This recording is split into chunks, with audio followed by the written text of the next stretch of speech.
Step up in this game like I'm hammering nails. Earth's a flat plane, listen up, I'll tell you tales. Home Depot vibes on my tools, no fails. Level up my vision while the world just derails. Sharon said it first, now I'm chasing the truth. First wanna know, is he shilling or aloof? Now I'm flexing with the facts while they playing the fool. Flat earth, no curve, I'm breaking all the rules. Earth is like Home Depot, got my crew on deck. Home Depot, we ballin'. All this knowledge better show respect. Home Depot, flat earth, they saying no way, but we out here grind. Home Depot, motivated, determined, leave the lies behind. Like a Home Depot. Rolling deep through Antarctica, you know what's up. Snowflakes in the air, yeah, we sipping from the cup. Well, Duffy said, trust me, I came out of the blue. Started from the hustle, now I'm building my crew. Wait, I'm stacking up truth like I'm lumber from the store. Got the blueprint, baby, I'm ready for war. See the horizon straight, no dip in my sight. Thug life on the flat, bringing knowledge to the fight. Earth is like Home Depot, got my crew on deck. Home Depot, we ballin'. All this knowledge better show respect. Home Depot, flat earth, they saying no way, but we out here grind. Home Depot, motivated, determined, leave the lies behind. Like a Home Depot. So I'm here to break walls, I'm kicking down doors, hash street life, I'm hustling, what's mine is ours. A whole new vision, we gon' stack and we gon' rise. With my crew by my side, we defy all the lies. Earth is like Home Depot, got my crew on deck. Home Depot, we ballin'. All this knowledge better show respect. Home Depot, flat earth, they saying no way, but we out here grind. Home Depot, motivated, determined, leave the lies behind. Like a Home Depot. So remember this hustle, keep your eyes on the prize. Earth is flat like a board, like the ones on a 5. We'll build this place together, ain't no mountain too high. Home Depot mindset, we gon' reach for the sky, yeah. Like a Home Depot. Like a Home Depot. So remember this hustle, keep your eyes on the prize. Earth is flat like a board, like the ones on our 5. We'll build this place together, ain't no mountain too high. Home Depot mindset, we gon' reach for the sky, yeah. Like a Home Depot.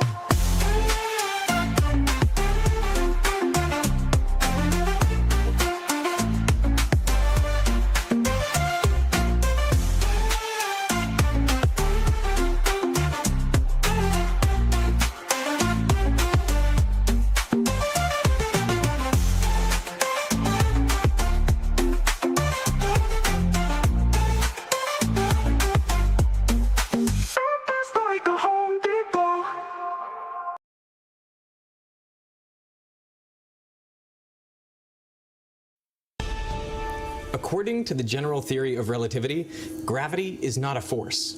There are no gravitational fields. Gravity is kind of an illusion.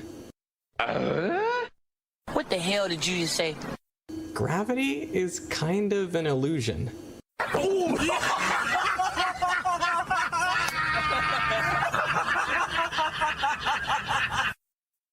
In general relativity, there is no mystery. All objects appear to fall the same way because, well, they're not accelerating. Oh, son of a... That's gonna leave a mark. Let's put another shrimp on the barbie. Gravity is just like that force. It doesn't actually exist. Say what? But in general relativity, there is no gravitational force.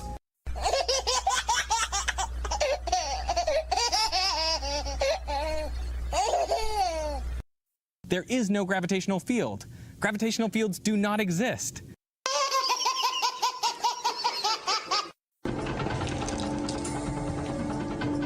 Prepare yourself. Ball tards.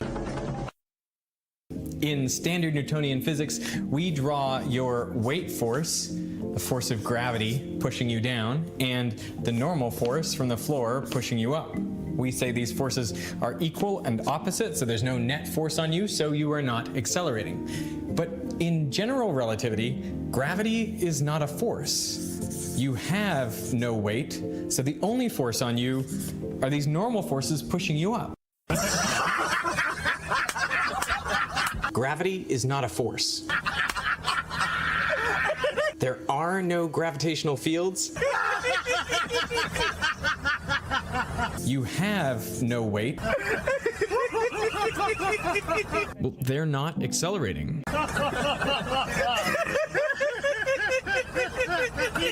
Gravity is kind of an illusion.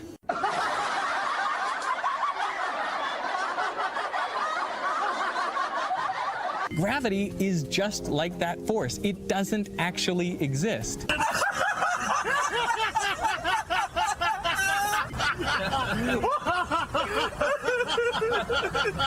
Hello, baby. Well, everybody's heard about the bird. The bird's a winner. And we're off. As usual, if you'd like to support this channel, there are PayPal and Patreon links in the info box below. Let's throw it on over to Discord. Only a couple people over there. Hot summer day. What do we got over there in Discord? We've got CBR1's in the house. we've got Discord and Discord. Yeah. That's what you should have in Discord, is Discord. Or it wouldn't be Discord. Actually, we were having quite the pleasant conversation on, quite the contrary. In the middle of my intro? Yeah. That happens that way sometimes. Okay. What's the topic? My favorite topic. Booger. Sterling. Oh, I said booger. That was close. You were close. My favorite, I could have said booger, could have said Sterling, or crying. Crying would be a hobby of mine. Oh, okay. Because I'm what Sterling likes to call a pussy. Yeah, I figured as much. We got trouble. All right, Brian, let's go. Lying is also a hobby of yours, just so everyone knows. What is? Lying. Lying? Is also a hobby of yours. Oh, she likes it. I thought he was going to say whining. Lining. So, that would have been pretty good. we should be good to go. Like I said, OBS had an update, so I hope it didn't screw anything up. I don't think it did. I think it may have fixed some things. So I think we're off and rolling. Give me a radio check. Hello. Radio check 1 2 1 2. Radio check. Yeah. 1 2 1 2. Over. Yeah. I kind of miss that squelch. Haven't heard that squelch in some time. That's the official term of that also, by the way. All right. Look at you knowing CB radios. CBs. No, that wasn't on those CBs, for God's sake. Oh, that was a what are they military called? experience. Come on. What? What are they called? A bunch of different radios. PRC 77. They call it a prick 77. I thought it was called a CB radio that you talk to the truckers with. Not the truckers, you friggin' numpty in the military. Yeah, well, I don't have that kind of background. I have a background in talking to truckers on a CB radio. Yeah. I think. Yeah, breaker. What's your 20? Breaker, Yeah. 19 breaker. Breaker, I'll break your face. Breaker, dopey daddy. These kind of names you have for truckers. Yeah.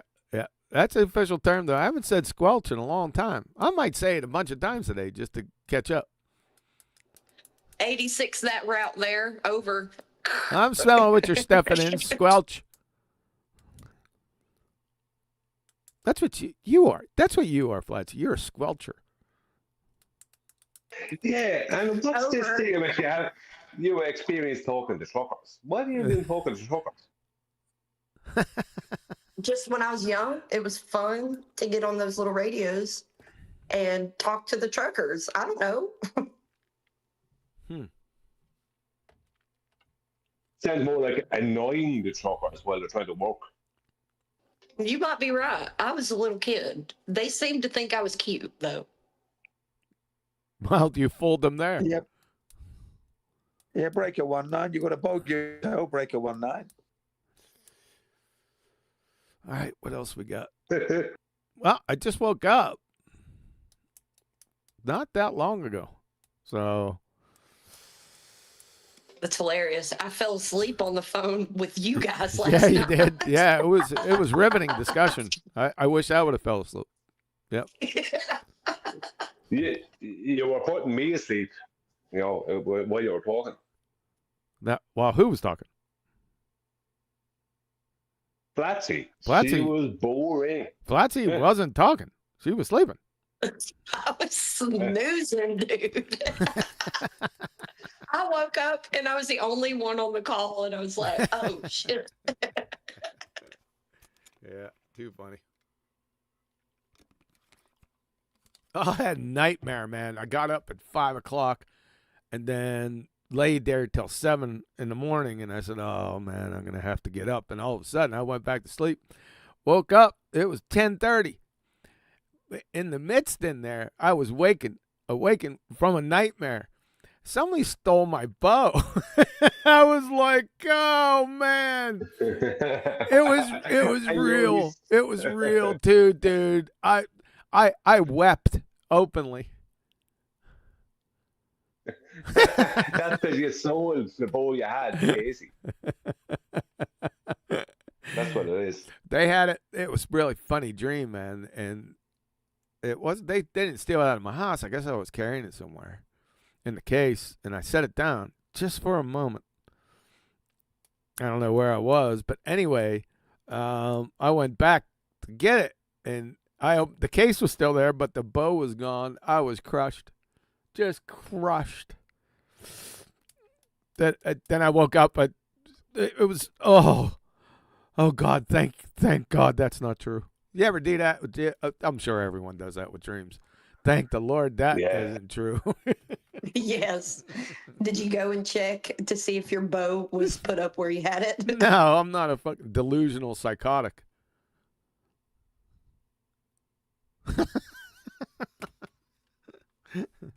Yes, I guess that implies that I am. I mean, come on. It was a dream. That was a power move. There wasn't a power move. They did catch it on CCTV. It was. It was CCTV. They had it. I was still in a dream, and they had it on CCTV because I went and somebody went and complained to the authorities, and we were watching the guy who took it. Then I woke up.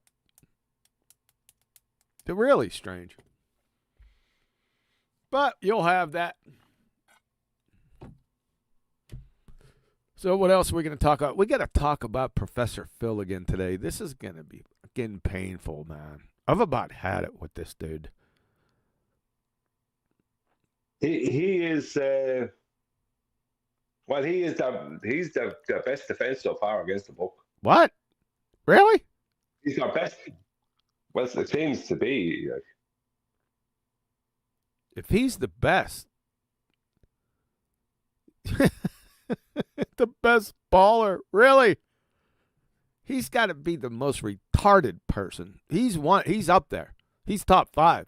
Most retarded. Yeah, and as a bonus, a demonstrated liar. Yeah, that's right. What about Ruhev? Where does he rank then, Brian? Ruhev. Adam's favorite. He's a lot smarter than way smarter. Yeah, I don't know about that. I would say Ruhev is the smartest ball. No way. He's there you go. Dumb as a bag of hammers. Ruhev, he's such a moron. I ran into Ruhev before Flat Earth, by the way.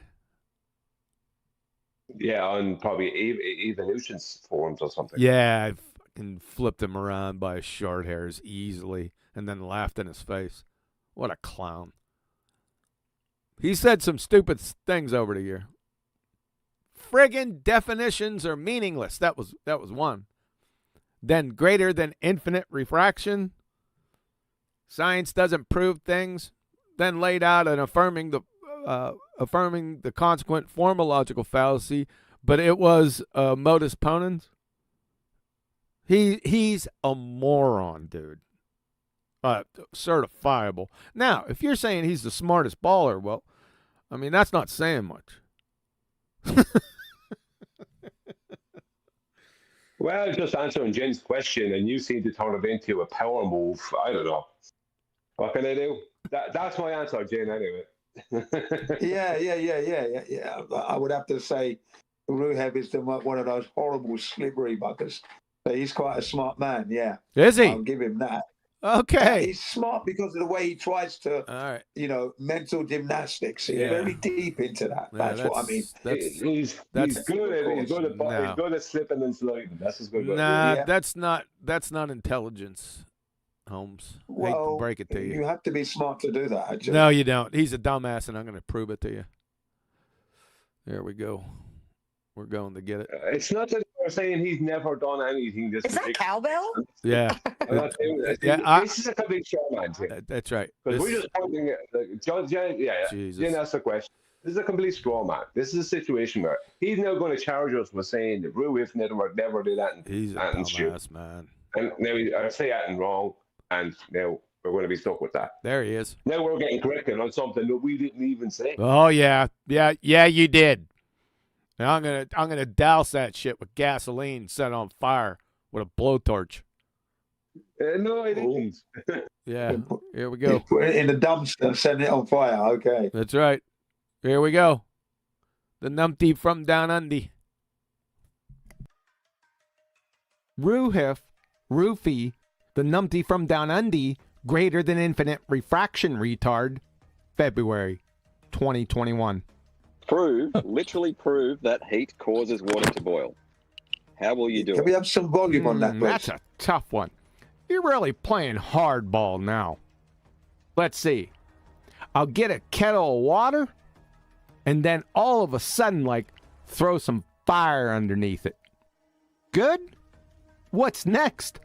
How do we open a door? You're going to heat something, and the water boils. Is that what you're going to do? Yeah, you crayon-munching, knuckle-dragging window licker. It's not supernatural, you bozo. How long is this gonna take? Right, so if heat causes water to boil, then if I apply heat, it will cause the water to boil. Well done, you've just affirmed the consequent. Well done. Affirm the consequent. Fallacy. What in the great googly moogly are you talking about, dude? That's a classic modus ponens. You said, if heat causes water to boil, and if I apply heat, it will cause the water to boil. Well, if heat is P, causes water to boil Q, if I apply heat P, it will cause the water to boil Q. That's a perfect deductive syllogism. And affirming the consequent is if P then Q, Q therefore P. You said if P then Q, P therefore Q. This is a classic example of affirming the numpty. You! Give me a logical syllogism that heat causes water to boil. That's easy. We'll just use the one you provided. Right, so if heat causes water to boil, then if I apply heat, it will cause the water to boil. There you go, numpty. Thanks. You cannot prove something scientifically. You can falsify something, but you cannot prove it. That's numpty bollocks. If I falsify something, I ipso facto prove the converse true. For example, like I've demonstrated without a shadow of a doubt today, if I falsified that you're not a numpty, then I prove that you're a numpty. By the way, your mindless parrot of no science proofsies. From Lumen Learning, Biology for Majors Forming a Hypothesis. You must be able to test your hypothesis, and it must be possible to prove your hypothesis true. Duh. From Genome Research, 1999, Cold Spring Harbor Laboratory. Students are taught that the proper way to do science is through the following steps. First, devise a hypothesis, and then design experiments that will prove or disprove it. My word. From Anne-Marie Helmenstein, PhD, Biomedical Sciences, requirements for a testable hypothesis. In order to be considered testable, two criteria must be met. It must be possible to prove the hypothesis is true, and it must be possible to prove the hypothesis is false. Duh. Let's wrap your dumpster fire up with Dr. Craig Venter, the geneticist of geneticists, Celera Genomics, National Institutes of Health. You know, there's some things we can do in science in terms of proving certain things in life we discover. Duh. By the way.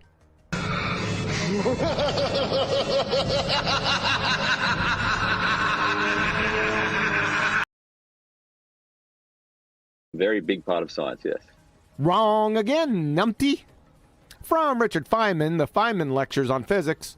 Mathematics is not a science from our point of view, in the sense that it is not a natural science. The test of its validity is not experiment.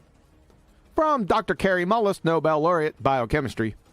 Mathematics, which is really not science. From Professor of Physics Black Grishnan, ITT Madras. That's the whole point about physics. It's not mathematics. So... Turn out the lights, the party's over. They say that all good things must end. Call it a night, the party's over. Say again. So he's intelligent, huh? Yeah. I said he was the smartest bowler. That's what I said. Yeah, the smartest bowler, that's all. The most deceptive bowler out there. Now, deceptive. I can't. You can't what? Breathe? Or think? I can't argue with those kinds of clips, right? I never said I could. I just said that he was the smartest bowler that I've dealt with, as in general. Now, Mick West is smarter, right? But of all the general bowlers, Ruiff is the smartest. Prove heat causes water to boil. Yeah, that's been proven, Ruiff, for quite some time. And there's a method for proving it. But, you know, I can't defend that kind of stuff, you know. Yeah, that's why. It's indefensible. That's why I posted. Yeah. Yeah. What about water boiling in a vacuum? What about it? Still boiling, yeah? Yeah, it boils at what, 37 degrees Celsius or less. What does that have to do with numpty Ruiff? Well, I'm just putting that in there as another method of boiling water for Ruiff. Yeah, but it only boils in man-made vacuums, yeah. Yeah. And why does it do that? Because the heat, it holds on to a certain amount of latent heat. Oh God! So when the vacuum is turned on, just really because people get confused about this, Kiwi. Not really. When the vacuum is turned on, people honestly they do. Maybe you don't, but when the vacuum is turned on, right? What? Right. When it goes from 14.7 psi down to whatever, or 764 down to 10 to the minus 2 core, right? Whatever. And the water starts. In this case. Let's say you have a bowl of water in a vacuum chamber, and it goes and it starts to evaporate or whatever. But right, the reason for that is because the heat within the water hasn't left at the same rate as the air pressure. So when you take that water in a bottle and walk up the highest mountain you can find, that water is not going to start boiling. It'll start to freeze because the temperature loss happens at an equal rate. So when you're up at your highest mountain, you go up at the top of Ben Nevis then in Scotland, you're going to have to add heat to get that water to boil. How about this one? Yeah. That's what people get confused about that. Let's try this. No way. That's not anything with science, man. Science doesn't prove things. What's up, chocolate? You know what? I was just thinking about you. What up? Yeah, I was just. What up, chocolate? What up? What up? I can't believe you showed up, dude. Wow. Yeah. What's up?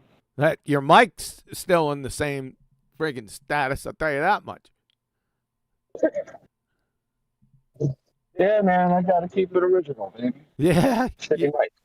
Yeah, you do. I can't believe I just thought of you. Oh, and I heard you the other day because I was listening to an old clip right from the, I think we were just starting the arena, and and Phil Bell came in. We should play that. We should play that in your honor. Yeah, you were on it. Yeah. Was I? Yeah, you're on. I have it too.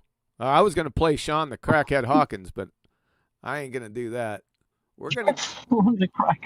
Yeah, well, we might as well do that. We'll go ahead and do that, and then I'll go chase down that Professor Phil video. Here we go.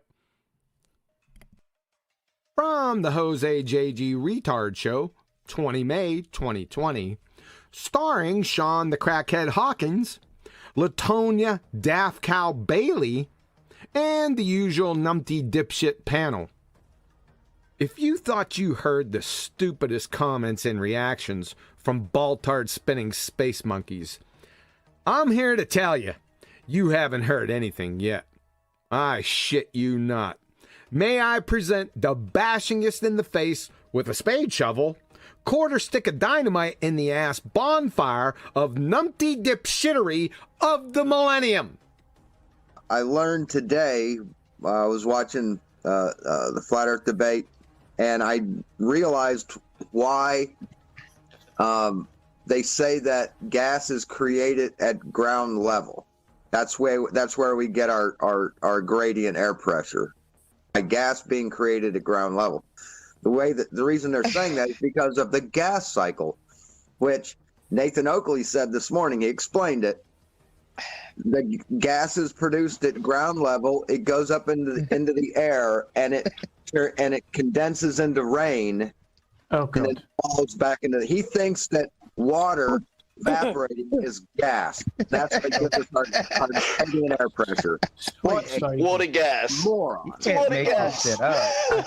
And that's what Chris thinks. That's what all the flat earthers think, because he said that. Anybody who says it's because gas is created at ground level, that's what they're saying. Oh, Jesus. You seem as if you like to talk. I like to let people talk who like to talk. It makes it easier to find out how full of shit they are. So you unimaginable, boneheaded retards of the ages deny gas being created from evaporation, rising, then condensing, then falling back to Earth as rain. Essentially the water cycle that everyone was taught in second grade. You laugh and mock that idea?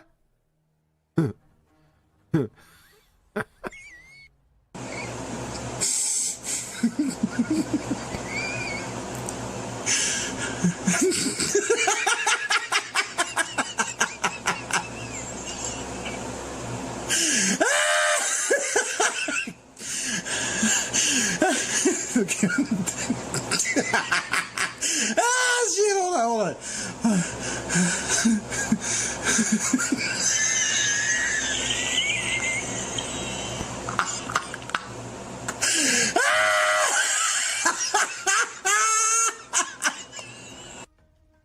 Okay, baltards, bow to your corner, bow to your own.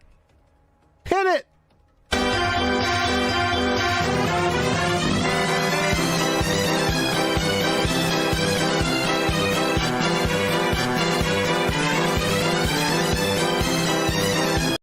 All right, we get it. How you like that? Just wow. I like them apples, man. I like them apples, man. Good. Unbelievable. When you have some time, you need to go onto the playlist and hit those numpty clips and just run all of them through. There's about 95 of them.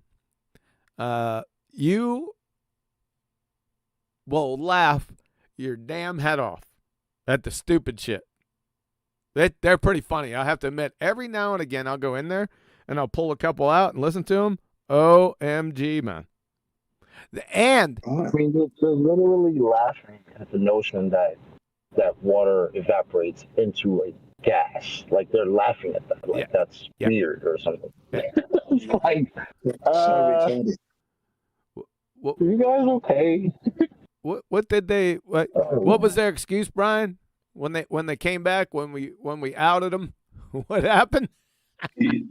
Yeah, for 4 days straight, 4 days straight, not 3, 4 days straight, they laughed at the idea that water vapor was a gas, right? And when it was shown to them that it was a gas, it took 4 days. Sean Hawkins' defense was, okay, but we only taught it for 3 days. As if he could just take on board the indictment and just wear it on his freaking forehead and then say it was only 3 days. All right, now I'm going to have to search out chocolate. That is so tripping, chocolate, that you showed up. All right. What baby, you ain't heard nothing yet. I just had a few minutes before I had to go back inside cause I was on lunch. I saw you guys alive, so you know me. Well, we miss you, brother. Say what's up. We miss you, brother. Listen to that. Yeah, bro. I don't know what happened to Skype. I don't know if something happened to it, but all my messages in there went kablooey. Yeah. So. Yep. Yeah, I don't know what the fuck. Yeah, we can't communicate in Teams. It kicked me out of Teams.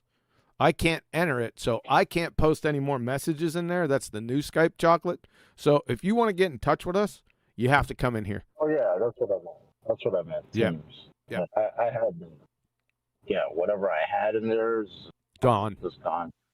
I'm still in a couple chats, but like most of my chats went kablooey. Yeah. I was like, okay.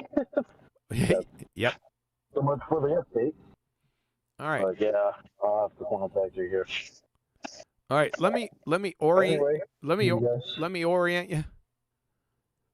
Hold on. Okay. Not just you, chocolate. Oh, let's go back.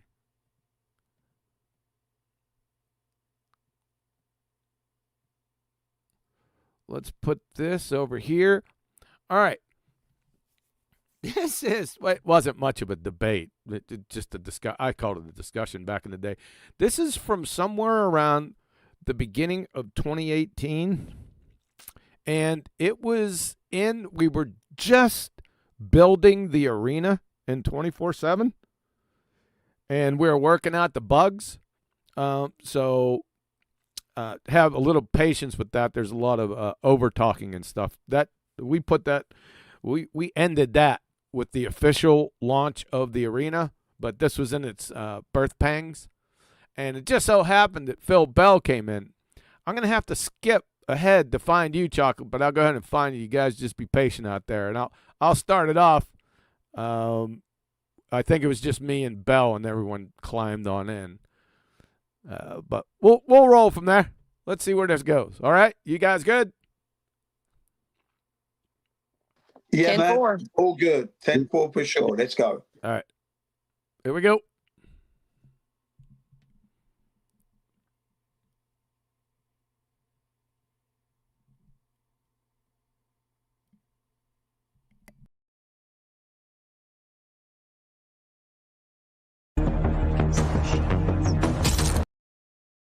Sorry, I can't play that. I'll get copyright strike. Okay, here we go. Here we go. I don't want an example. Define it.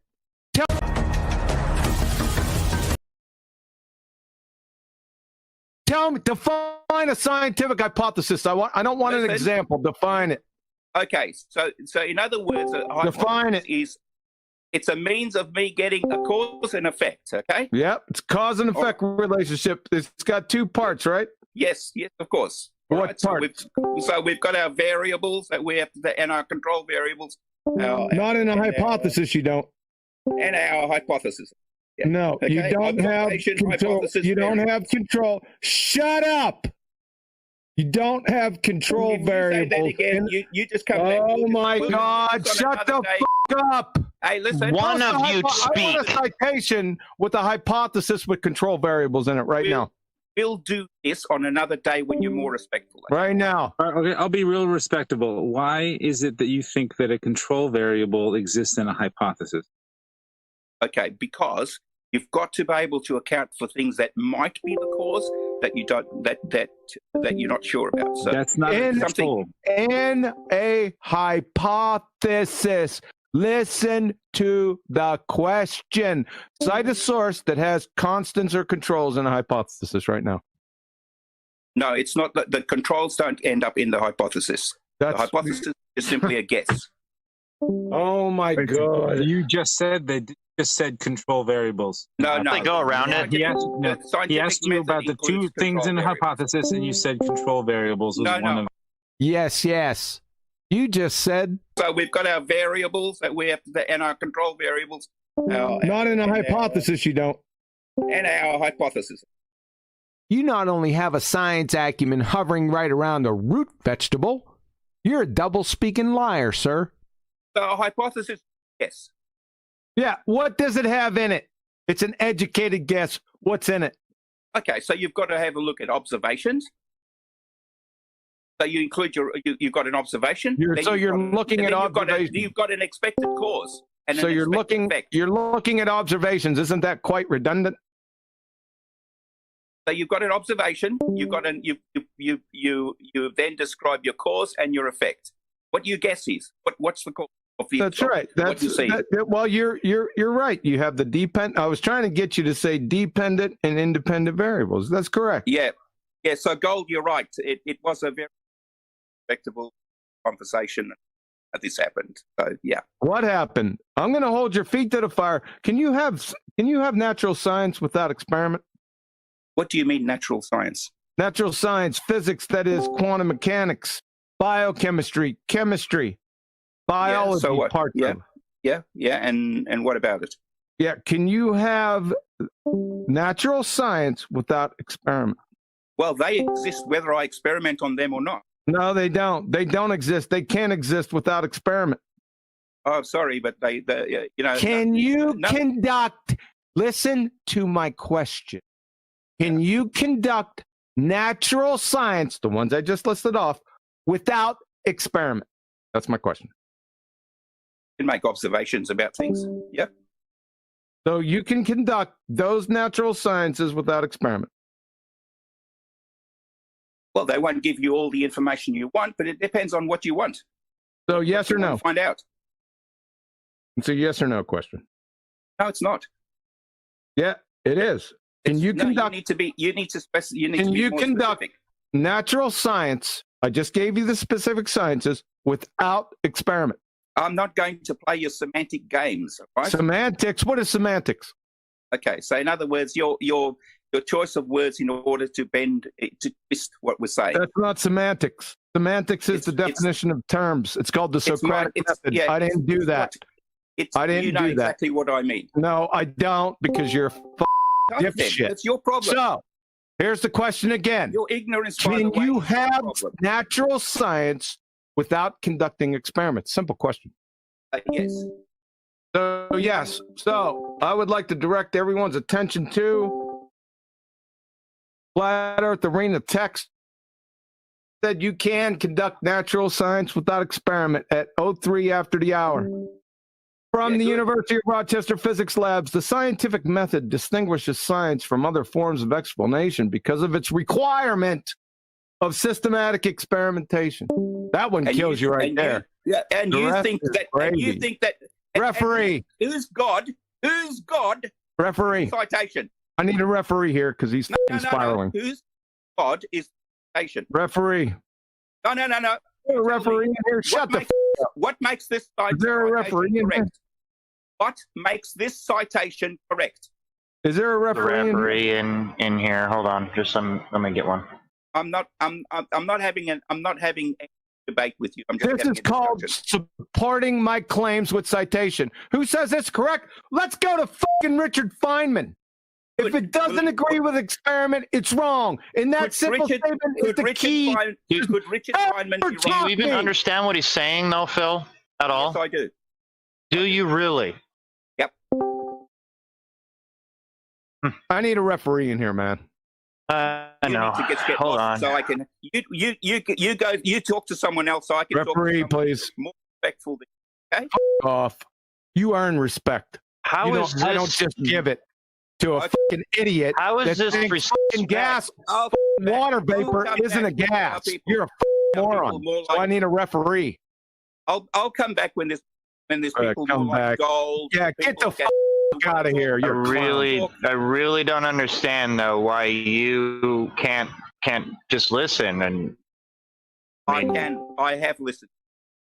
No. I'm going to turn my mic off. Okay? Bye. Say whatever you like. Bye. Get your ass out of here. You're a clown.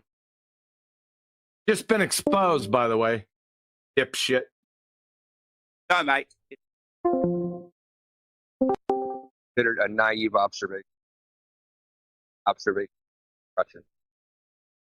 It's evidence. Yes, I guess it's evidence. Evidence of what? We finally have an agreement. No, you don't. Because what you're applying here, you're taking your worldview and imposing it on your observations. You haven't tested anything. This is a cause and effect relationship. You are implying that the curvature of the Earth is causing the ship to disappear over the horizon. You have to validate that now. I'd like the hypothesis, please. Of course you have to validate that. I told you the next thing is an experiment. Validate whether. Nope, you don't. You formulate a hypothesis. So please formulate the hypothesis of the ship going over the horizon. Slowly. Horizon? Slowly, I'm going to write it down, please. Going over the horizon caused by veracity Earth. The ship going over the horizon is caused by the curvature of the Earth. Is that what you said? Curvature of the Earth? Probably say the observation of going over the horizon. Of the Earth, the observation has nothing to do with it unless you're hypothesizing sight, the cause of sight. You asked me for my hypothesis, not yours. So I did. So can you identify the independent and dependent variable in the ship is going over the horizon is caused by curvature of the Earth? Dependent variable? Ship going over the horizon. Dependent variable, ship going over the horizon. Ship over horizon. What's your independent variable, please? The geometry of the Earth. Independent variable. So the geometry of the Earth. Yeah. So I might use my height. There's a whole different range of things. Geometry. No, it can't be a range of things. It's one independent variable. Geometry of the Earth. I'm saying how I achieve. I get that. In your hypothesis, you have an independent and dependent variable. You already stated it. Geometry of the Earth. So the independent variable. I'll tell you what I'll do. Shut up, please. The independent variable is your cause. You identified it in your hypothesis. Good on you.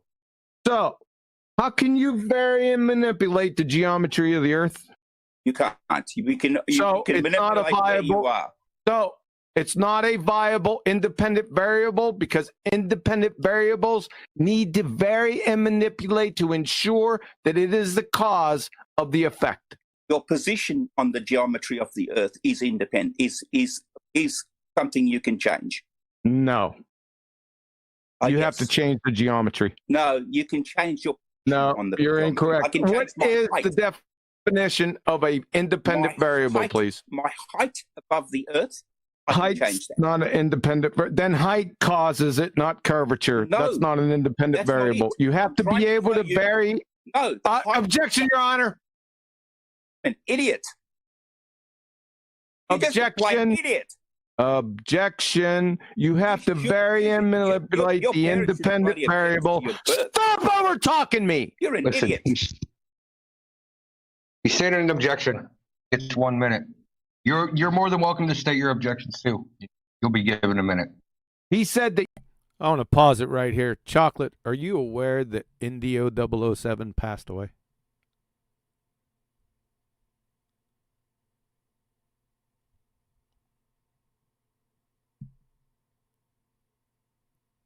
Chocolate. Radio check the Discord. Oh, there we go. Yeah, you're coming in loud and clear, mate. You're coming in loud and clear. Okay, go ahead. Have chocolate. Go ahead, chocolate. Yeah, you said something to me? I didn't hear you. I'm going to turn you down a little bit because you're cracking up.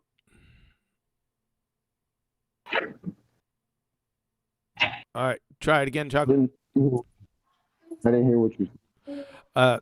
Are you aware that Indio 007 passed away? No, I was not aware of that. He passed. When did that happen? Yeah, he passed away about a week ago, sir. Oh, wow. Yeah. That's crazy. Yeah, I wanted to let you. I kind of figured that you didn't know about that. That's why I stopped the video right here, just to let you know. Oh, wow. Good. Glad to hear that. Yeah, I figured you would. All right, let's move on. That you don't have to vary and manipulate it. I would have to. I did not say that. Strongly object. I didn't 27 say minutes that. after. You're a liar and an objection. Don't care. You can object till the cows come Yeah, home. You're a you liar have to and an manipulate idiot. the geometry of the Earth. You're a You liar can't do and an it. idiot.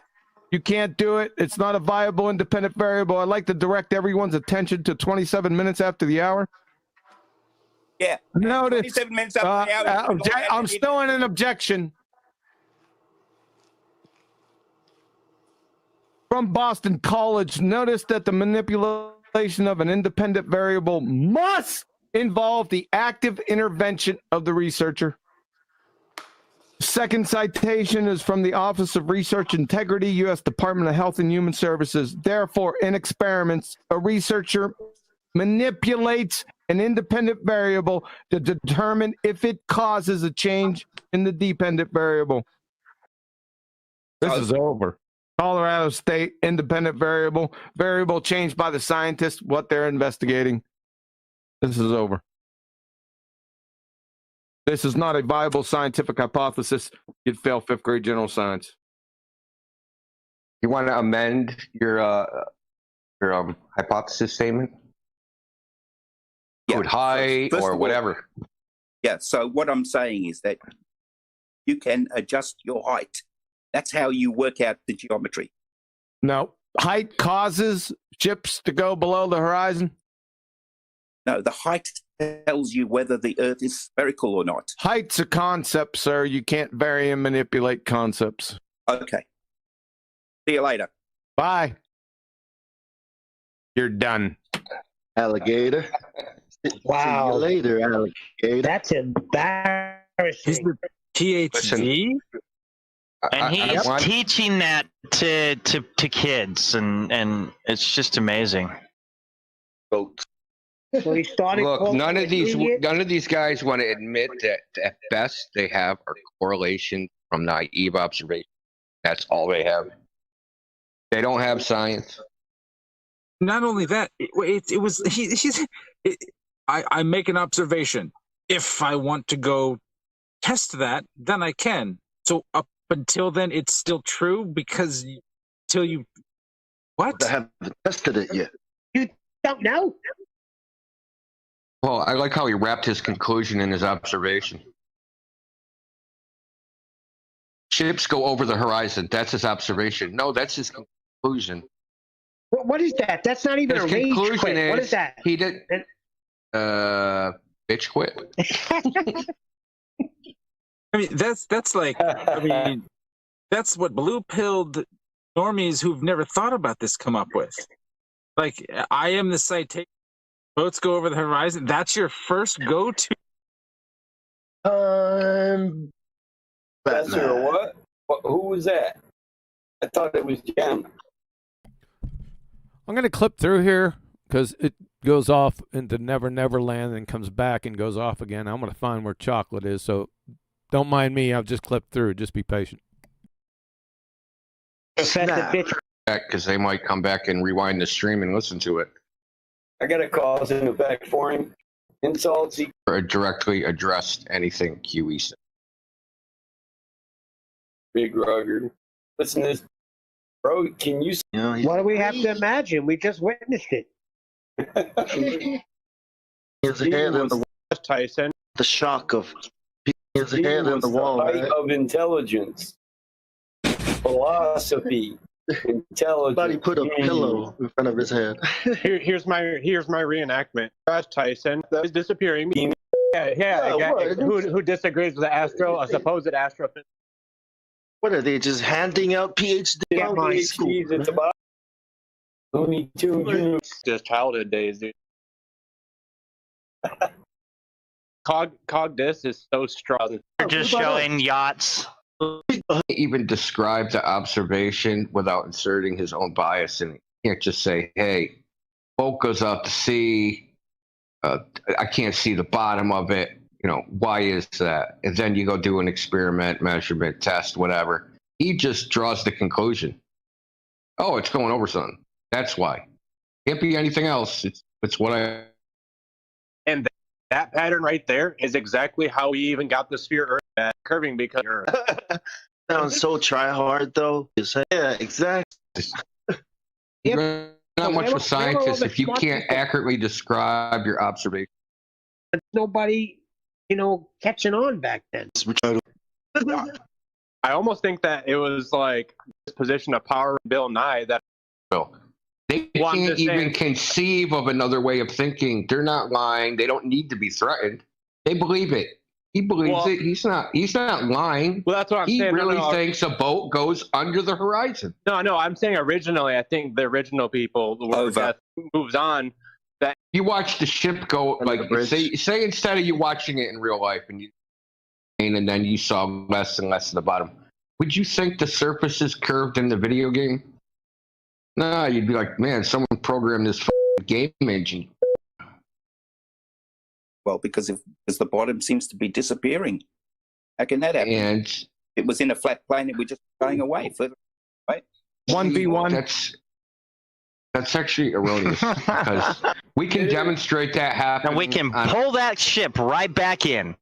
No, you can't. I'm not even talking about that. I'm talking about we can demonstrate boats, right? RC boats disappearing completely on 500-foot lakes when the horizon is supposed to be 2,500 feet away. So what could it possibly be disappearing over on a 500-foot lake? And you can get the entire thing to disappear from a 2-inch camera height. The goal predicts the only thing that should be hidden is something like 0.001 millimeters. So we can demonstrate this on a smaller scale. So why wouldn't it be the case happening on a larger scale? We can eliminate curvature as the cause of it. You could do some experiments to verify one way or the other. You've shown that they've been done. We've done them. That's the thing. We've done them. Let's put another shrimp on the barbie. I just said it is. Tell me why. You said it is, and that's okay with you. That is it, right? You said it's matter. No, but you've got to tell me why I'm... How about antimatter? Hold on a second. What the antimatter? You said that it's basically the amount of matter in something, right? Yes. Mass and matter coincide with each other. Yeah, you need so yes, okay. So I'm going to debunk you again. Go for it. Let's see. Yeah, I just did at 50 minutes after the hour, 50. From the Royal Society of Chemistry, studies have shown that the amount of substance, matter, is often incorrectly identified with mass. So? Turn out the lights. Someone has an opinion. Parties Someone has an opinion. So what? Wrong. They say that all. You don't even know what mass is. I disagree. Opinion. You disagree. He disagrees. I disagree with the overlords of the earth. Yeah, we do too. As far as I'm concerned, if you need matter, if you need mass, you have to have matter. What? If you have matter, you need mass. You're done. When we talk about matter, we're talking about stuff that's well, mass. you can whistle past the graveyard all you want, but you just been debunked wholesale. Yeah, that sounded like a circular fallacy. You just picked somebody's opinion. That's all. The Royal Society of Chemistry's opinion. Royal Society of Chemistry. Your own opinion. That's not their opinion, son. You're so damn stupid. You're so dense. That density is also a concept. Dr. Phil, in your professional PhD opinion, how do you have gas pressure without a container? You can't even produce your own opinion. Hold up, Phil. Calm down and pay attention real quick. Yeah, in your professional opinion, how do you have gas pressure without a container? What exactly does that mean? It's a pretty straightforward answer. Could I have tire pressure without the tire, or do I need it to be contained in some way? How do you have gas pressure measurable? How do you measure gas pressure without a container? As far as I know, we're not talking. As long as you're not talking about atmospheric pressure, the different thing. Then Whoa! How does it differ? Really? How does it differ? I'm sorry. Point of clarity. How does it differ? The atmospheric pressure. Pressure, yeah. How does it differ? Atmospheric pressure is the amount of pressure that's exerted on a square meter. So the amount of force that's Square exerted meter on of a what? square meter. The column above the Earth. The column, so it's pressing on itself. How is atmospheric pressure different from gas pressure? You say column? It's measured differently. So what does atmo? Hold on a second. What does atmo mean? It doesn't matter about the words. It only matters about what. It doesn't matter about the words. Are you serious? No, hold on a second. Oh wait, does it matter? Oh, the words matter because you just said atmospheric pressure is different than regular pressure somehow. Gas pressure. No. Get it right. Or not. Get it right. He said atmospheric pressure is different than gas pressure. What does atmo mean? Okay, so who cares? Who cares? Wow. I don't understand. That was a good wow there, Chocolate. That was Chocolate. Wow. Yeah, that brought back a lot of memories, man. We'll go a little bit longer, see what else is in here. Which one is it? Let me just recap some of the things that Professor Phil has said. He said, I can't be bothered. He said, it doesn't matter. He said, I don't care.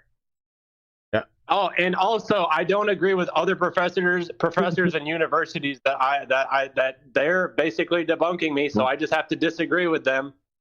That's it. You've had about 5 cop-outs this entire time already. Yeah, no, this is a fairly straightforward. Like this should be like elementary sort of physics sort of situation. Like pressure, you notice right? that if you're measuring it, how do we measure pressure? Resistance to acceleration. Can I talk? Sure. If you're going to tell us the difference between atmospheric pressure and gas pressure, that's the question. That's what we want to hear. I can talk. Yeah. We don't want a story though. We want the difference between atmospheric pressure and gas pressure. I just want to find out. We know. He said no. Chocolate says no. No. That's a direct question asked to you. Let him say something. Instead of having to differentiate, instead of differentiating, can you just tell us how gas pressure is measured, or any pressure, atmospheric pressure or gas pressure? How is it measured? Pressure is force over square meters. Okay. Of what? Force over area. Of what? Area. What kind of area? Because whatever's causing the force over some area is called pressure. Right. So, but you just said a moment ago that Earth is an open system. So, what is open system having to do with an area to press against? How do you press against an open area? I came back here to talk about one thing. That is whether or not the ISS exists. Yeah, no, you just said it exists. But we're trying to establish where this tin can you think exists. We're trying to establish where that is. That's directly related to what the fuck we're talking about, Prof. You answer my question. It's in an open system, right? In an open area. Hey. Chocolate calls him Prof. Prof. Hey, dude, can you practically demonstrate gravitational orbit? Oh my God. Okay, off. Hey, hold up. We're still on the medium in which the ISS Yeah, touche. I'm going to ring this back in. Don't make me mute you. I got that green now, damn it. Go ahead, bro. Go ahead. I'll mute every damn one of you. So, Dr. Phil, can you tell us exactly how an open system No, you as answered an my area question of which Dr. Phil. to press against. I'm really And curious. answer This is my where question. I'm asking. We're talking about the ISS. No, I'm you're not. asking about the ISS. Yes, I'm asking about Don't the ISS. ask It's my, in an I'm open asking system. you about the ISS. I know, and we're trying to clarify what we're talking about. No. You know Clarity. what I'm talking about. No, yeah, I know. Trying to figure out where it's at. Exactly. You're not a fool. We're trying to Professor Phil, can you independently verify the location of the ISS? Yeah. Yeah, it's 200. Please. Well, I said, can you independently verify the location? If I did, if I cared enough to do the measurements, I would be able to. He doesn't care enough. You cared enough to bring it up, right? Measurements don't verify. All I want to know is looking at is what they Is it say. real or not? Listen, Right? So you just blindly believe it. Go ahead. You blindly believe it, and what? Not a single one of you 39 flat. Well, there's probably not 39. Let's say 30 flat earthers in there. You can't count either, huh? Flat earth. Chocolate said he can't count either. All right, we're gonna end it right there. I know. Sorry about all the over talking and stuff. That was back in the day, and couldn't do much about it. So shout out to Chocolate. You had some good ones in there. I let Betty listen to it, and she loved every second of it. Chocolate. Just want to let you know. She said she misses you.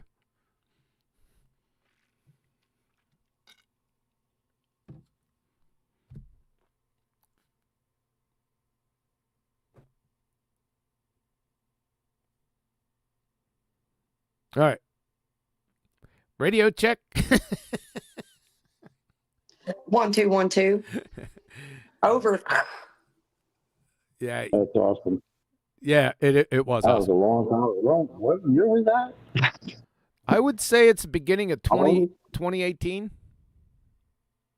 Jeez, man. I can't get the exact date on it because I had uploaded it to my channel when I first made my channel, and it was back a few years before that. So I can just go by what I heard, and that was the growing pains of the arena initially.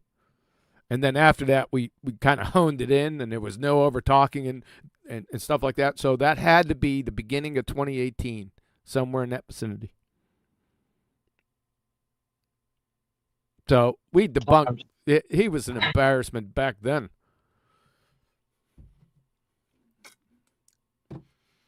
What? Chocolate? No. What do you mean no? Yeah, I thought it was pretty straightforward. They're the ones who always would tell us there's a difference between atmospheric pressure and gas pressure. So is it my bad for asking what that difference is? No. Are you serious? I don't know, man. Yeah, he was serious. So let's roll on over. Is Brian still here? Brian, you still here? Let's get out of this. Sean Hawkins, we already listened to that. All right. Can't talk. That. Well, thank the Lord. What a blessing. Yes. Just an unexpected blessing from the Lord. So we're on part 3. Let me orient you again. Part 3, this doofus tried to undertake reviewing the gravity chapter in our book. We've counted up to this point 18 lies. 18 times that Professor Phil lied in exposition of the chapter where we couldn't even find the statements that he wrote that he said that Adam and I said word for word. Yeah, they don't appear in the book. So he's not only retarded, he's a liar. And then he got extra doofus McBooger eater over here laughing with him. So this is the last one in this series because I'm not dealing with this retard anymore. I mean, there's a numpty clip out there. It's a signature numpty clip that utterly takes him around the earth by his short hairs, sideways. He's so stupid, Mr. Thermodynamics. He's such a moron. I'm not putting up with any of this anymore after today. Just want to let you know. Okay? We good? All right. Here we go. Okay. They also like to not understand. stereotype fallacy, and no one they don't like to understand that's a stupid statement. And derived forces like centrifugal acceleration and centrifugal. It's centrifugal. It's not centrifugal, you friggin' Hyperbole. Yeah, it's hyperbole. What an ass clown. Force, right? If you're in a car, the car turns, you get pushed to the outside of the car. That's amazing. If you had a spring, and you know, could you do? And you know, and you had a spring, and you know, and you had a balloon, and you had some cotton candy. You fucking clown. You work with that spring within your turning reference frame.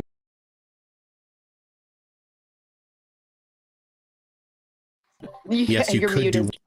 I said turning reference frame. Who are you, Zanuck? With his friggin', what was it? He had a spinning hot tub, and he was firing torpedoes. What? I'm not lying to you. Go ahead, Chuck. He's not rotating hot tub, firing torpedoes. That was Zanuck's little what do you call it? The reference frame. that was his example for it. Yeah. The non-inertial spinning reference frame was a hot tub rotating, firing torpedoes. Is it a hot tub time machine? I think that was before that movie. Yeah, too funny, man. All right, here we go. Work with it. So that doesn't mean because it's a fictitious force that it doesn't exist. What does fictitious mean? And gravity's not a force anyway, you dumbass cracker. That means that it's derived differently. You can still do work with it. We derive it differently. So we derive the force of gravity differently. How much of an ass clown are you? True or false? And yes, of course. Flurfs when we say do work with, they don't. You don't even know what work is. You dumbass cracker. What's work? I don't even know what that means. Neither do you. Is he trying to act like he knows about energy? Yeah, they're clowns. He's a clown. It is triangulation. No, it's not triangulation. Yes, correct. Well, correct. Well, I think I could actually show them a simple example of how that could be, and that is drop a house brick on your foot.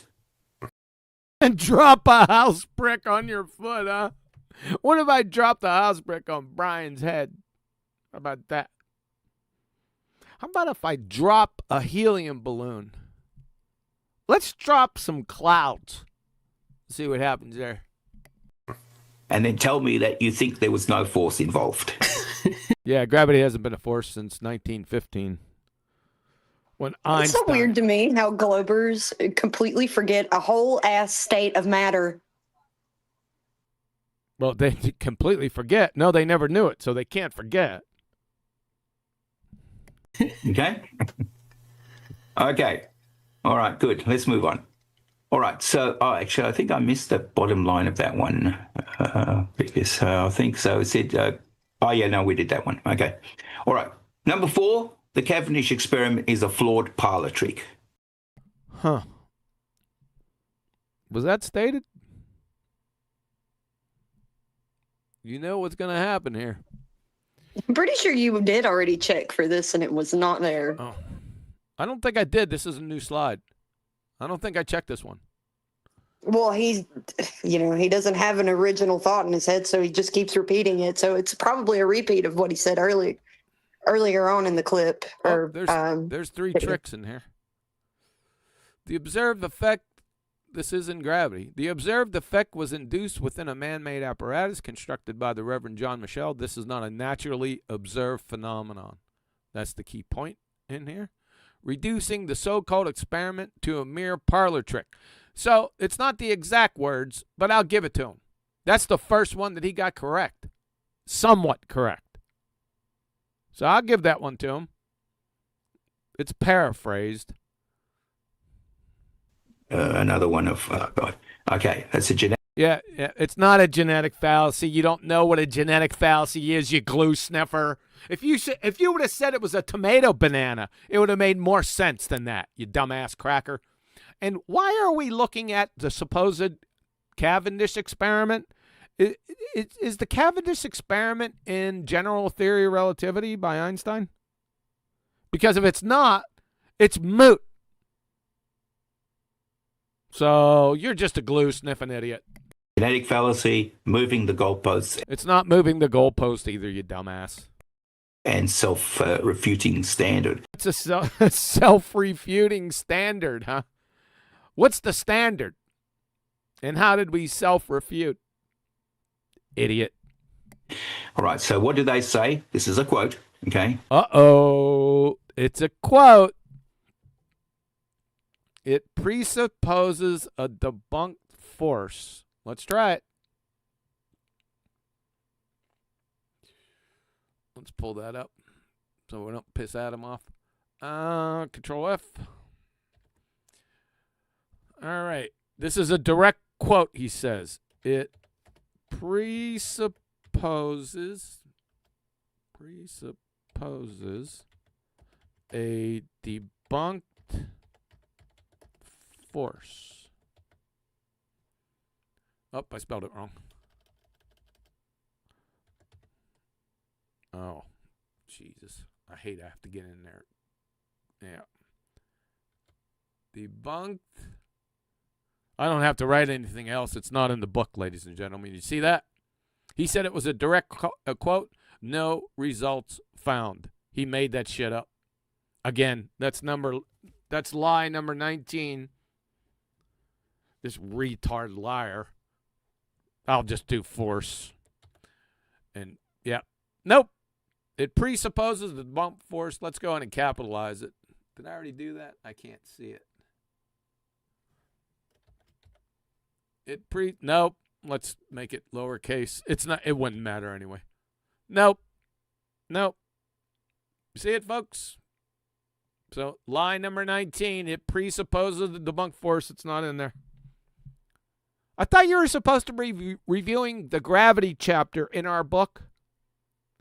19 times you said that this is what they say, and it's not in the book. I mean, you're either retarded or a liar. Or you had, like Adam was saying before, you sent it through AI, and AI spit all this horse shit out to you, and then you ran with it. That is an option. Either way, you're a dumbass cracker, son, and you've been exposed. Mae West is blushing. It presupposes a debunked force. So here they've taken the mischaracterization out of one place, and where's the mischaracterization? The debunked force, it was debunked in 1915. Went over this quite a number of times. So that's a lie. Or you're just a moron. They're now sticking in somewhere else. And they're now sticking it in somewhere else? Huh? Are you high? And passing it off as fact.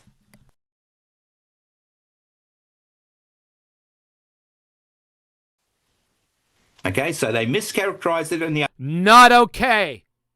Not okay. Other place, as we just pointed out. Okay, and now using that mischaracterization...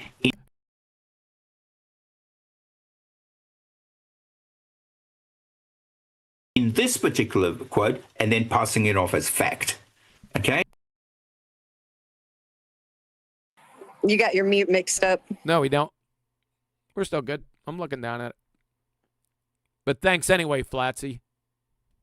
So, a debunked force only measured density. A debunked force only measured density. You want to try that again?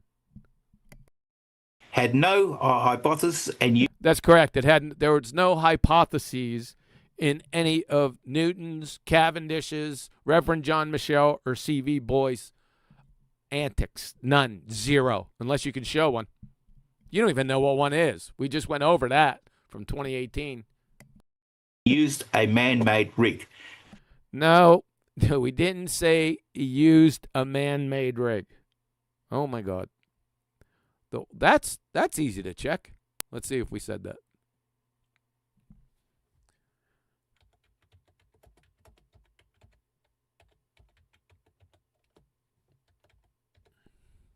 Used a man-made rig. No results found. Lie number 20. There you go. You seen it just like I did, right? Used a man-made rig. Yep, busted again. You ass clown. So it's not real science. So let's break that down a little. Let's break the straw man down.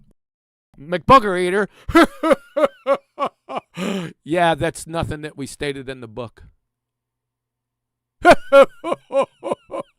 And then The man-made rig. Oh, yeah, I bet you love it. Yeah, because it's not in the book. love that. I'm sure you do. You love when he makes shit up. Because you couldn't read this chapter. Dr. Phil couldn't read this chapter. Because this is one of those chapters that if you don't have a clue, you're going to expose yourself. That's why this dumbass, at the very best, sent it through AI, because he couldn't deal with it. Because this goes deep. This is in the deep end. That's why he did it, ladies and gentlemen. That's why McBooger hired Dr. Phil to go through this. Because he damn sure wasn't going through it. So he hired this crayon-crunching clown to do it, and he put it through AI. Yeah. Nicely done, fellers. Dumbass crackers. Just a moment, please. Go ahead. Sorry, just a moment. I couldn't come in there earlier. There was a good few things I wanted to comment on, but I couldn't. Maybe I was incorrect. Maybe this is incorrect because I had someone taught me and noise going on around me. But did I hear them describing a force of gravity, like centripetal or centrifugal force or whatever? Centrifugal. Is that what I heard? Yeah, I always called it centrifugal because I how it's spelled. But centrifugal is whatever. Right. Okay. Did I hear them describing it like those? Yes, you heard them say centrifugal and pseudo forces. Or I'm sorry. That means it's. I'm sorry. Yeah. Fictitious force is what he said. Yeah, a pseudo force is in effect that people confuse with being a force. Yep. So they're admitting at that point. Now from what I'm gathering now, is they're trying to argue for it being a force. Well, you've just admitted that you're aware that it's not a force. Yes. So what the hell's going on there? Well, they don't know what the hell they're talking about, Brian. So they're just outside on the periphery, bashing themselves in the face with a spade shovel. That's what was going on there. Like it has to take effort to misunderstand something put so simply from the book. Like it takes effort to misunderstand it, and that's what they did. Well, they didn't get it from the book, as we already shown. Phil's just making shit up from AI, is what he's doing. We already shown 20 times. 20 times he stated that this is what they say. That's not in the book. Yeah, but this illustrates what we've been dealing with, in this discussion all these years. Yep. This demonstrates it. This is exactly why the conversation can't even be had in these forums, because people like this who will totally on purpose or because they're stupid misunderstand what you're saying. Yep. You got it. That was very well articulated, Flatsy. Thank you. Yeah, you're exactly right. Okay, so just looking at that, and we're saying, well, it had hypothesis is actually quite simple, and that is that. Oh, is this the hypothesis from the Cavendish experiment? Okay, all right, here we go. That you stuttering fool. You take a guess that. You take a guess. Thank you very much. You're an idiot. You would fail intro to third grade general science and sacrifice your science acumen on the second grade retard altar. What he should have said is conjure. Yep. And if you look in the book for that word, that's in there for sure. This thing causes that thing to happen. This thingy causes that thingy to happen. This is real deep, Phil. Or that thing is related to that thing. That thingy is related to that other thingy. Oh my God. What is this? Romper room? You absolute ass clown. Yeah, and there's no related to thingies in the scientific method, dumbass. My God. It doesn't have to cause it. Oh, yes, it does have to cause it, because hypotheses only deal with natural cause and effect relationships, you glue-sniffing idiot. Again, you would fail intro to third grade general science. It's just as simple as that. Let's just take one.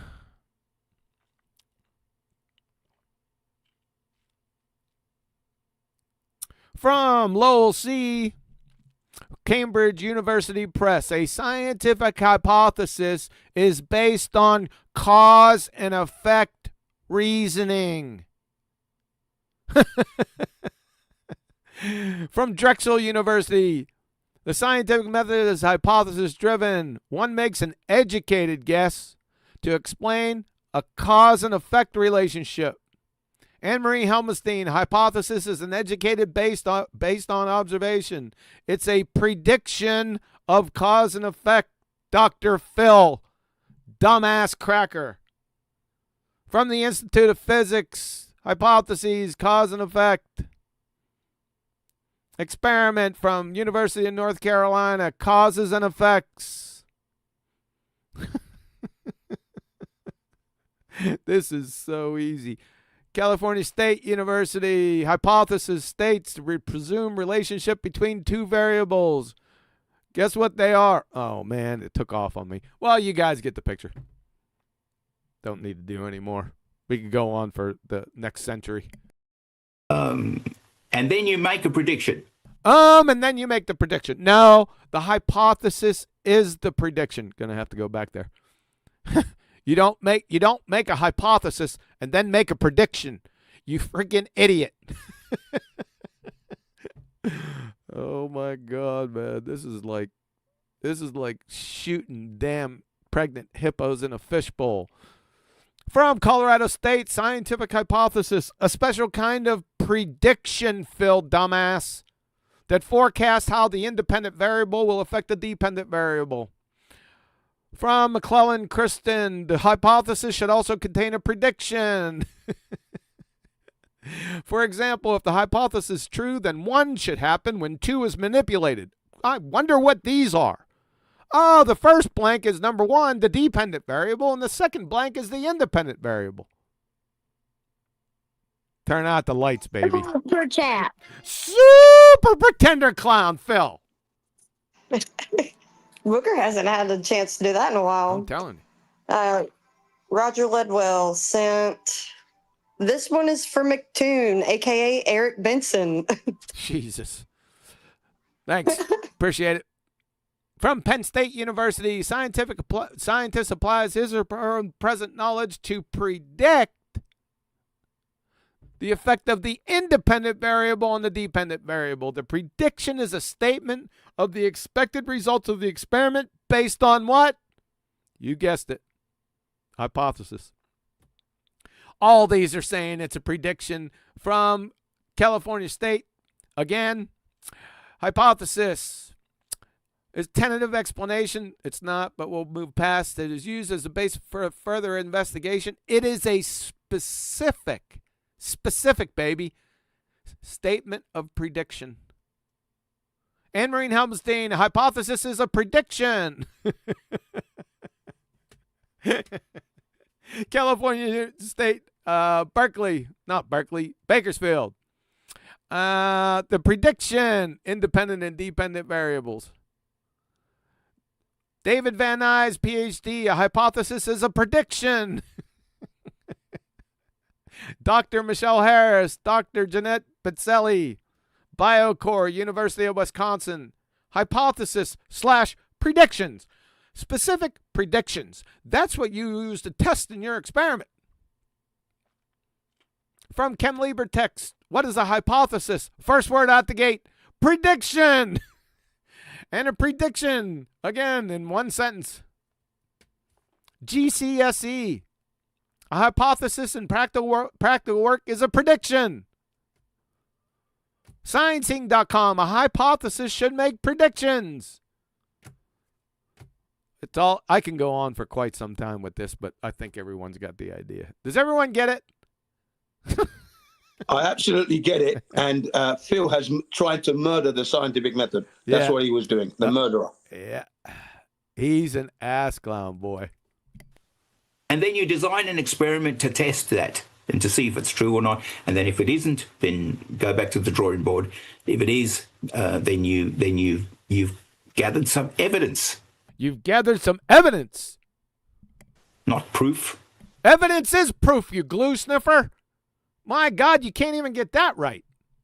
I'm going to have to go there.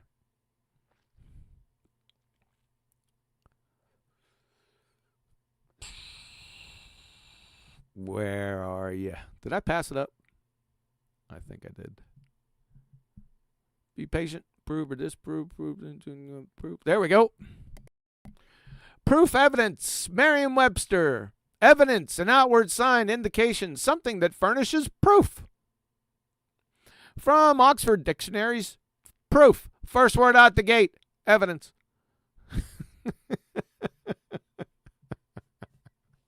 I don't, what? Proof synonyms from Merriam-Webster. Evidence is among them.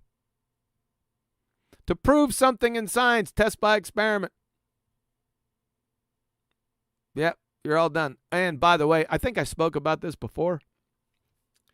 If you claim evidence for something and it doesn't prove it, then it wasn't evidence to begin with. It was in name only. You get it? Hopefully.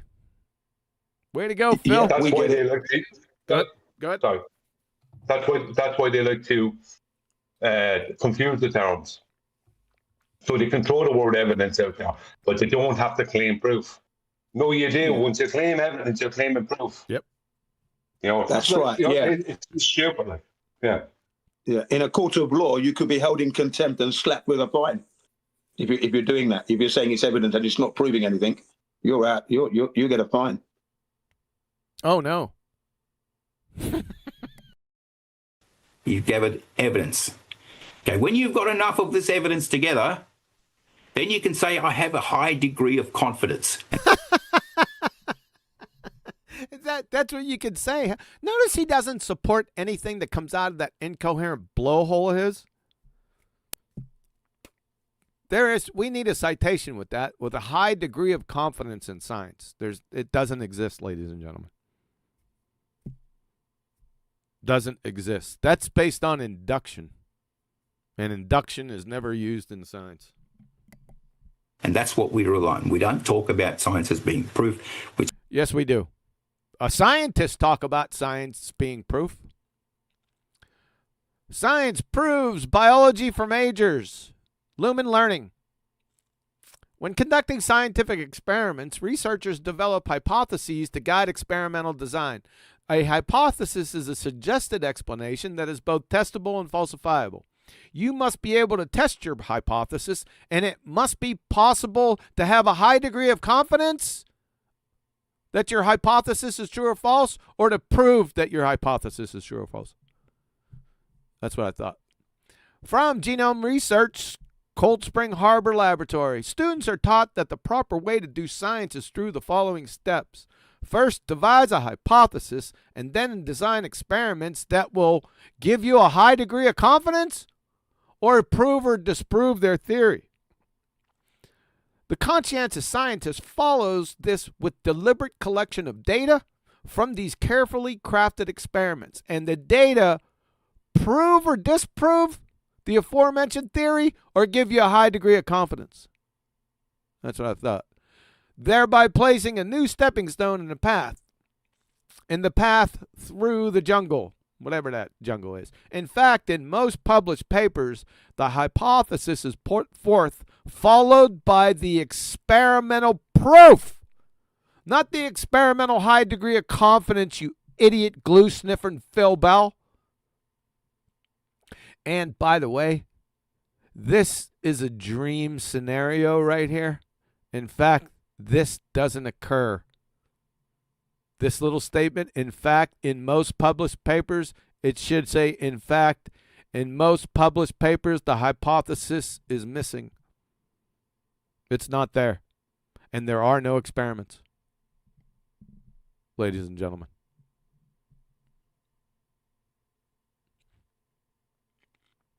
From Anne-Marie Helmenstein, a testable hypothesis is a hypothesis that can be proved or disproved. Why didn't she say have a high degree of confidence for? Well, I wonder why. Requirements for a testable hypothesis. In order to be considered testable, 2 criteria must be met. It must be possible to prove the hypothesis is true. It must be possible to prove the hypothesis is false. Again, Anne-Marie Helmenstein, PhD, Biomedical Sciences. There's prove and disprove everywhere. So where are they getting? They're just making shit up and sacrificing their science acumen in the meantime, right on the second grade retard altar. Yeah, this has been going on for years. It's easy to debunk them, poor dumb bastards. They haven't been around science. They don't know what natural science is. They're absolutely clueless. We talk about science in terms of our confidence. So not what my audience just witnessed. Happens so many times. It happens all the time. We can't get it. So many times it happens all the time. Just speaking about vague generalities of horseshit, Phil. To not happen, but we're pretty high. We pretty have a high. Pretty high confidence. You English munch. You English muncher. He's an Australian, by the way. Don't forget that. Oh, is he? Brian. Yeah, he's an Aussie. Brian, we talked about this before, didn't we? Yeah, no, he's not actually from England. No, definitely not. I knew that. Brian, right. didn't we talk about this Australian thing? We want to bypass this, or you can't talk right now. No, your statement is that there's for a square mile there's more idiots in Australia than anywhere else. Now, after living there, I would say there's some very smart people in Australia. Oh, here we go again. But they have a target-rich environment. Yeah. For manipulation. Sure. Confidence that that's how it works. Okay. Confidence on how what works, and that's not natural science. You every time you say it, each instance, you just train wrecked yourself as not know what natural science hypotheses or experiments are. We don't say this is proof that it works. Yeah, yes, they do. Actual scientists do. We just went through them. So thank you for the other little addition. I appreciate that. I don't think you can beat your science acumen to death anymore. Go ahead, Brad. Yeah, just on this high degree of confidence rubbish. Things like archaeology and geology and things like that, they're not science. But I dealt with a bit of that last night, very briefly, where somebody was claiming things about a Bronze Age and this and that. And I just pointed out that you can't science age. Yep. And the person couldn't, the person had degrees or whatever. They couldn't deal with it. They didn't know what to do. So that is like, up to that point, that person had a high degree of confidence in the horse manure, but out for the audience. high degree of confidence, and they're just so stories. Yes, exactly. And when I said the person didn't come back, they didn't want to engage with me because I knew where I was going to take them. They didn't know where I was going to take them, but I knew where I was going to take them. But they knew what wasn't going to be good, so they just disengaged. To the woodshed. Yeah, woodshed. To the woodshed. Yeah. We talk about our confidence. What's that? Trying to get in here. Go ahead, get in there. It's too late now. I was going to say keep hammering at the C4 fire, son. Or whatever you say. You even know what that means? I know in the instances that you use it. You know what C4? You know what C4 is, right? Some explosive? Yep, plastic explosive. Yes, it takes two things to make it explode. Do you know what it is?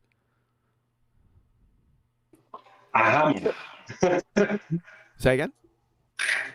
Trigger, right? No. Somebody can trigger it. Well, or no, it's not like a trap. No, that's silly. It takes two things for it to explode: heat and pressure. Gotcha. You got to have both, not just one. So when I say they're hammering away at the C4 fire, you get it? If it's on fire and they hit it with a hammer. Yeah. It's going to explode. I come off a C4 range once. Well, we got thrown off the range because we exploded too much ordnance. But anyway, I come off the range, and I was a squad leader at that point. Come off the range, and I had a pen. You always have a pen on you, right? So I have a pen on me, and it was inside my shirt pocket. Somehow my soldiers got a hold of it, right? And they gave the pen back to me, and I put it in my shirt. I got up, got back to the Humvee, got in the Humvee, and I was going to write something down, pulled my pen out, and went to push it, and it wouldn't push. And I'm sitting there, damn, what the hell's going on there? And I keep pushing. They packed it full of C4. My God, that is deadly. I shit you not, man. They packed it full of C4. I was pushing his orders. It was enough to blow the Hummer. There's enough C4 in there. It was a pretty big pen. But they were sending you a message, weren't they? Yeah, they were. Dude, it just brought back a lot of memories. Thanks for bringing that up, Flatsy. Appreciate that. You got it. Now you know what it actually means. It's even funnier. Well, I kind of got the gist of it by how you say it, but yes. Yeah, but if you know the intricacies and the actual... You can really appreciate it. Yes, yeah. you can. You can appreciate it more. Yeah. Okay. We don't say this is proof that it works. We talk about... Yeah, scientists do. It's proof. Yeah.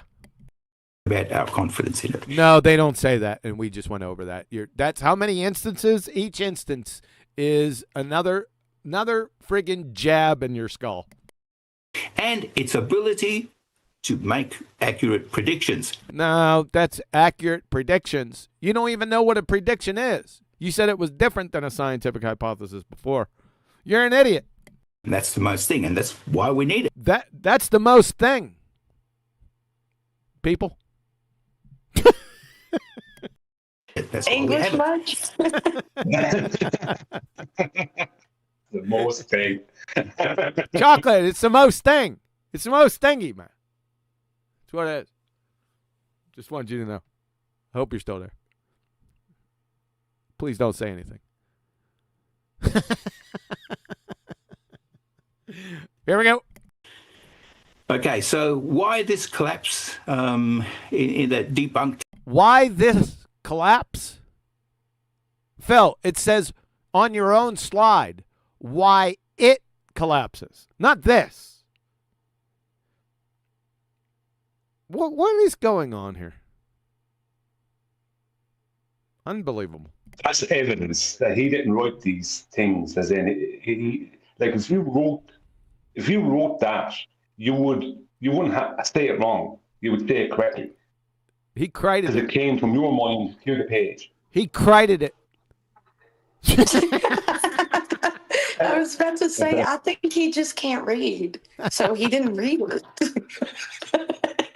I think a lot of these guys can't read because everybody likes to comment on the book and they haven't even read it.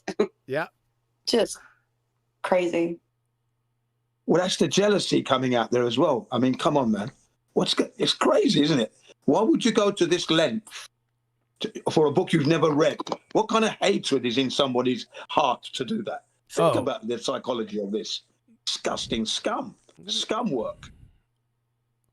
Hey, Chocolate, I'm going to put something before you go, and I don't see you for the next 4 or 5 months. I'm going to put a video that I want you to watch before I forget. Okay, so that's what I'm going to do. I hope you're still there and still listening. Yeah. Yeah, I'm going to put it in QE live text. Let me see if I can track it down here. Just give me one brief second. No, it's content. Before you go, because I think we haven't talked in a long time, and a lot of stuff has happened. So, where's the playlist at? Does it involve somebody not telling any more lies? Yeah, it definitely does. Good call, Brian. You're quick on the uptake, aren't you? First time in history. Yeah, that was the one. That's what I would You're a liar. First time in history. Definitely not happening. I'll do it. Let's see if I'm in the right QE live text. I am at chocolate. I want you to watch this at your. Why did it do that? Huh? Did you see that? What it just did? Is his name too long? Maybe. Okay. When you get a chance, I want you to watch this, and then it's gonna speak to you. Why didn't it? There we go. Yep, it's right in there for you. So, Chocolate, when you get a chance, go ahead and watch that. Okay. Got you. I see it. I think it might clear up a lot of stuff for you, and we haven't had a chance to talk back and forth for a while. So this was about 3 months ago, I think. I can't remember, but I wanted you to have that. So that mission's taken. Oh, wait, I think I did watch this. You did? I did see this. Yeah. Okay. I watched maybe 2 weeks ago or something like that. Not long ago, but I did listen to this. Yeah. Okay. So you got the gist? Yeah, I got the gist. Okay. I did. Outstanding, sir. Yes, sir. Yes. Did you say yes, sir? I missed that. That's an old one. Okay, let me get out of here, and we'll move right back into the train wreck of a disaster of Phil Bell. Here we go. Oh, boy. Force. Newtonian gravity is the limiting case, not an error. There is no Newtonian gravity. It was debunked and replaced in 1915, and it wasn't even Newton's. It's just a limiting case. Okay, and the fiber physically twists. The fiber twists.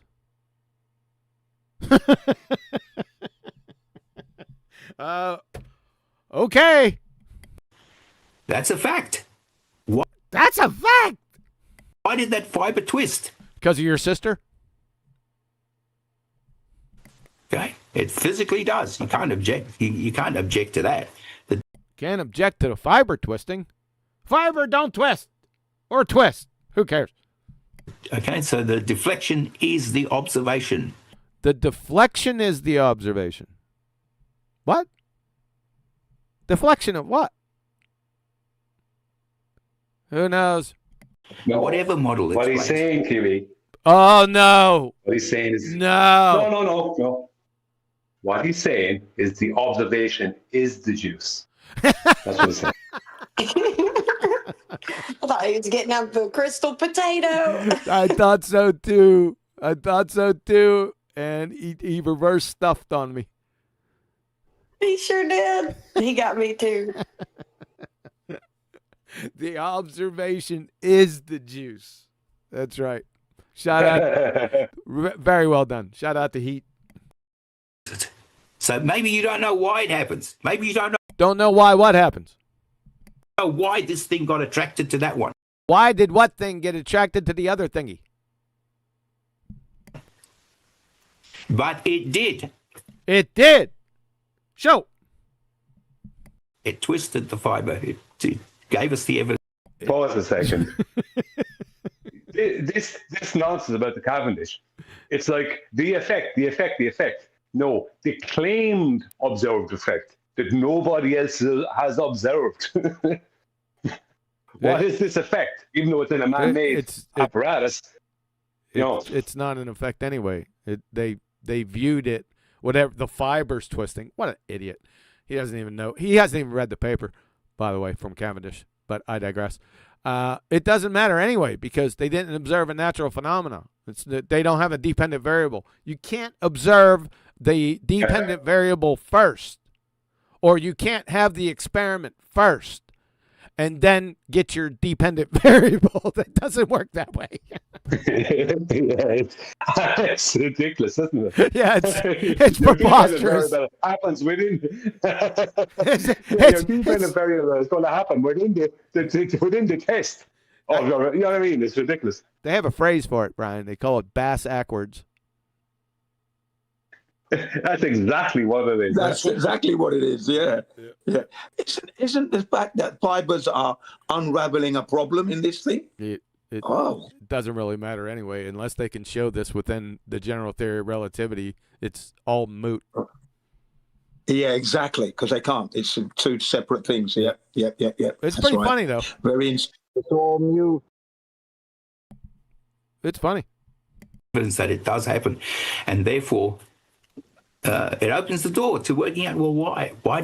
It opens the door as to why now. Did it happen? Okay, and then because your sister, that's why. Thankfully, we had Einstein to give us. Not Einstein, your sister. What is he saying? Is he? Let me go back. Are you saying what I think you're saying? Are you saying that Einstein explained why Cavendish's fibers twisted? Holy shit, man. We're off the edge of the map. Out here, there be monsters. Can you please post that? Can have somebody else cite that?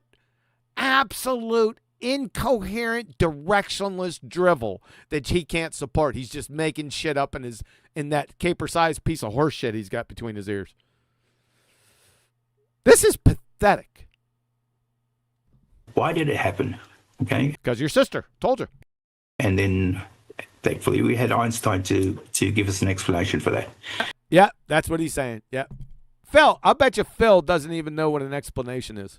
How much you want to bet? Would you bet the farm? I would. Yes. I know he doesn't because he's called his explanations when they weren't being explained by what he was saying. Yes, I would bet the farm. You would bet the farm, no doubt. You wouldn't even think twice. You'd just throw it all in. Yep. Yep, I would too. Okay, so measured density. Not okay. Density, not gravity. You can. That's correct. He measured density. That's the title of his paper, by the way. Only get Earth's density. So this is. Pause a second. Sorry.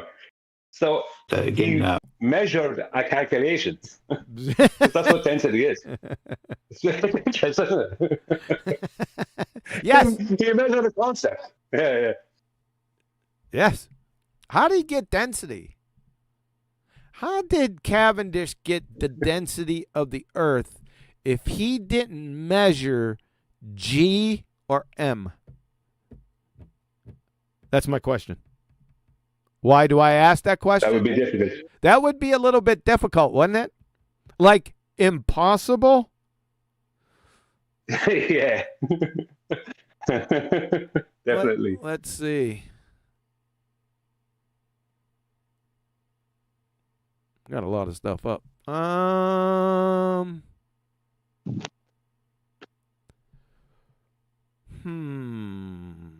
Where did I... Uh-oh. Hey, Phil. This is your ass. Again. I can't believe I remembered where that was. Now, Phil said that Cavendish measured density. Now, that's what his paper was titled. But did he really? Because you see this little part down here that's circled? I'm going to read it in a second. The Michelle Cavendish experiment. That's too funny. Lawrence should have put the Reverend John Michelle. That'd have been even funnier. Lauren Hodges, Department of Physics and Astronomy, Iowa State University, 1998. If you look down here at the caption down here, we'll read. Let's just read the sentence before. Cavendish's paper did not disappoint me in this respect. There were three major surprises awaiting me. First, Cavendish did not determine either G or M. He determined the average density of the Earth, which doesn't make a damn bit of sense. We understand that they can't even define mass, but let's go inside their paradigm. I want one of the ballers to give me the density of anything without M. Or Angie. And Cavendish determined the average, which would be a calculation. Yeah. From average, that would be a mean. He would have to have many measurements. Where were the measurements? Yes. How could you measure the density of the Earth in 1798? How could you do it today? In 1798 phone? In 1798, that's when his paper was. I'm pretty sure. Let me check. Shout out to Adam. Just use the 1798 version of the iPhone. That's it. 1798 of the. That's when it was. See, I'm all over this. This non-experiment conducted in 1798 by Henry Cavendish. Where did we put the title at? There's the title. Right here, ladies and gentlemen. Don't worry about it, Adam. It's okay. This is by Henry Cavendish, Esquire, FRS, and AS. Experiments to determine the density of the Earth. That's the title of the paper. Just FYI.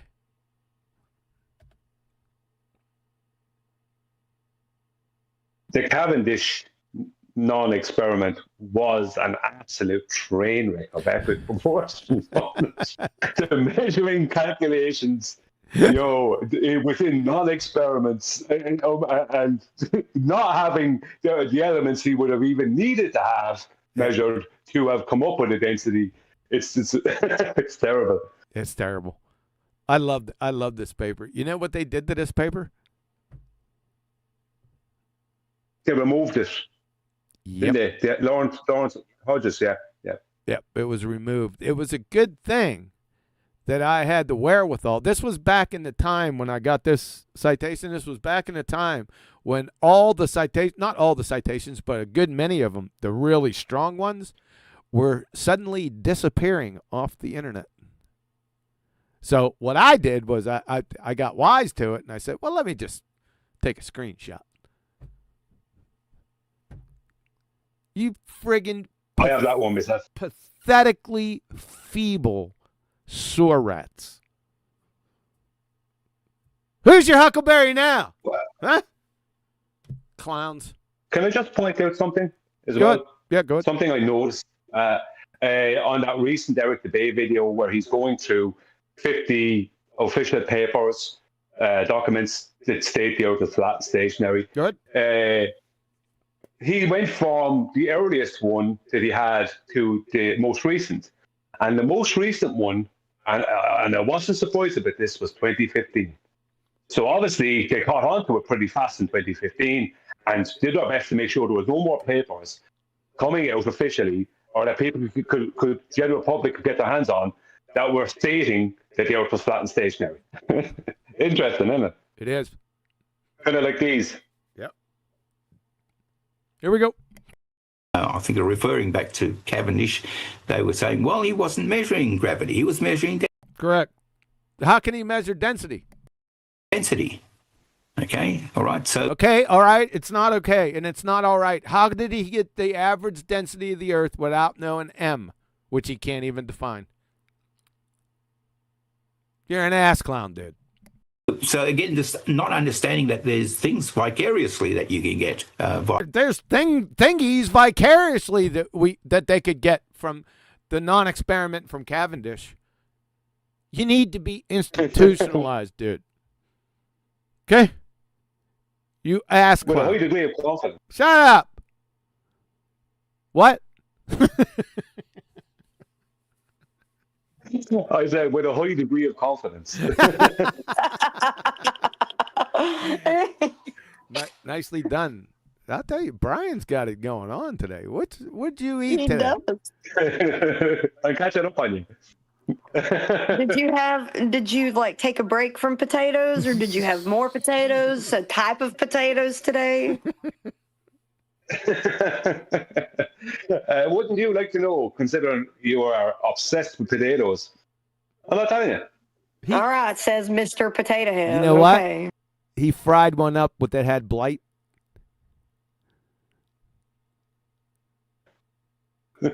He what? He fried a blight potato. Did he? Yeah. You know what blight is? No. You don't? Yeah. Yeah, I'm sure Brian knows. What is it, Brian? I know, because he's Mr. Potato Head. Yeah, because he fried one up this morning. Go ahead, Ask the Brian. potato expert. Shut the Go hell ahead. up, Flatsy. Friggin' over talking me. It attacks potatoes and destroys them. Yeah, that's correct. What is it? I'm not sure if it's a fungus, or I'm not sure if it's a fungus, but that I don't know. I just know that it kills, it destroys. I think it's a bacteria, if I'm not mistaken. We did a little studying on that when I was back at university. It was I remember him bringing it up. Let's check it out. That was many years ago. Let me bring it up. Potato blight. Blight causation.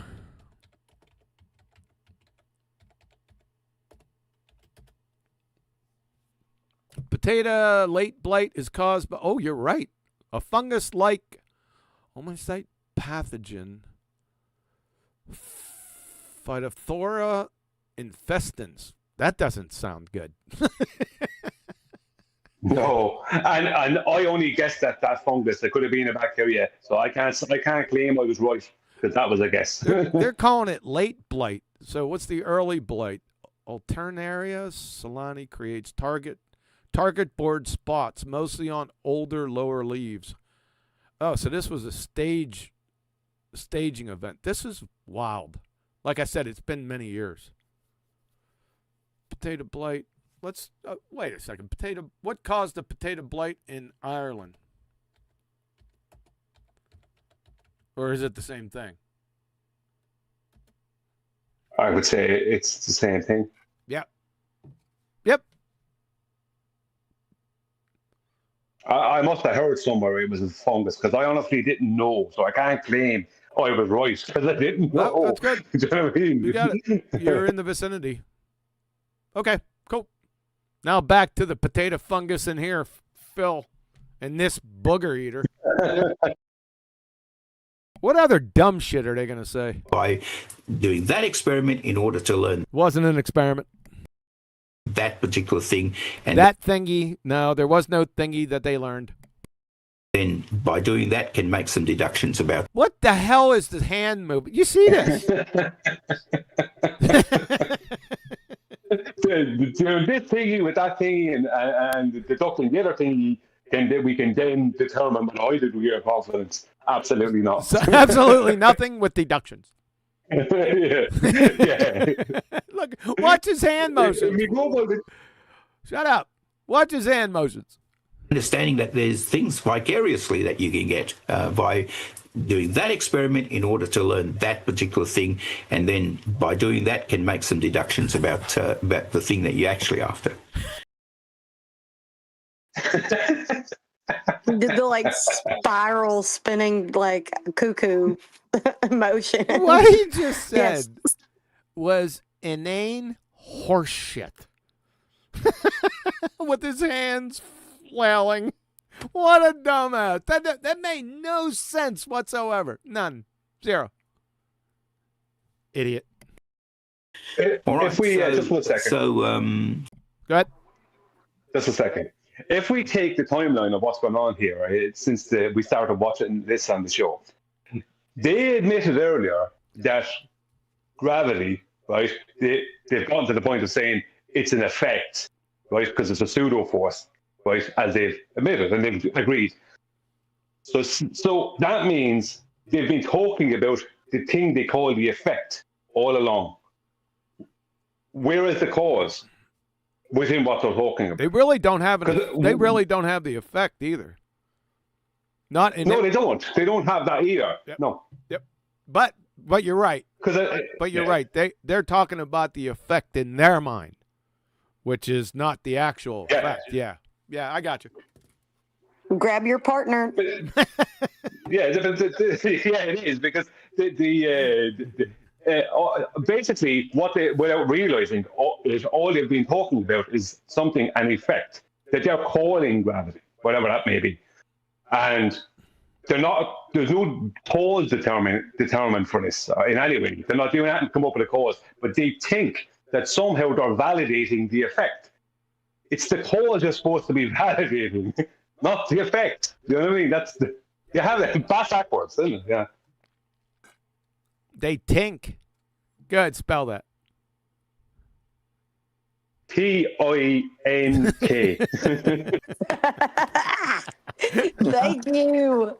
When he says tree, also. Yeah, and they're always conflating the two proponents, the Einsteinian and the Newtonian. They're jumping in from one to the other all the time in one sentence sometimes. You know what that is? Go on. Equivocation fallacy. Yeah, equivocation fallacy. They don't. What it is, Jane, is that they don't want to admit that they didn't know what they were talking about last year, or the year before, or the year before that, or the year before that, etc., etc. So now they're trying to they're always trying to intermingle both of them, right? Equivocation fallacy, but they try to do it in a more correct way. There's no correct way. There's no correct way. One supersedes the other in their power. Right. It's over. Yeah, why don't they get that? Why don't they get that? It's clearly obvious it's been superseded. I got the answer. And yet they still go back to it. Annoying. No, it's not annoying. I got the answer. I raised my hand. Didn't you say it? Why they do that, or why didn't they get that? Because they're retarded. Yeah. There you go. There's your answer. They're dishonest. Bow to your partner. Do-si-do. Okay, so it measures gravity directly. What measures gravity directly? What's gravity first? What's gravity? Yeah, exactly. Density is what you derive. So it measures gravity directly, but density is derived.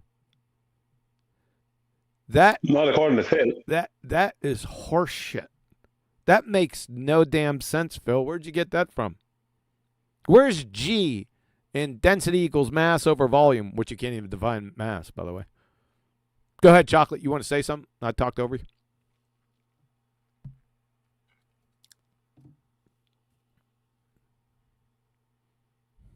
I think it was me. Oh, was it you? Chocolate. Yeah, I just said, not according to you, Phil, I said, because earlier on he said that they were measuring density. It's just no consistency, is there, in anything? Wonder which AI he used with this horse shit that screwed everything up. Who knows? Okay, afterwards, density, we got density. I think they kind of forget that density is just a mass and volume relationship. Yeah. Yeah. How'd you get density?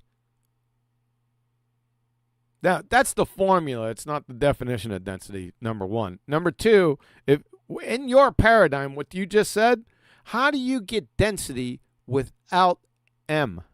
Because Cavendish didn't. We just witnessed it from Laurent Hodges at Iowa State. He never determined them. So how do you get D? Show me that trick. Yeah, has nothing to do with acceleration. Well, yeah, it has nothing to do with acceleration because there is no acceleration in general relativity.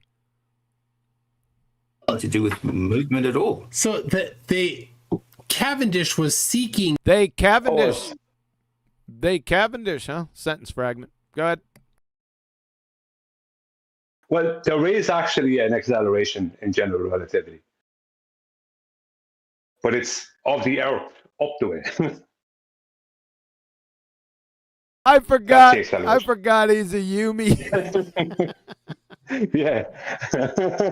So I'm not trying to be a smart ass. I just said that to throw that in because I knew you'd enjoy it. Yeah, we're going to have to get in touch with Veritasium. Yeah, that'd be rare if Brian, you are trying to be an ass. No, We know. No, he's not. I'm just kidding. I'm kidding. Let's hear what Veritasium said again. Let's go through this again. Maybe he said you are not accelerating, so that would have been okay. Let's listen up. According to the general theory of relativity, gravity is not a force. There are no gravitational fields. Gravity is kind of an illusion. What the hell did you just say? Gravity is kind of an illusion. Oh, yeah!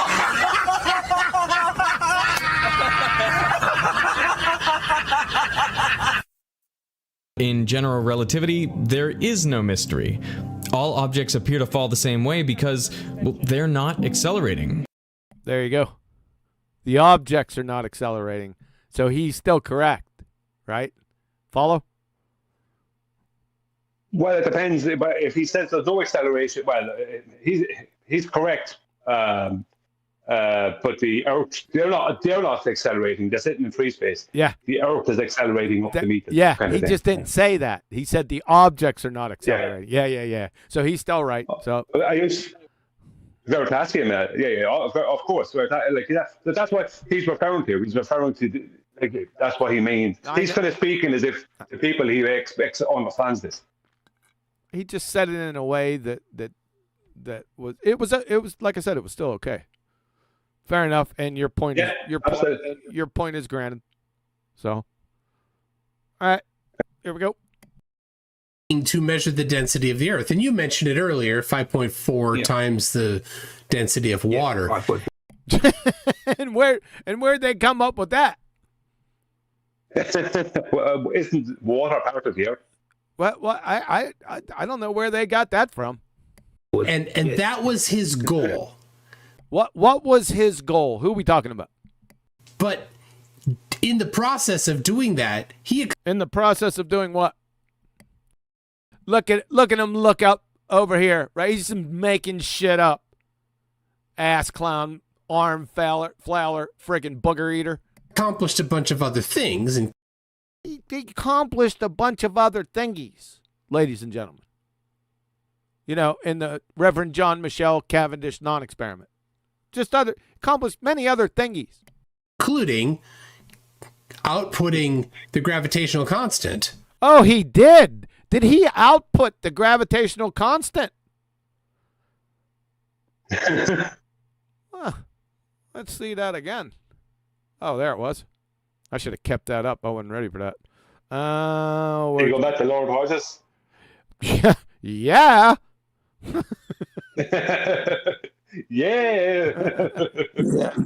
The only constant I accept is the horizontal constant of the flat Earth. That'd be it. That's too deep. Okay, so according to McBooger Eater, Cavendish found out what Big G was. He established Big G from Lauren Hodges, Department of Physics and Astronomy, Iowa State University. First, Cavendish did not determine either G or M, McBooger Eater. Now, you're either lying or you're a dumb fuck. Wonder which one. Yes. I know he doesn't know that. You can tell from the way he speaks that he actually thinks that what he's saying is true. Yeah. Thanks a lot. Appreciate you compromising yourself. What is it, like 11,567 times in a row now? McBooger Eater, you dumb fuck. Is the sun still solid enough? Yeah, inadvertently. It wasn't his intention, but it's there. It's there, huh? It's there. All right, show. Yep, exactly. So. Yep, exactly. Absolutely. 100%. So he did measure that. Sorry.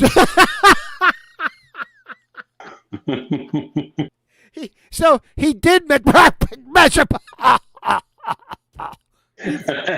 fucking ass clown. Look at this idiot. Exactly. So he did measure sorry. Exactly. So he did measure sorry, he did. So he did measure sorry, he did. So he did measure sorry, he did measure. What the heck, Huey? He did measure sorry, he did.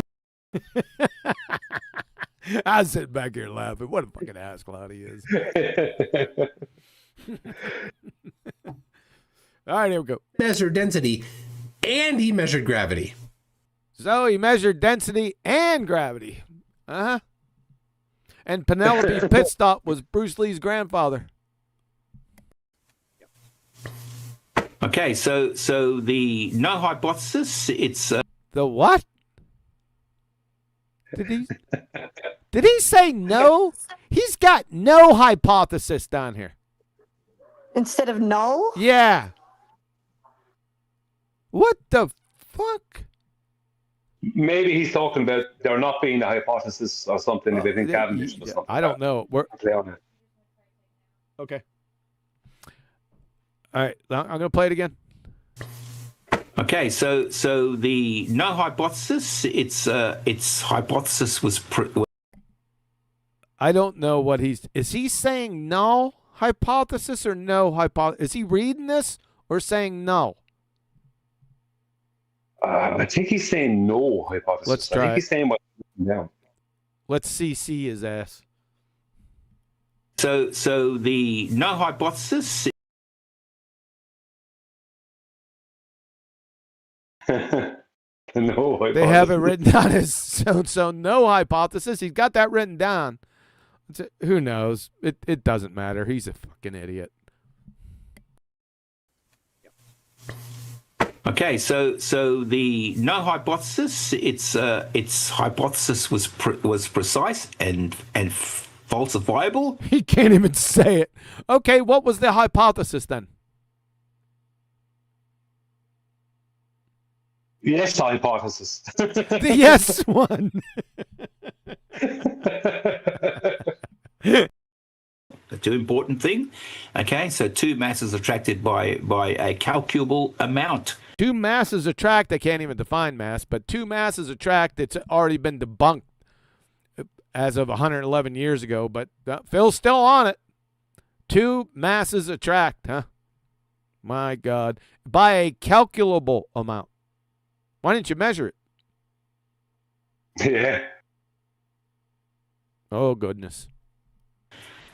And the beam deflected by very nearly that amount. The beam deflected. We got beam divergence.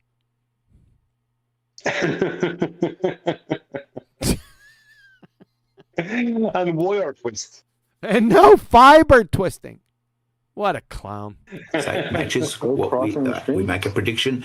Say again, Chocolate. Are they crossing the stream? They crossing the stream. Yeah, the dumbass cracker stream. What? What? Brian? Streams. Streams, plural. Streams. Crossing the streams. Yeah. You know when two guys cross the streams. Yes. Yeah, they do. The dumbass cracker streams. They're finger streams. Finger lakes. And then we design an experiment that should work if that. We design an experiment that should work if what? Let me go back. Let's hear this nonsense. What we make a prediction, and then we design an experiment that should work if that prediction is going to be right. And we design an experiment if that prediction should be right. What the fuck does that mean? What is that? What? He's just making shit up, man. He's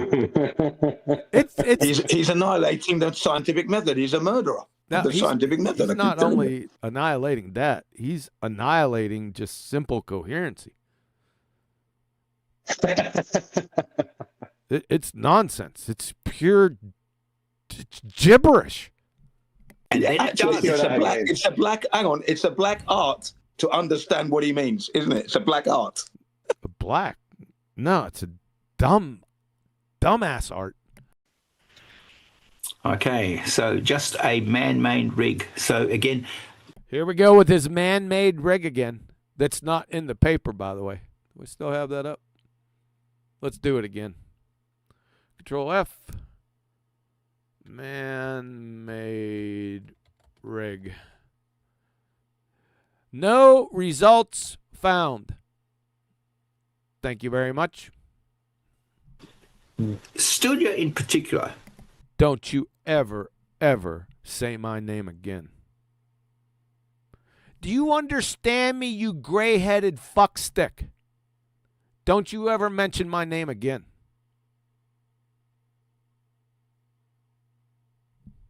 I think he probably introduced this to this, and certainly writes that in his book. He instituted what? What did he just say?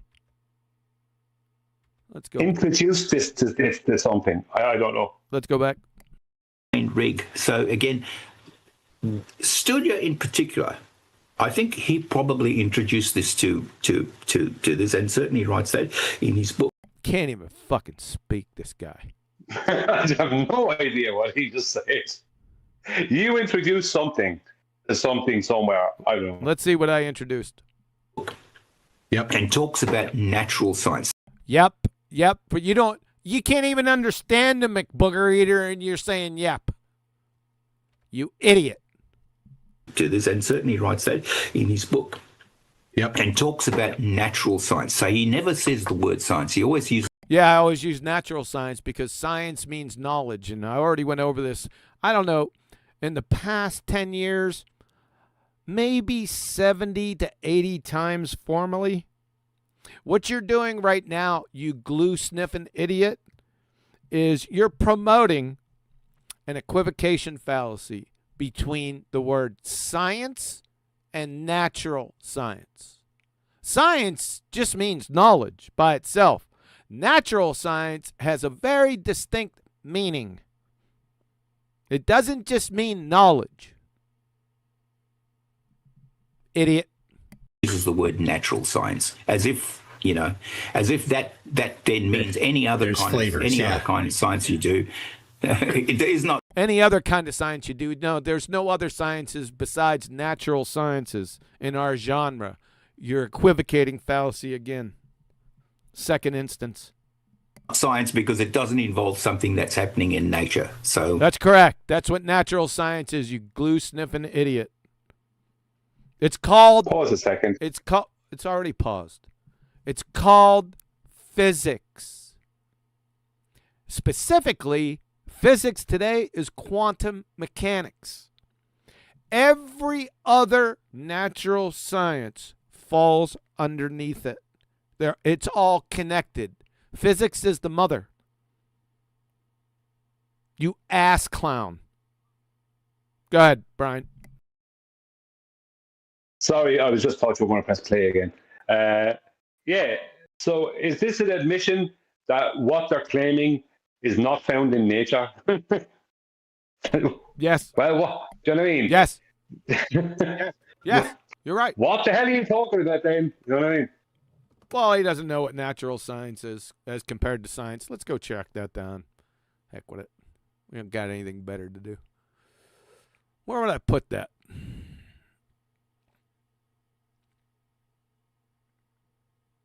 If I put science in here, we'll be here till the cows come home.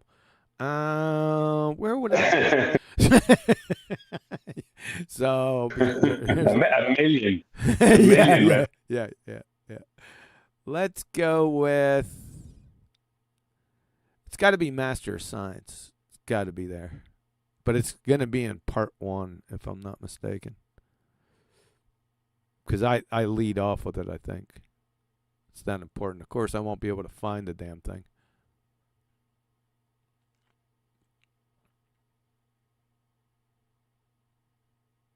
Ah, there it is.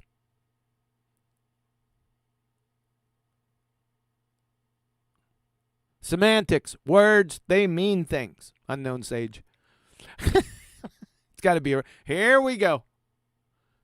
Science, scientia, from science and scio. Basically, it means to know or knowledge.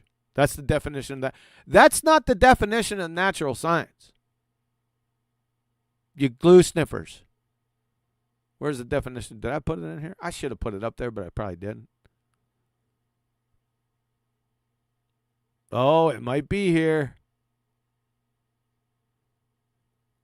Didn't I define it in here? Why wouldn't I do that? I guess I didn't. No worries.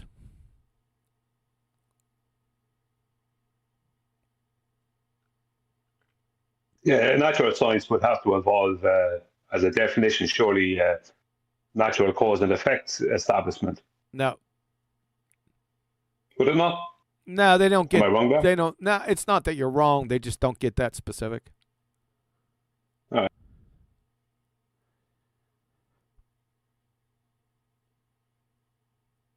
Oh, I had it in this one. I should have just went here. Science. It is derived from the Latin word scientia, which simply means knowledge, and the German word for Wissenschaft, which means systematic or organized knowledge. This was developed in conjunction with the graduate seminar, The Trial of Socrates, under the direction of Dr. Thomas Sheehan, Stanford University, December 12th, 2002. Natural science. We got two definitions. Natural science, Cambridge.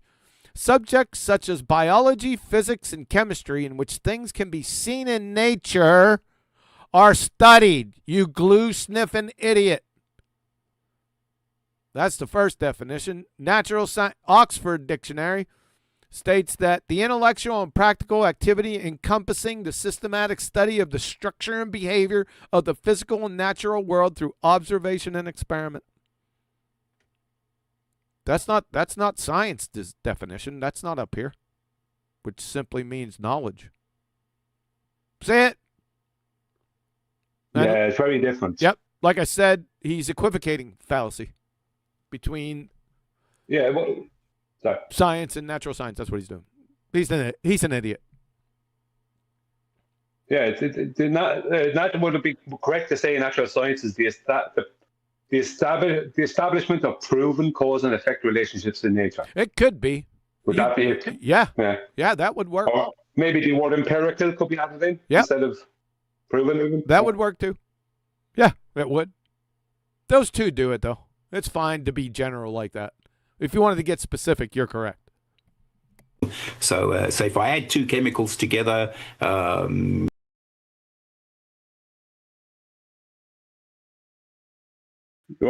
he thinks that if you add two chemicals together, like in a double-blind scenario.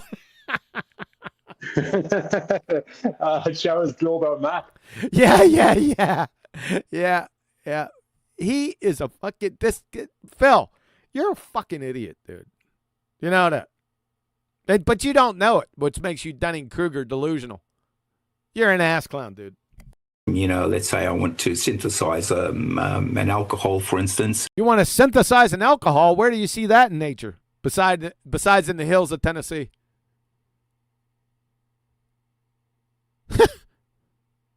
Idiot.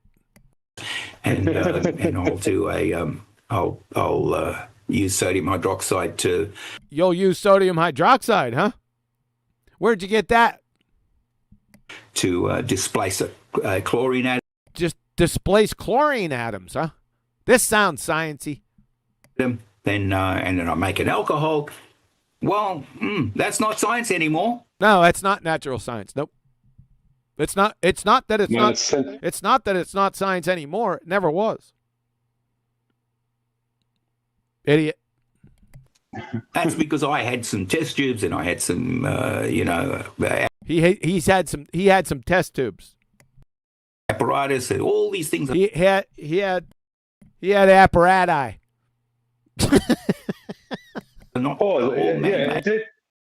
Sorry a second. This is just absolute proof for anyone who needs to know. This is absolute, stone cold proof. He did not read that book. Because in that book, it says nothing about that. It's very clear about what natural science is. It starts with one thing, a naturally observed phenomenon. Yep. Very clear. Yeah. So mixing two chemicals together is chemistry. It's maybe, you know what I mean? That's what it is. Right. Yeah, those chemicals may have come from nature sometimes, right, whatever, but unless they're synthetic. But that's where's your naturally observed phenomenon. You don't have any. You're starting off in a laboratory. Yep. He's a moron.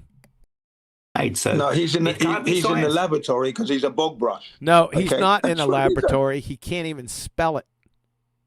Yeah, I'm saying he's in the laboratory, which is the toilet, and he's a bug brush, the toilet brush. That's what I'm saying. Wasn't this the same guy that said earlier you could see an observation? Yes. Did you like that? Yeah. I didn't stop it then. I wanted to because Betty laughed her ass off at it when he said, we're looking at observations. I said, isn't that quite redundant? And then he changed. That's what you were playing. Then he changed and he said, well, we have observations. Oh my God, these people.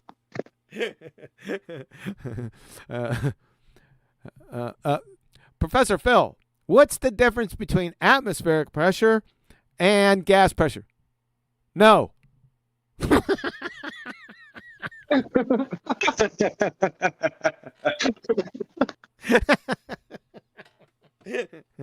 Chocolate goes. Prof. Look at Prof. You said some No.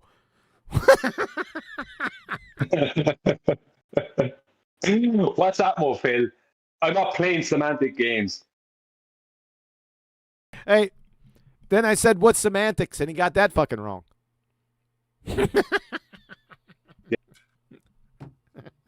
Oh, my God. Those were the days. I mean, how ridiculous is that? You are the most ridiculous of the ballers for today. I've made a prediction. You didn't make any prediction. You don't know what one is. I have a haloalkane. He what? What the hell was that? Is that? I've made a prediction. If I have a haloalkane and I add a hydroxide to it, I'm going to... Oh, he's still in his little chemistry horseshit. Yeah, it's still not science, you numpty dipshit. To displace the... Hey, Phil, is water vapor or gas?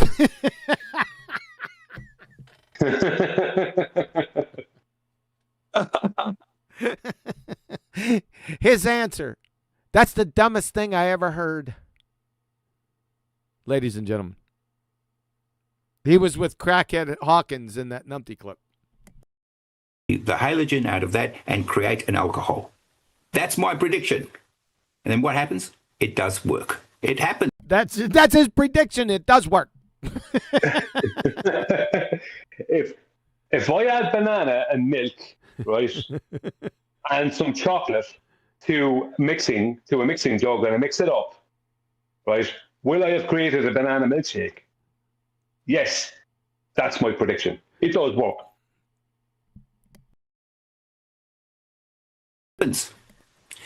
So what does that say about all the things that I assume about that I know about the that he assumes that he knows about? That made no sense. He's just rambling incoherently. Listen to that dumb shit.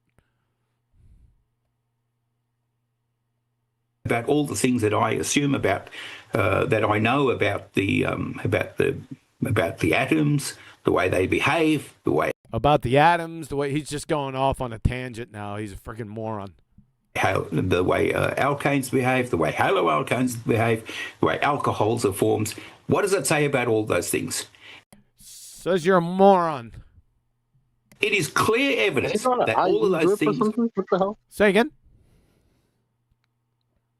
So is he on an IV drip or something? What is wrong with him? Yeah, with the alcohol that he made. There's been some instances where I thought he might be having a stroke for real.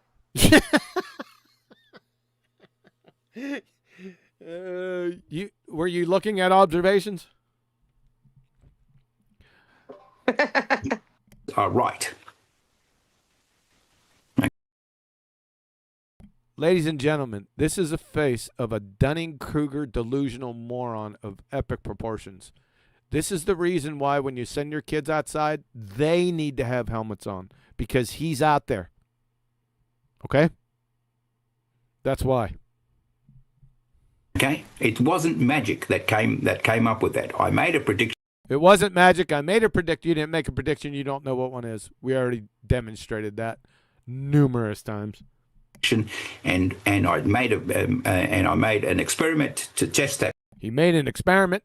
Prediction, and it came right. It came right.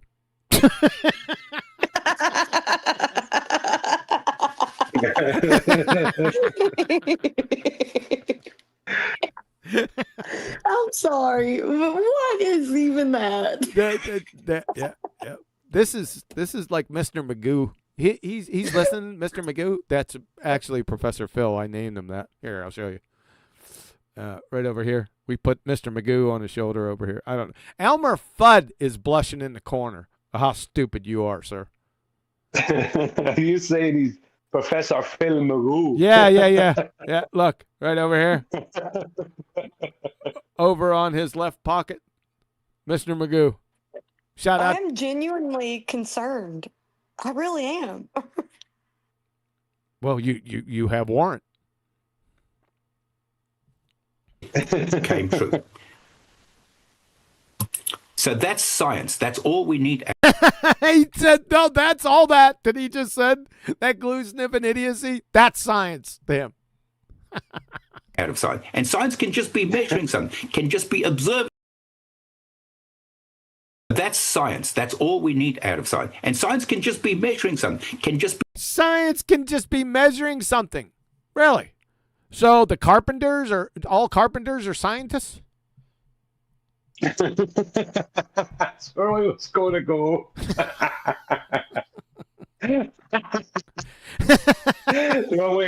White lab coats out on the construction site.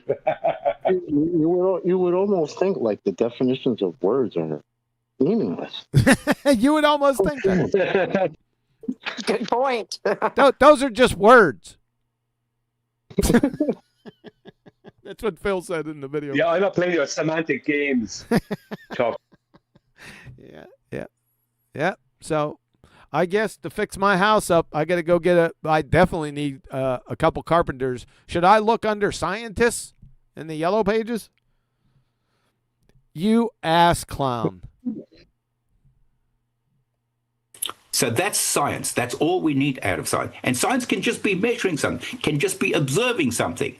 Really? So anyone that's not blind, from infancy to adulthood, that's alive, every time they open up their eyes, are they scientists? Oh my! Like, you already made it bad by saying science. You could just measure something. You're doing science. Then he literally the next statement is, "Oh, you could just observe something, and that's science." Wow, Prof. Make sure you blink. That's crazy. Yeah. Unbelievable. Thanks a lot, Phil.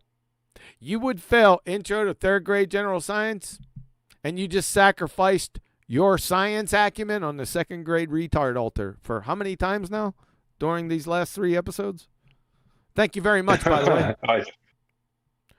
Thank you very much, by the way. Go ahead, Brian. Sorry. Yeah, they always do this. This is so old with them. It can be this and it can be that. You always want to make things that are objective subjective. They're constant. Like for the past 11 years I've experienced with them, everything has to become subjective in some way so it can be changed and manipulated and moved around. Do you know what I mean? Like, no, objectivity exists. No. I'm sorry, you know what I mean? And certain things are objective. No. Yes. All right, give me a minute. I'll be right back. Take it over, Flatty. I'm surprised he didn't say to do that. I'm shocked. Yeah. He usually hands it over. I have to laugh at that, Professor Phil Magoo. He looks like he needs a hug, doesn't he? Rather than he just hug? needs to get it out. Yeah. I wouldn't touch him with a 10-foot pole. I don't know what's going on. You wouldn't touch him with a bog brush. Something is happening with this man, and it's not pretty.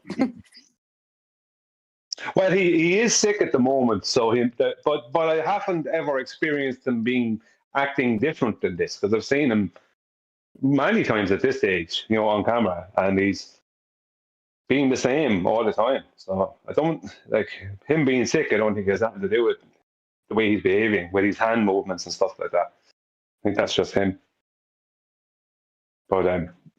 What do you mean by he's sick? What do you mean by he's sick at the moment? What do you mean? I did hear he wasn't well. He had cancer or something like that. Some while back. Who you talking I about? could be wrong, but I could be wrong. No, that was Ruhev, is what I heard that was in that situation. Ruhev. Well, Ruhev was before. I don't know if he is these days, but he was before. Okay, he was before. That was the only one. Yeah. So I don't know now if it came back, if he got like a relapse of it or something. But I don't know. He was before sick. Yeah. Okay. So Professor Phil it is then. Well, I didn't know he was sick. It's news to me. Well, I only heard it through. The only way I heard it was through hearing a clip from Nathan's show where the ballers were giving. I can't remember where the clip came from. Or maybe someone played. Betty might have played it or something. Where the ballers were giving Nathan a hard time for giving Phil a hard time, and because he was sick or something like that, and Nathan was saying, "I don't care if he's sick," or something like that. Right. But that's going back maybe 2 months ago or something like that. And so I don't know. It's just that's in this arena. There's so many kind of rumors go around, so you don't know whether something, you don't know whether something's true or not. Yep. Yeah, absolutely. Yeah, you're absolutely, 100%. Here we go. I make a prediction that there's going to be a planet out there. What a clown, man. He makes a prediction. I'm standing at the ocean. I'm predicting that there's water out there. Oh my God. Oh boy. Based on all the stuff that Newton's done. Based on all the stuffsies that Newton's done. Of course, Newton's been debunked for 111 years. Idiot. And that's where he's getting all his chemistry from. The alchemy of Newton. Yeah. Let's just say that a lot of the Newton stuff that's attributed to him is not actually him. So let me just make a caveat with that. We should have a show one day and figure out what is actually Newton's and what's not. Gravity definitely is not. Yes. So there's going to be a planet. Then you go looking for one and you find it. And your predictions come true. I went to the ocean. I said, there's going to be some water out here. And I found it. I predicted my prediction is correct. Define planet, dumbass. How is that? That's not magic. That's... This guy is like retarded at a second grade level. Using that information, that's making a hypothesis about... That's not a hypothesis, you glue sniffer. You would actually literally fail. I don't know how many times. It's about 50, 60 times just in these three parts. You would actually literally fail intro to third grade general science. About what you'd find, and then actually doing the work, and then you find it. I mean, how can... Oh my God, you stuttering fool. How can he ignore this? How can this... How can we ignore you? Real easy. And anyone that listens to the last three parts or that numpty clip from you, they have plenty of warrant never to listen to you again. Actually be scared for others around you. Ignore that. That's a rhetorical question. What an ass clown. Okay. So why does it collapse here? Right. Okay. That's He's gone on so far, right, with his glue sniffing idiot drivel that he forgot where he's left off. So he's back up to why they collapses. He forgot. He's forgotten that he's went over these. This fucking idiot, man. It's debunked force. Okay. All right. I think we went through this. Yeah. Measured. You're on mute, Kiwi. Yeah, no, I was laughing. Density, not gravity. You can get Earth's density by measuring the. Well, just go through it again, Phil.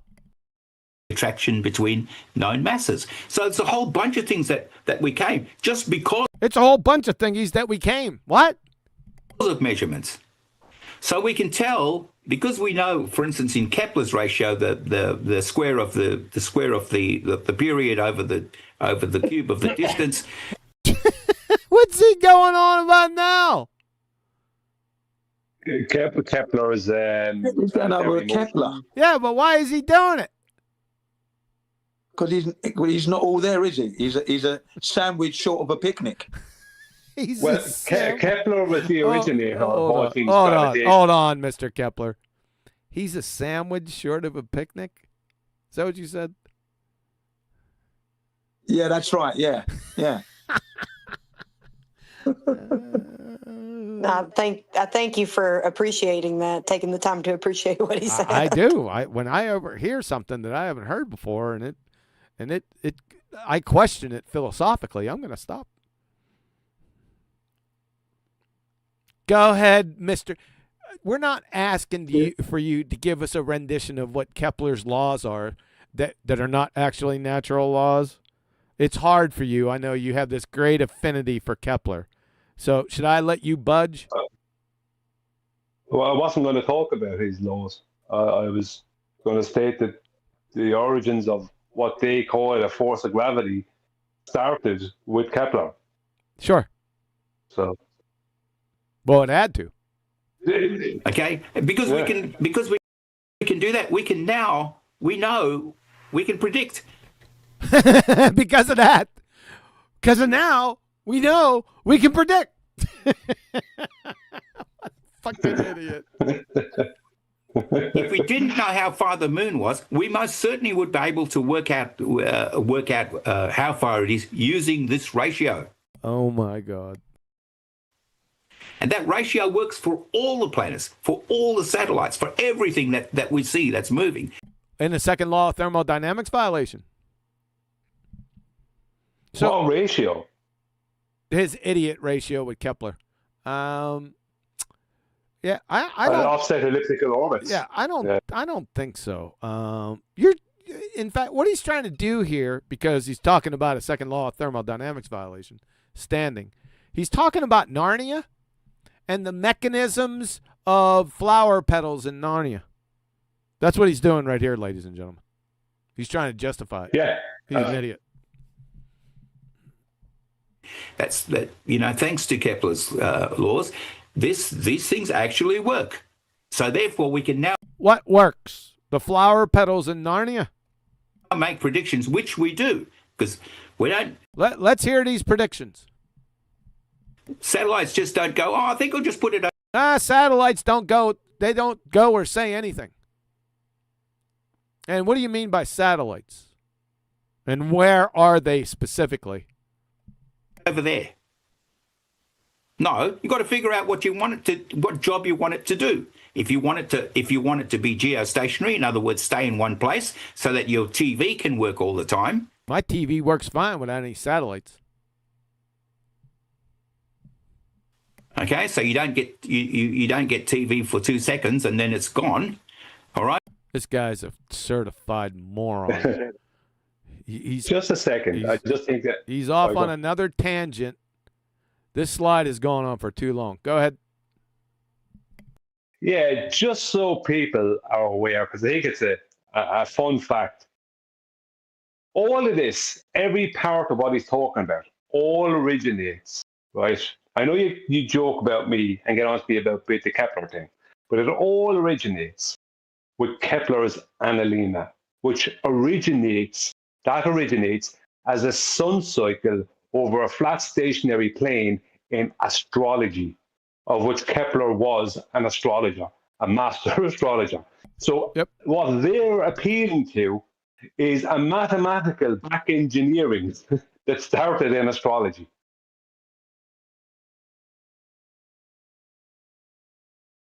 Right, so you want your TV to be on all the time, all 15 years of it, then it's got to stay in one place.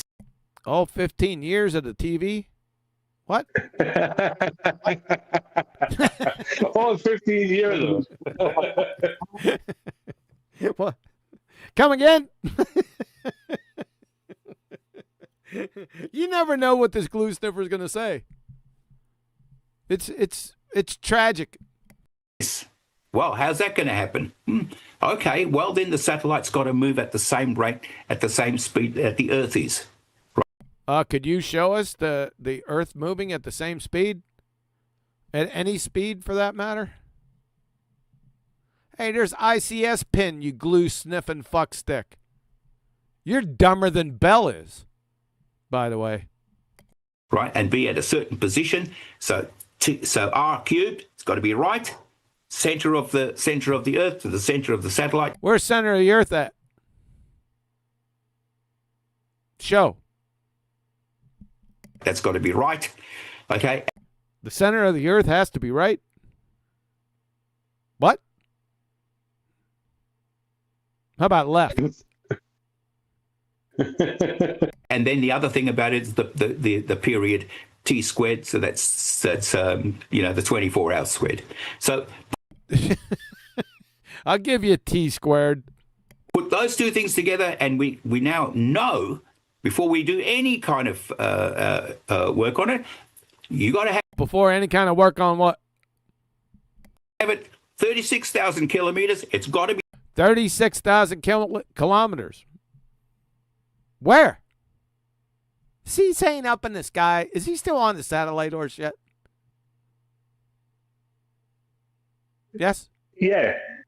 Yeah, he's still on that, I think. Well, that's elevation, right? Welcome to Flat Earth.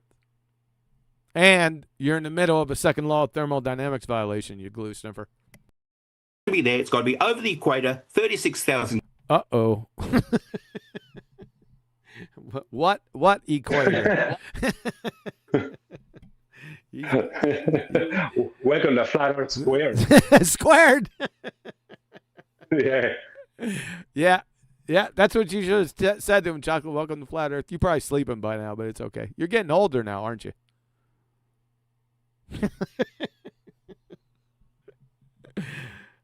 Says the geezer. Go ahead, Chocolate.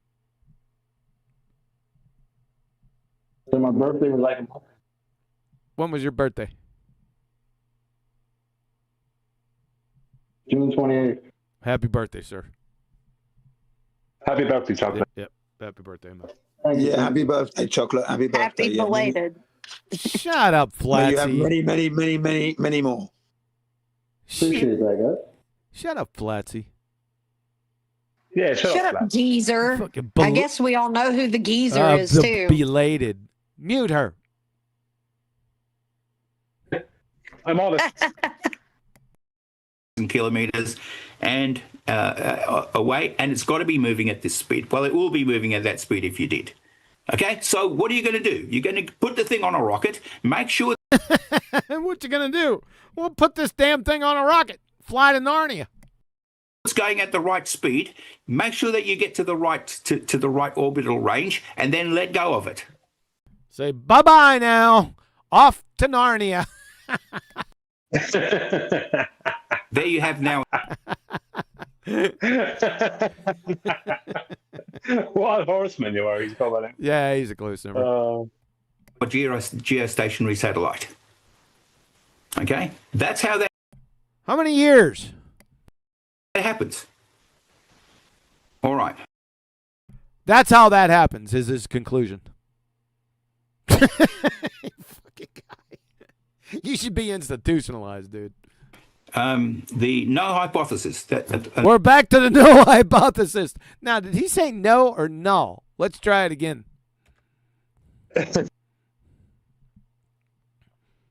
There we go.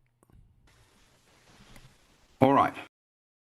The no hypothesis. It's still giving us the no hypothesis. Oh boy. Another one of the things that drives you wild, and you think, oh, It just drives us wild, the no hypothesis thing. These people are just, The null hypothesis is wild? It drives us wild, really?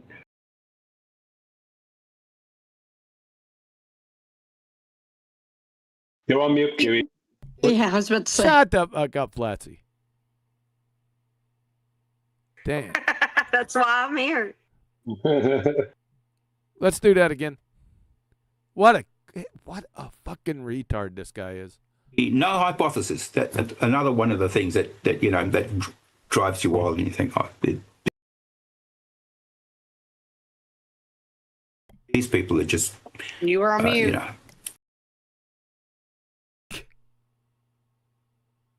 Still on mute. Shut up. Geezer. Flatty, we need Geezer patrol. I'll mute to both of you. I will. I'll tell you what. I'll mute to both of you, then kick you. I'm so scared. Bet your ass you are. We'll try to be kind. You're trying to be kind for us, right? The no hypothesis horseshit. You're a dumb fuck, dude. Okay, no hypothesis. Laugh it up, funny boy McBooger eater. You don't even know what he's talking about. Okay, its hypothesis was precise. Okay. So the no hypothesis was precise. And falsifiable, and that's the thing.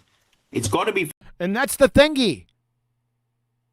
The null hypothesis has to be. Oh, I'm sorry. The no hypothesis. Who the hell knows? Falsifiable. All right. By saying there's a dome and you can't falsify it, well. By saying there's a dome. What?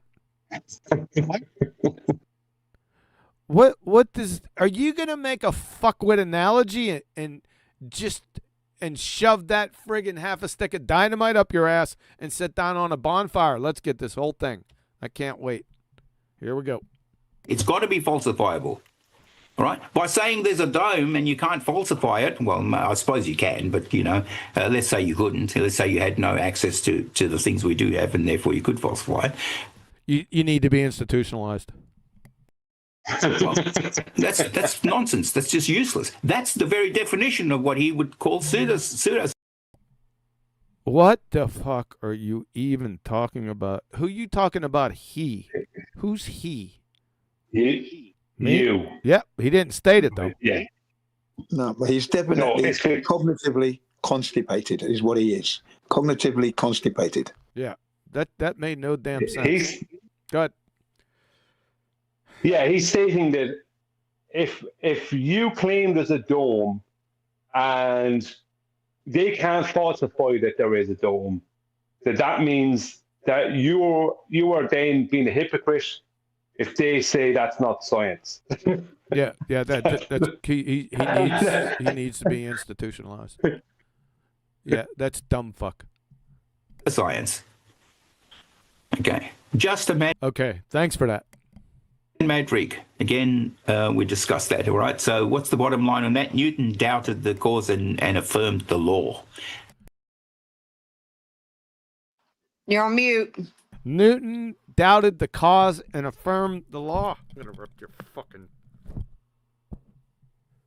That's stupid. Newton renounced gravity. And then he says the chapter quotes him to mean the reverse. Yeah. Because that's what he said. We quote him, yes, in the letter to Dr. Richard Bentley, exactly. Yep. He renounced it. In fact, he said something to the effect, let me paraphrase, that if you believe in gravity, you need to be institutionalized. We need to go over that? I think we do. Yeah, I think that letter would be awesome right now.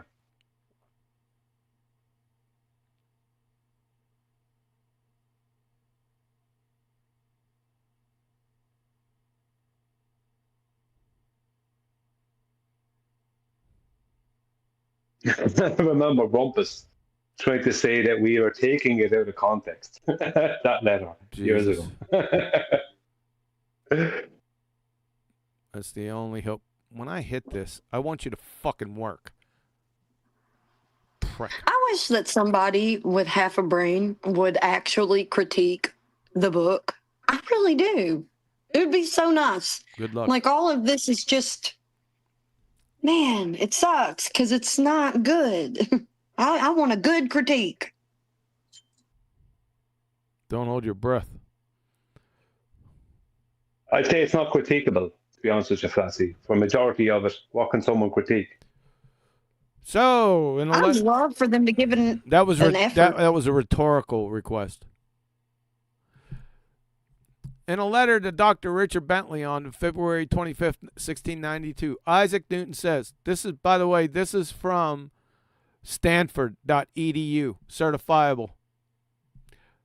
'Tis inconceivable that inanimate brute matter should, without mediation of something else which is not material, operate upon and affect other matter without mutual contact, as it must be if gravitation, in the sense of Epicurus, be essential and inherent in it. And this is one reason why I desired you would not ascribe innate gravity to me. So Newton is saying, don't ascribe that shit to me. That gravity should be innate, inherent, and essential to matter, so that one body may act upon another at a distance through a vacuum, without the mediation of anything else, by and through which their action and force must be conveyed from one to another, is to me so great an absurdity that I believe no man who has in philosophical matters a competent faculty of thinking can ever fall into it. You're fucking dead. Whoever claims that Newton was a proponent of gravity can't fucking read and is aware of this letter. This is certifiable. Yeah, we know that. Thank you. Yeah, that's right. He says, don't call me because I'm not going to be calling you. This last statement. Let him keep doing it, though. Go ahead, It's hilarious. Go ahead, Chocolate. Sorry, I stepped on I it. said, let him keep doing it, though. Let him keep claiming that. Let him keep calling it Newtonian gravity when Newton himself said this.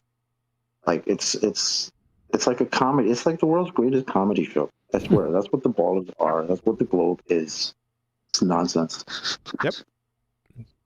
Well, we have gotten them to the point, as was shown earlier in this show, where they're accepting that what's calling gravity is just an effect. Now, why they would be arguing for Newton after that, I don't know. But we have gotten them to that point. Took a long time. I know. Yeah, I know. To quote Sesame Street, it's tomfoolery, obviously. Let's finish it off. This is very interesting. Gravity must be caused. Hey, Isaac, you got to define this monkey first there, brother. So you made this statement up here, and then you fire off with gravity? This is sort of non sequitur, isn't it? Gravity must be caused by an agent acting constantly according to certain laws. But whether this agent be material or immaterial, I have left to the consideration of my readers. So you're saying gravity, which you can't define, must be caused by God, by an intelligent agent. That makes no sense. Maybe I'll get a chance to speak to him one day, because I'm going to bring this up. What is interesting there is he doesn't say gravity is causing. He says gravity must be caused. So gravity is the effect. Yeah, it doesn't matter. It makes no fucking. Don't try to subjugate my point. I have a tendency to do that. So QE, so QE, God will ask you, what did you do on my flat Earth that I made for you? You're going to ask him about the gravity thing. I'm going to ask him about this statement right here. In comparison to the context of this. It's the next sentence.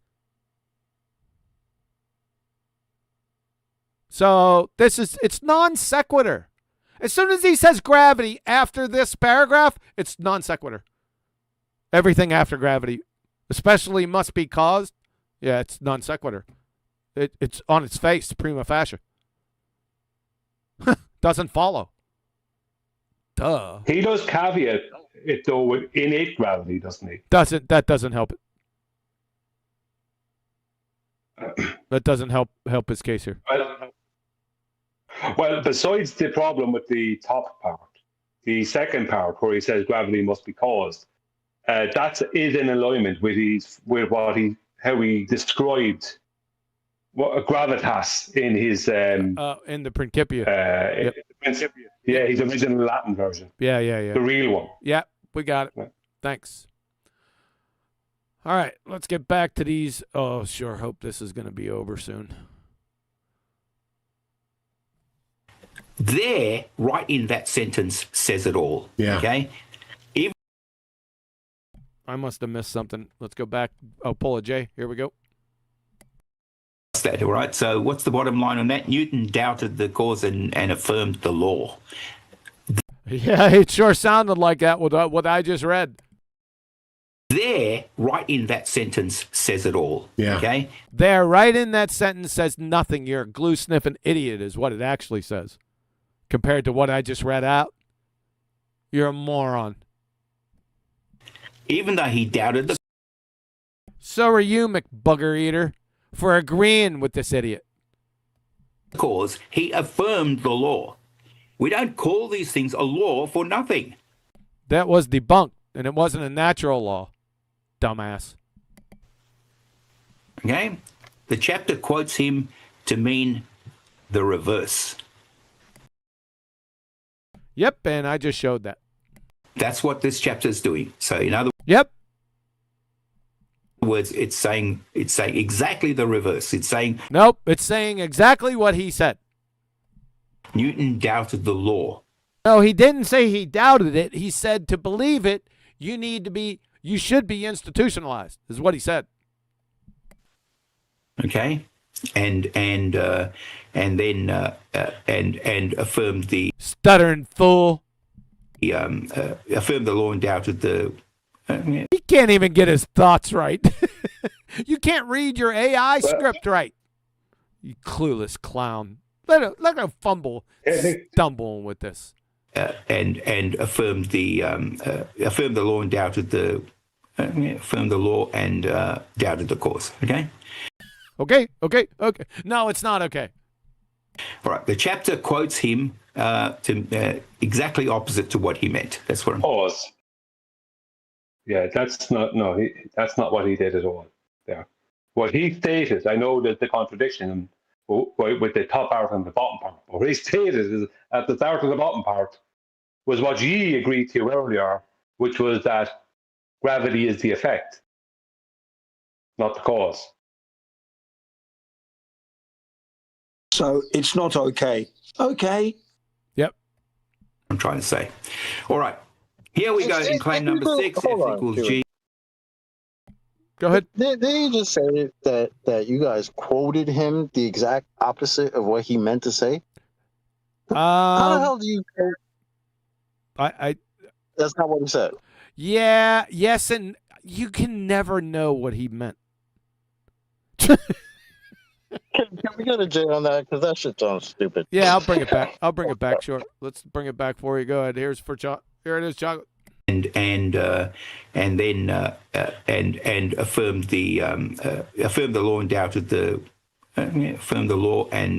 doubted the cause. Okay. All right. The chapter quotes him to exactly opposite to what he meant. That's what I'm trying. Yeah, that doesn't make any. That's a non sequitur. Good catch, chocolate. Yeah, that's non sequitur. The chapter quotes him exactly with what he said. Right. Yeah. I was gonna say, how the hell do you quote somebody exactly opposite of what they said if you quoted it? Exactly, Chaka. Good catch. Trying to say. All right. Here we go in claim number 6, F equals G M1 M2 over R squared isn't Newton's. Big G.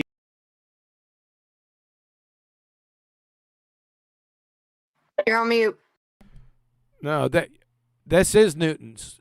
F is proportional to M1 over M2, and he didn't know what M. They don't know what M is, but regardless of that, over R squared, that's what is in the Principia. G is a bastardization. Yeah, the constant G was inserted centuries later. Yes, correct, by C.V. Boyce. So the universal law is misattributed. Yes. Yeah, this is prima facie.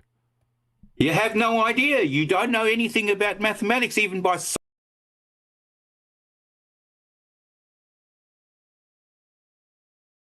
You're on mute. You're on mute. 1 + 1 is 2, so I do know stuff about mathematics.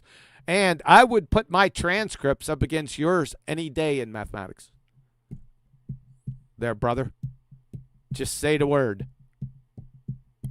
Fucking ass clown. What does this have to do with mathematics? Why are we talking about mathematics anyway? I thought this was science. That statement right there made no fucking sense. Saying something that dumb in your in. You're the dumbass. You actually wrote that and put. Yes, I did, and I supported it, but you didn't read it, so you don't fucking know.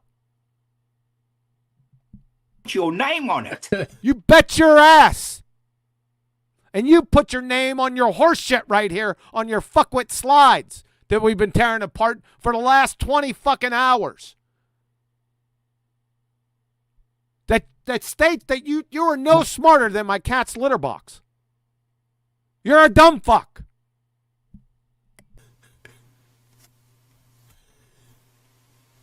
Fucking Mr. Booger Eater's fucking shaking his head over there. Is the sun still solid enough, fuck stick? Oh. For goodness sake, you may as well write idiot on your forehead and go. Why? Idiot on your forehead, we see it on here. On yours. You're the fucking idiot. And go around saying, look how good I am with idiot written on your forehead. And why is that? Do you have evidence to refute it? That's rich coming. That's rich coming from Mr. The stupidest thing I've ever heard. Yep. About water vapor being a gas. Yeah. Come on. Yep. Who teaches about water? Yeah. Yeah, we don't know that for sure though. Chocolate. It's mind numbing anyway. Let's just move on. Okay, that's it. That's about a good analogy for what they've done. That's about a good analogy. Good English. Here, they've actually written that quote. Yeah. We written this quote. Which one? He doesn't state Newton only wrote proportionality. This is not quoted in the book.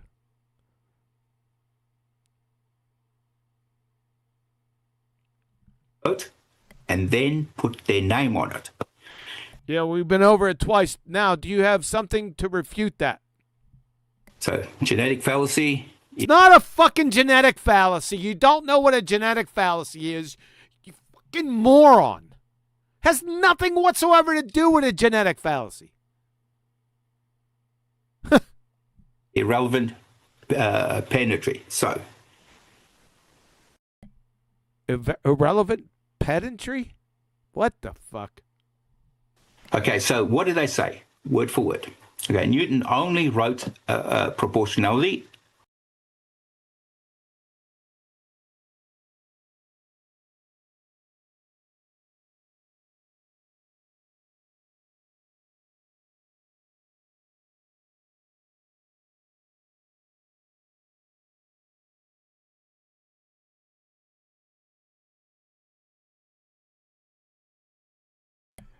Newton, Are you on mute? Shut up. Newton only wrote, I just put that in there. He said word for word. I don't have to go any further. It's not in the book. Do you hear what he just said? Let's go back. They say Yes. word for word. Okay, and Let's do it again.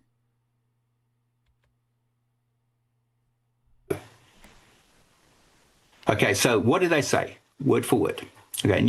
There we go. Word for word. When the word's not in there. No results found. Ladies and gentlemen. Lie number 21.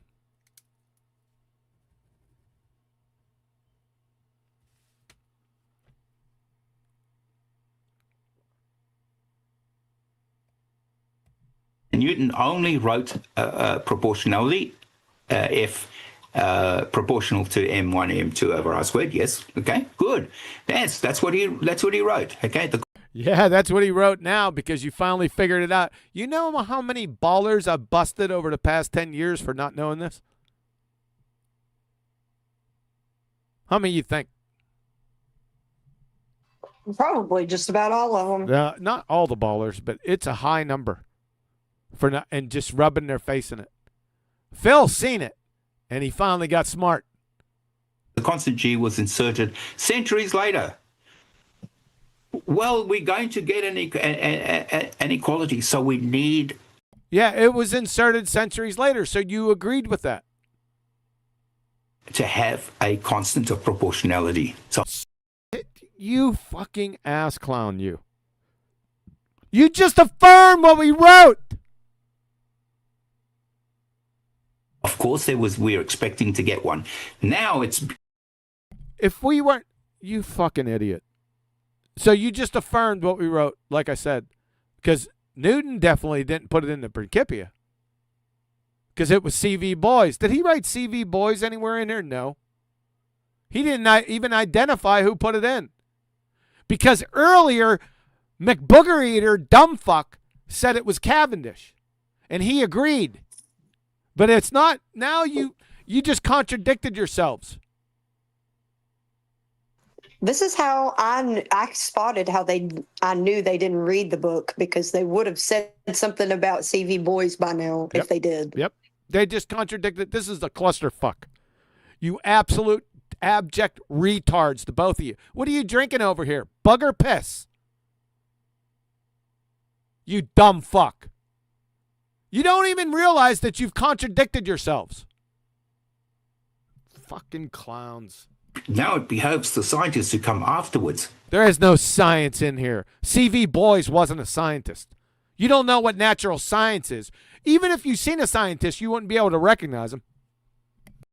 After Newton and say, well, okay, let's figure this out. Let's figure out.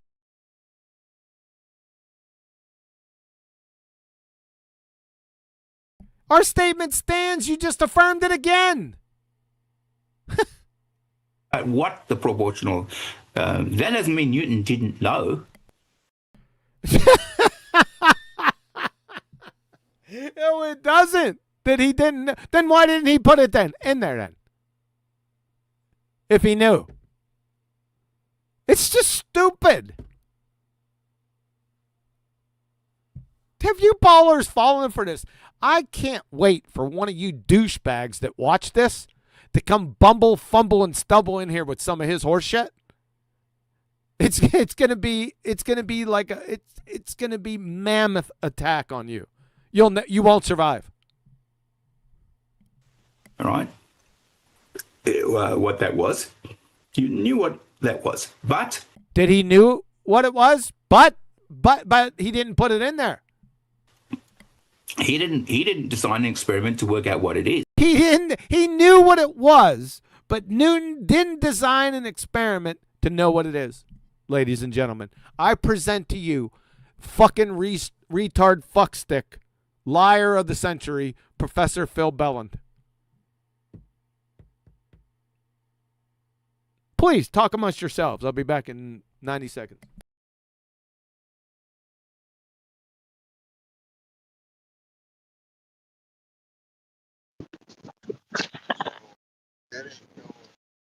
knew what it was, but he didn't use an experiment. So that would go against them saying that it was an experiment. Are these people retarded, then?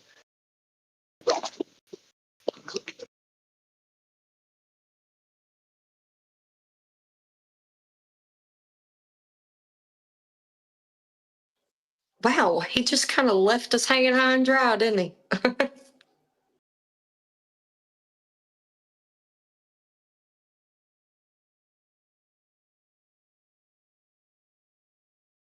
Yeah, he said it was going to be 90 seconds, didn't he?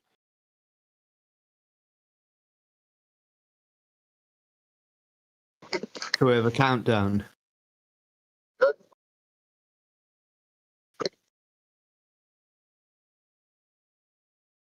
It was just a very inconvenient time for me.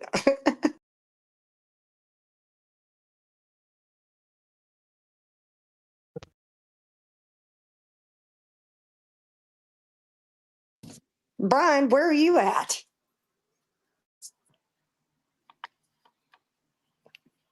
I was defending my honor with somebody. Now I'm back. Oh, good grief. Yeah. Yes, sometimes you have to stand up for yourself. Just throw this is some potatoes at nonsense. him. Go ahead. This is some nonsense, right? Because the very thing, Phil Bell was there only minutes ago stating, oh, did he put his name to this, talking about QE? He put his name to this. It's all a big joke. Him and MC Toon were laughing and joking about it. And then he goes and affirms that QE is correct. Like that isn't, as far as I'm concerned, that is an intentional deception. Because he's trying to make it out as if QE did something stupid or wrong by putting his name to this thing, by stating this and putting it in the book. Right? That's the impression. He's like poisoning the well, giving the audience that there's a problem here, the impression there's a problem here. But then he goes and affirms that QE was correct. Like that is deceptive. Sure, it's not another instance of hammering at the C4 fire.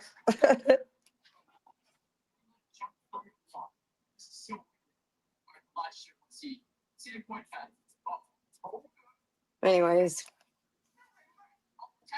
it has definitely been more than 90 seconds. That isn't Flatsy. No, that is, sorry. I had to step away. That isn't, no, that is a use of a deception. Trying to, like I thought, because I've dealt with this myself, with these people, trying to give the impression to an audience, right, that you are somehow incorrect or wrong, and you're somehow stupid or misinformed, and then they literally affirm that you're correct. And they know they're going to be doing that. Like Phil knew he was going to be affirming that. He might try to work his way around it, but he knew he had to affirm it because he knew he couldn't go against it. Now, he knew that. That's knowing. So that is deception. Even though he might think it's smart. It's not very smart, but it is deceptive.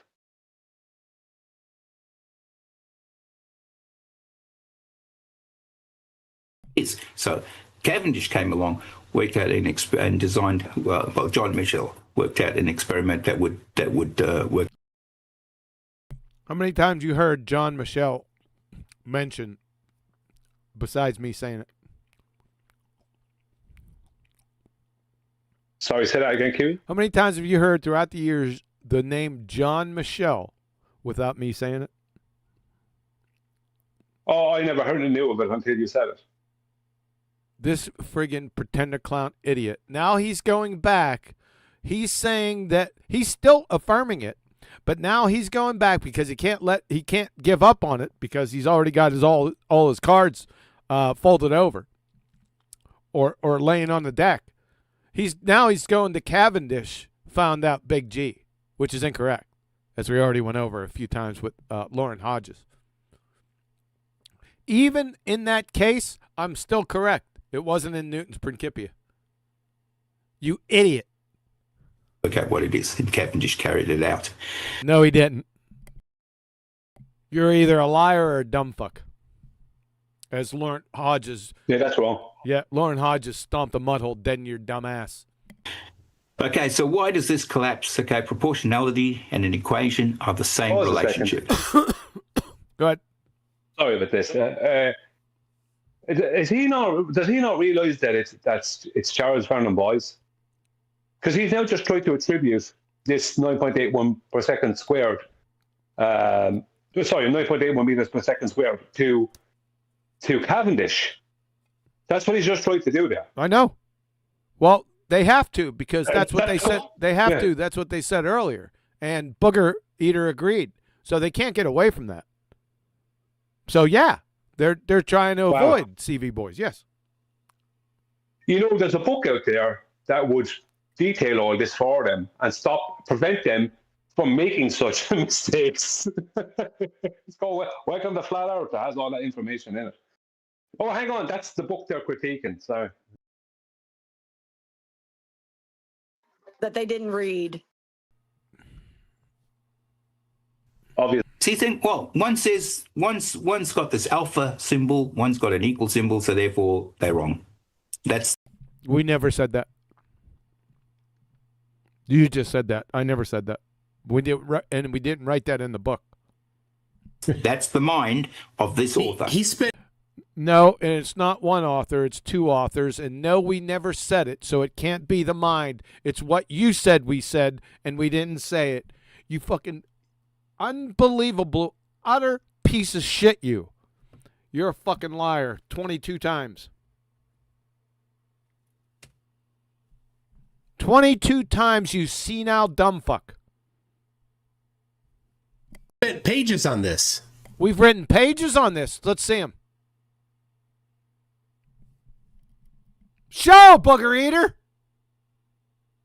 Or you're a liar. Yeah, exactly. Pages. Yeah, exactly, you fucking liars. Pages.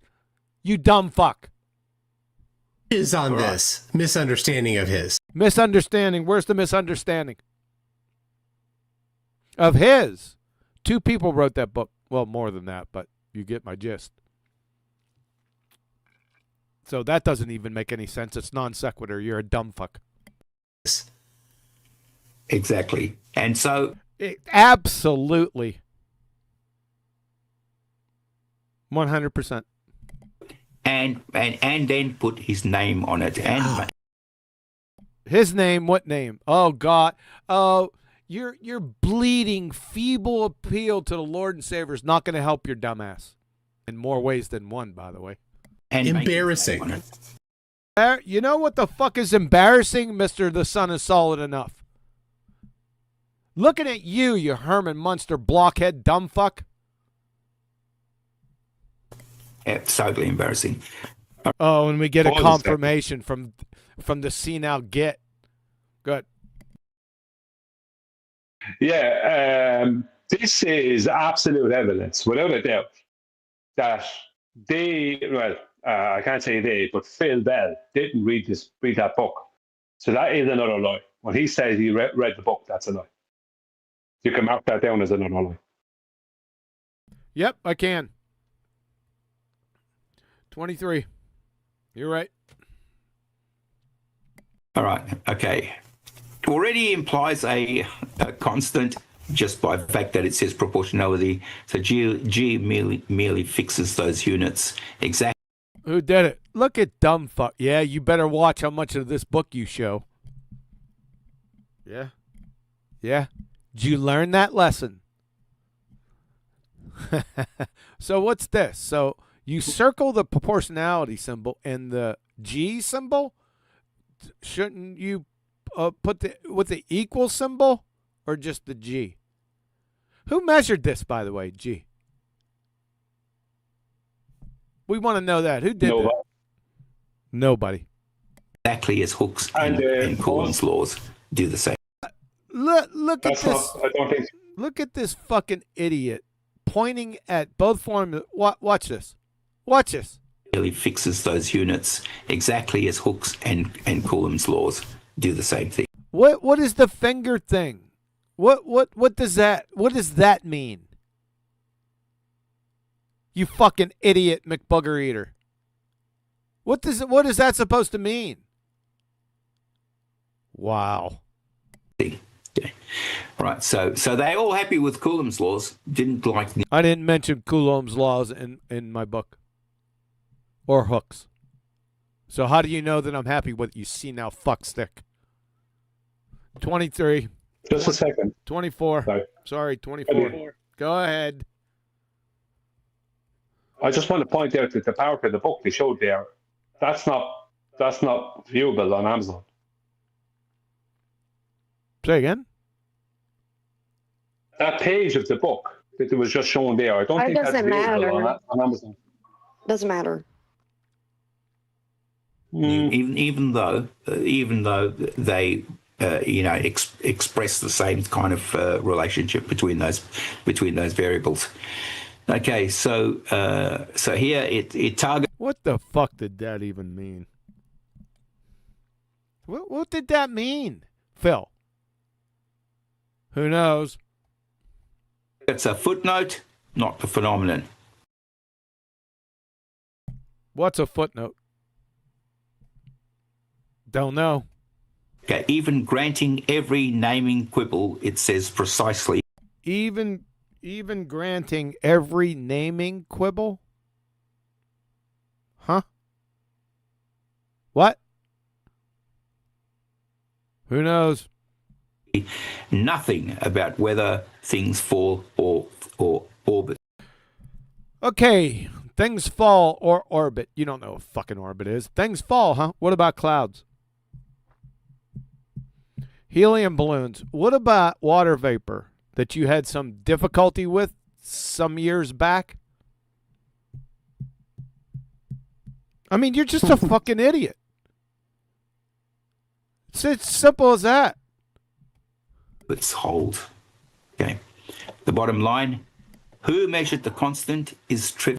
Is trivial. Did he say trivia or trivia? What did he say? Let's go back. Okay. The bottom line, who measured the constant is trivia. I'm sorry, he wrote it. It's trivia, right? But that doesn't answer the question up here that we stated that Big G is a bastardization.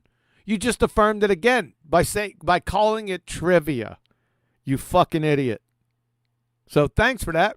Yeah. Why would it be trivia if our statement wasn't true? You are an ass clown. Certifiable.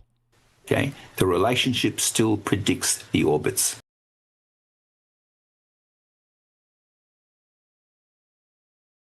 You know what I mean?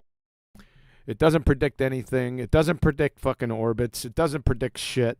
It has nothing to do with the topic at hand about Big G being a bastardization. Our statement is true. You affirmed it like 3 or 4 times here with your dumb fuck exposition. You're a moron. As an example. Right, 7. Okay, the laws of physics is an oxymoron. Yeah, this is complete and utter nonsense. What he's calling a prediction there is mathematics that's based off a pre-assumption, based narrowly, of something happening within narrowly, and then those mathematics predict themselves.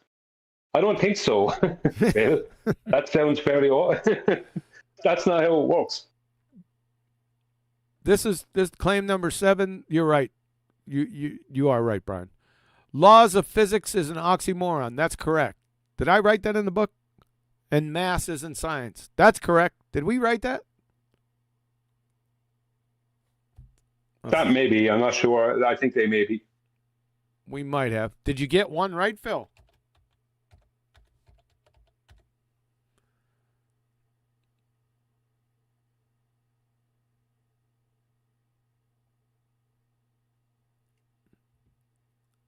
Consequently, the term atmosphere or spherical shaped air is thus an oxymoron. Uh-oh. Uh-oh. See this? That's not what he wrote down. What about oxymoronic? What did he write again? Yeah. In reality, he took it this. He didn't say. He might have been referring to this. In reality, the laws of physics and scientific laws are oxymoronic. Is that what he wrote? Nope. 25, Phil. 25 lies. And laws only describe and involve no experiments. Maths isn't science from Feynman, Mullis, Black-Grecianen, and Professor Shankar, chair of physics at Yale. Scientific laws are contradictions and only natural laws exist. This is correct. But we already showed that you didn't quote it right. So it's a minor one, that one, but I got to annotate it. Oxymoron. Their words. Wow. Not my words. Wow. Not my words. I didn't say oxymoron. I didn't make this statement. The laws of physics is an oxymoron. I never made that statement. Not in the book. Let's check it again.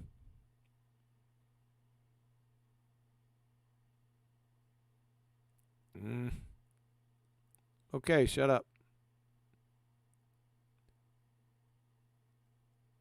The only time I mentioned oxymoron, exactly oxymoron, which you said exactly, was with atmosphere and spherical shaped air. That's the only time I mentioned that. So, like I said, technically, it's bullshit. Wow. Yeah. Yeah. And maths isn't science. And he will later... Not he, they.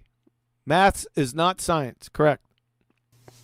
Talk about and use laws of physics to try to debunk the globe. No, we never use laws of physics. They don't exist, you ignorant fuckstick. Globe. Exactly.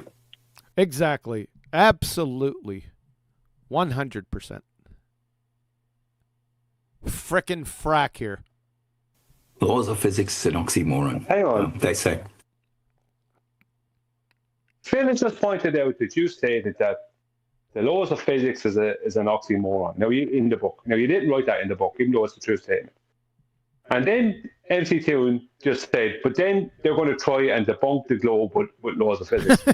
Why would you be writing that? Like, why would Phil even claim you're writing that? And Toon sit there and listen and read this, and then say that you're then going, no. Yeah, gotcha.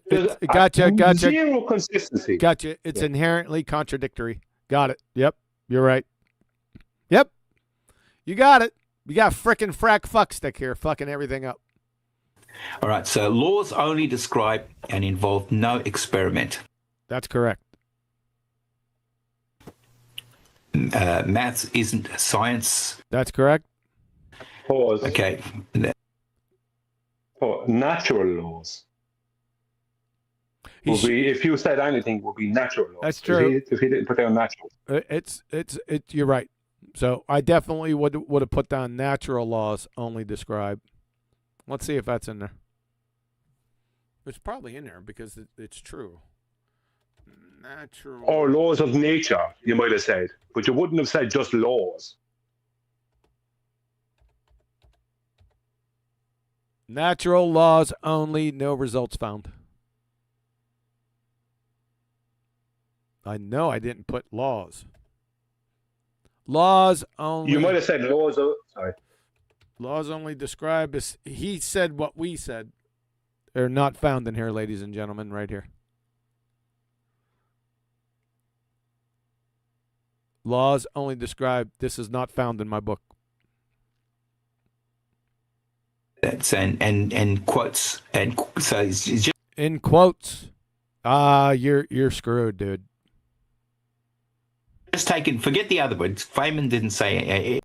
Yeah, forget the other words that you just said that were written verbatim, more or less. He didn't say verbatim, but he said they say. So you're compromised again. That's his maths isn't science. Feynman did say that. It's not Feynman, it's Feynman. Yes, he did say that. And Morse did say that. So both said that. Correct. And the scientific laws are contradictions, and only natural laws exist. This statement from Maths Isn't Science, Feynman, Mullis, and the other ones that we quote have no connection with the next statement, and he made a connection with a dash. That statement has nothing to do with this statement.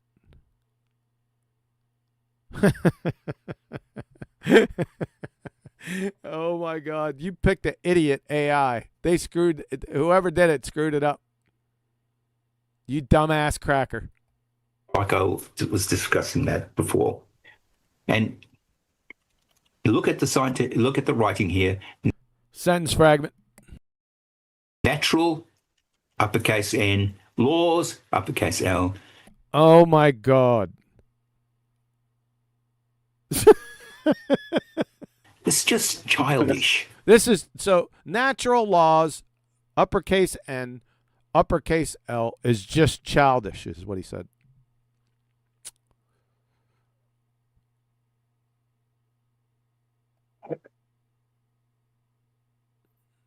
So, Nathan Crawford, PhD chemistry. Natural laws, uppercase N, uppercase L. I guess that Nathan Crawford, PhD chemistry, is just being childish. Courses, Lumen Learning, like all natural laws, uppercase N, uppercase L.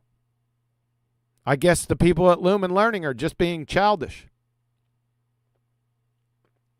No, it's the people who formulated the English language are being childish.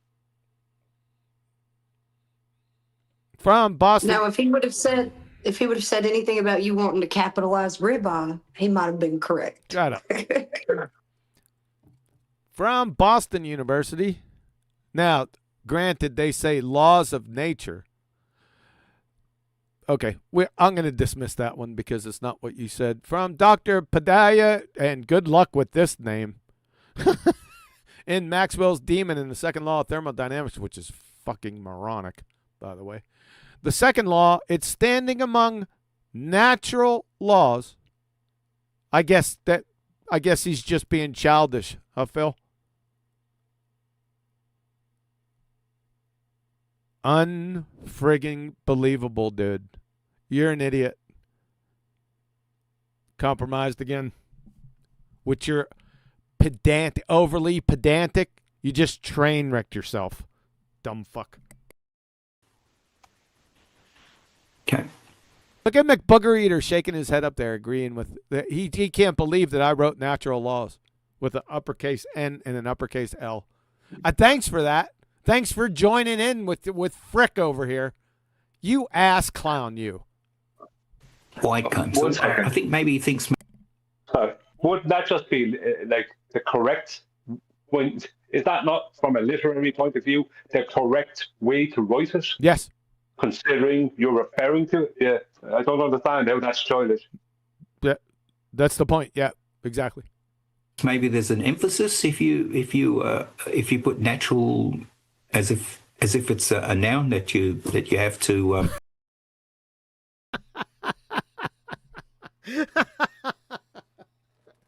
Oh my God, dude! Is he about to affirm you again? Really? I mean, really, dude? Unbelievable. What do you say to this? I don't know. I'll ask him to go and review the what are proper nouns. We don't want to get into English. He's going to have a lot of problems with that. You think his science You acumen? don't want to. If you think his science acumen was horseshit, look out. Instead of an adjective. An adjective? What? Huh? What? That's adjective with a G. Oh boy. He's calling. He's saying that natural law. He's saying natural is an adjective Are you sure? to the law. Are you sure? I didn't hear him say that. That's what he's saying. That's not what he said. Even though it's a train wreck. All right, whatever. It's stupid. Person doesn't even know how to write. Adam, you don't know how to write. Much less write in scientific writing. But we'll cover that. Much less in scientific writing. What the fuck? Yeah, because natural laws aren't scientific. If you think they are, let's use the second law of thermodynamics. I want the experiment demonstrating the cause of entropy. That's how you can debunk me. That's it. You'd have better luck distilling Alexander the Great's tears out of the Euphrates than ever getting an experiment out of an actual natural law. That later.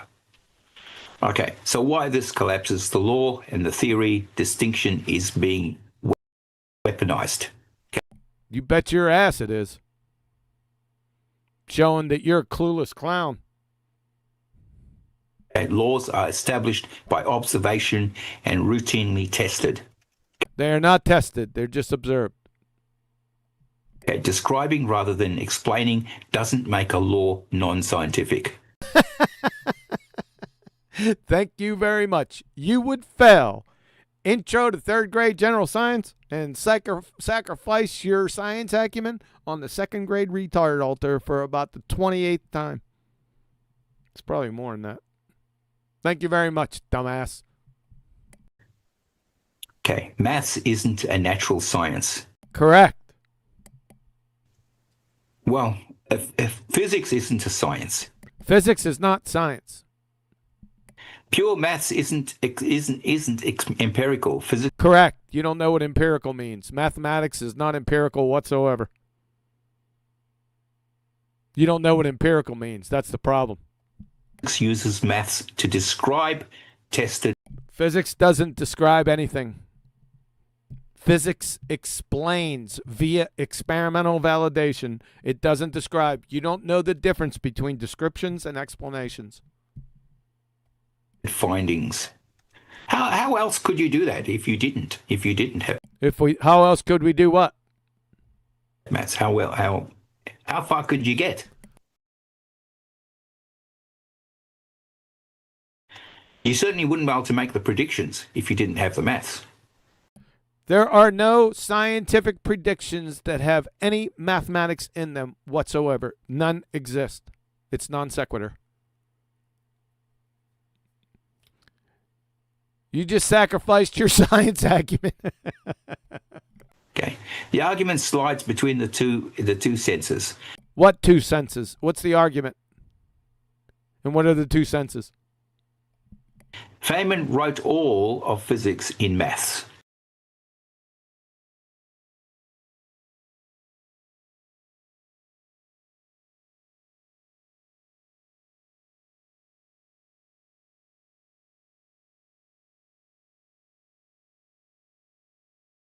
Are you muted? Yeah. Feynman wrote all of his physics and maths. Richard Feynman was a theoretical physicist, not a scientist. Phil Bell, you dumbass cracker. Now, on certain subjects, he could walk the walk or talk the talk, but he can't walk the walk. But in essence, anything that Feynman writes on science is a textbook appeal to authority fallacy because he was never a scientist. It's as simple as that.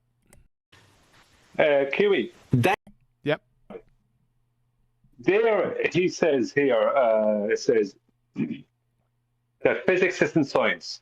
Would you explain that, please, for everyone? Because if physics is established via science, but would you explain how physics isn't science? Physics is science. He has it here, the physics isn't science, and you said yes when you were reading it. Oh, did I? I'm sorry. Yeah, I was confusing. I don't know what you meant by that. I was referring to the, well, he says math isn't a natural science. That's what I was pummeling. Sorry about that. Brian tried to ask you to explain that. Yeah. As if he was saying, asking for a friend. Yeah, asking for a friend. Yeah. Good job. It didn't make any sense to me. It's like, I never heard that before. Physics isn't science. Hang on a minute. Well, and I just knew. I said, if I'm confused, someone else is confused, but I never heard to say it. Well, there's two statements here with a not equal sign. So maths isn't a natural science. Doesn't equal physics isn't science. I never said what. Why does he have it in quotations? Yeah. I'm glad I brought it up now because you agreed and that would have been confusing to people. Yep. Thanks. This last statement is incorrect and the first statement is correct. So that's the issue.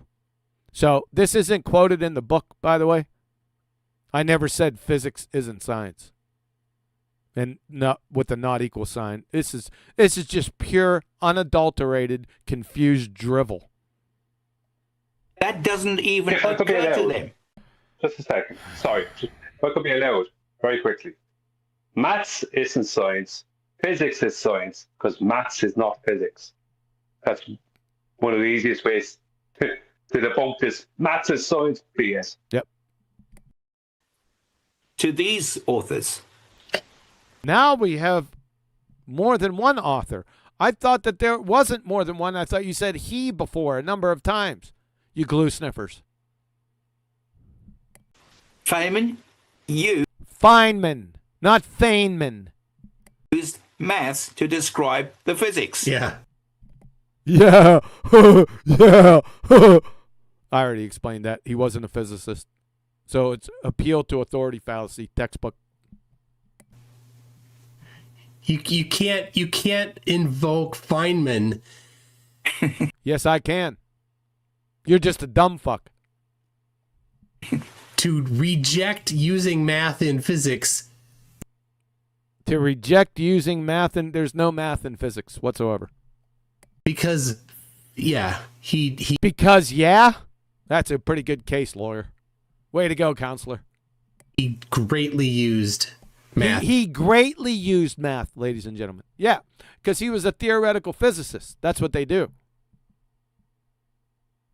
Yeah, what does greatly? Why did you have to add in the word greatly? Why just say he used maths? Yeah, it's like he did. There was a lot of describing of stuff, not explanations. Exactly. And theoretical physics, that's the definition of theoretical physics. Using abstract mathematical concepts rather than experiment. Thank you. Math and physics. It's just ridiculous. No, you just don't know what the fuck you're talking about because you're retarded. That's why. That's the problem. It's juvenile. It's hyperbole. Yeah, it is juvenile. And if you absolutely examine this. I was waiting. I've been waiting for the 100% for a while now, by the way. This piece and the book in general, but this chapter in particular, what comes out of it is, if you denigrate maths. We didn't denigrate maths. We just put a barrier in between maths and science. There's nothing wrong with mathematics. It's just not natural science. You do that because they can't. So he's trying to indict you for correctly stating that descriptions are not explanations. Yes. That's if you want to break it down. Yes. He's a moron. If you denigrate maths, you do that because they can't do maths. You're on mute, by the way. That's a non sequitur statement. We didn't denigrate maths. That's number 2 wrong. Number 3, my mathematical acumen will soar past yours like a friggin' strong eagle. I got the transcripts to prove it. Son. So you're just a dumb fuck, your last statement. It's non sequitur anyway, so it's not really that important. Well, yeah. Well, yeah. Well, thanks for that color commentary, dumb fuck. So you need to throw the maths bit out. We didn't throw the maths out. The maths still stay. They're just not natural science. Dumb fuck. Okay? Because as soon as somebody challenges you on the maths, I'd want you to do that right now. Somebody go get this dumb fuck and bring him in here and see how he fares on challenging me with mathematics. Somebody go get this dumb fuck. Put the word out. You pretender clown. Numpty dipshit dumb fuck. you're going to fail. Because if we'll see. You tie the physics and the maths together. You can't tie them together. They're category errors. They're completely separate from each other. Then you can't do most of it. That's all I was just saying. So you say what you're going to say, Bob. Nah, I was just calling dumb fuck again. Good. What he's saying is that he likes to describe explanations. The implication is that, Brian, I'll tell you what, you're pretty sharp today. I don't know about that, but it's easy. Were you snorting that potato blight?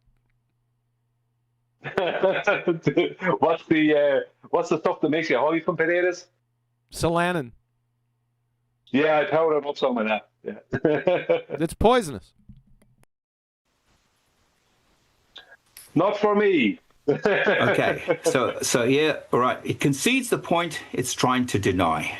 What point did we concede that we're denying?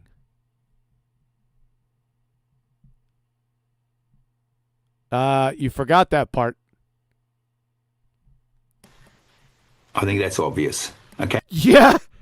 Yeah, that's fucking obvious, all right. Absolutely.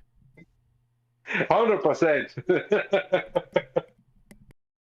It grants that natural laws describe what nature does always. Okay. That's correct. Okay. Right. Things falling towards Earth is exactly such a regularity. Really? So show clouds falling towards the Earth. Or water vapor, which you had some difficulty with some years ago. Nitrogen, oxygen, helium, argon. Show those falling towards the Earth. Of course, if they were falling towards the Earth, that would mean implicitly that they were made in your fairy tale atmosphere. Where's nitrogen made at? Oxygen, where's that made at? Water vapor, that's probably a more difficult subject for you. But for the audience, where's that made at? It's all incoherent, disconnected, second grade retard drivel. That's what this is. Well, what I'd say is that in the medium of air, your phone or a rock, let's just keep it natural, a rock will fall towards the Earth, right, through air, right? But water vapor will rise. So yeah, that always happens. Point being, is that because of gravity? You're on mute, Q. I'm not. I'm things falling toward the Earth. Thingies. These things. This is high level scientific writing right here. Brought to you by Fuckwit AI. So this statement's wrong. Some things do fall toward Earth. Not all things, though. So that screws you. So gravity qualifies on their terms. Holy shit, he's a dumb fuck. No gravity qualifies on their own terms. Oh, boy. Gravity, I think they agreed was only the effect earlier. What an ass clown. So gravity. You said no. Yeah. All right. Yeah. So gravity. Sorry. So gravity. Yeah. Okay. So bottom line. Okay. A semantic shell game. You don't know what semantics are. I proved that earlier with the video. You fucked it up. can't make a dropped ball hover. What about a helium balloon? Can we make a helium balloon hover? What about clouds? Can we make them hover? Fucking clown. Okay, let's move on. Look at McBooger Eater up here shaking his head. Yes, you dumb fuck. Okay, there's a couple more to go. That's all. So general relativity is pseudoscience. That's another claim.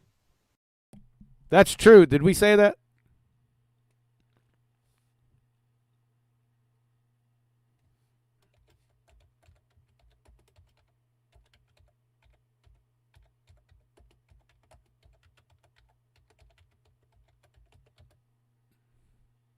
General relativity is pseudoscience. We didn't say that. However, it's true. The point is that he's just making shit up. He put it in quotes. Lie number 26, ladies and gentlemen. Thanks for boiling up.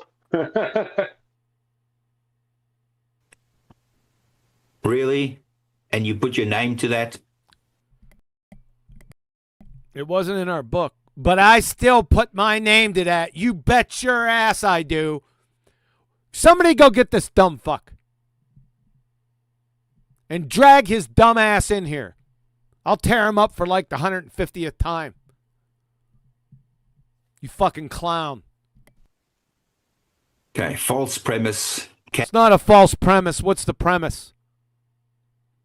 He doesn't even know what premises are. What's the premise in this statement?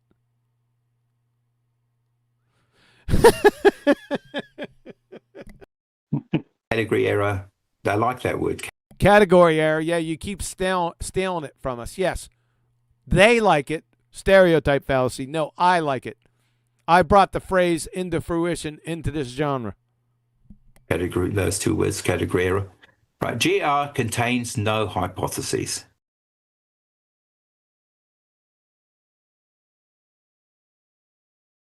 Okay. Was superseded by quantum mechanics within a decade. No.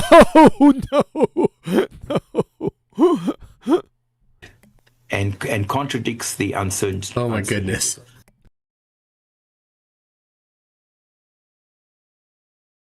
You want me? They're fucking done. No. You're fucking done. You're done. This is going to be a whole lot of fun. Where would I put that at?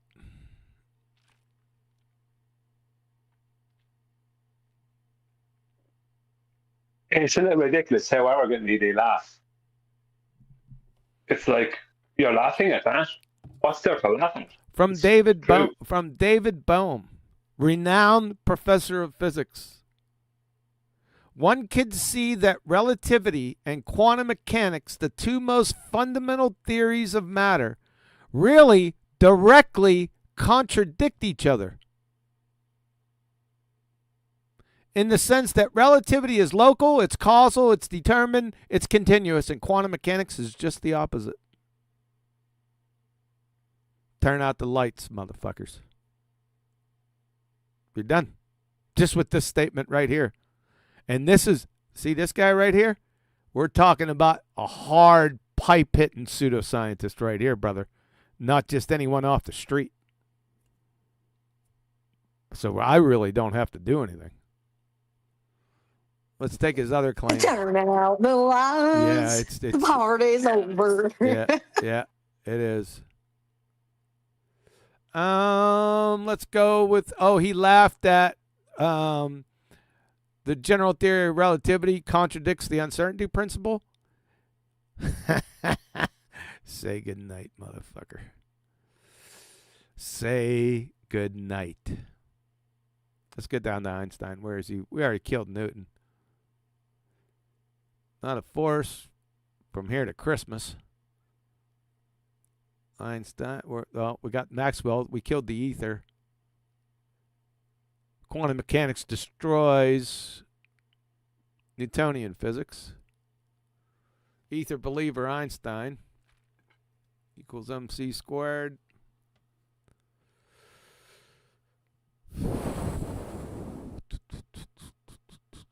Here it is in red. From Warwick University, UK. The problem is that the equations, Einstein's field equations, require the energy and momentum to be defined precisely at every space-time point, which contradicts the uncertainty principle for quantum states. How you like me now, McBooger eater fuckface? Let's hear what he said again.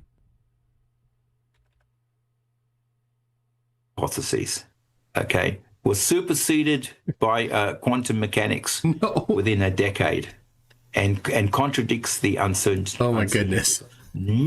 Oh my goodness! None of those are understood at all by. None of those are understood at all, ladies and gentlemen. There you go. The problem is that the equations, Einstein's field equations, require the energy and momentum to be defined precisely at every space-time point, which contradicts the uncertainty principle for quantum states. Say goodnight, dumb fucks. This is not just a problem at high energies or short distances. It is a conceptual incompatibility that applies in every lab. Turn out the lights, baby. It's all over. It's all over for them. They're fucking idiot clowns.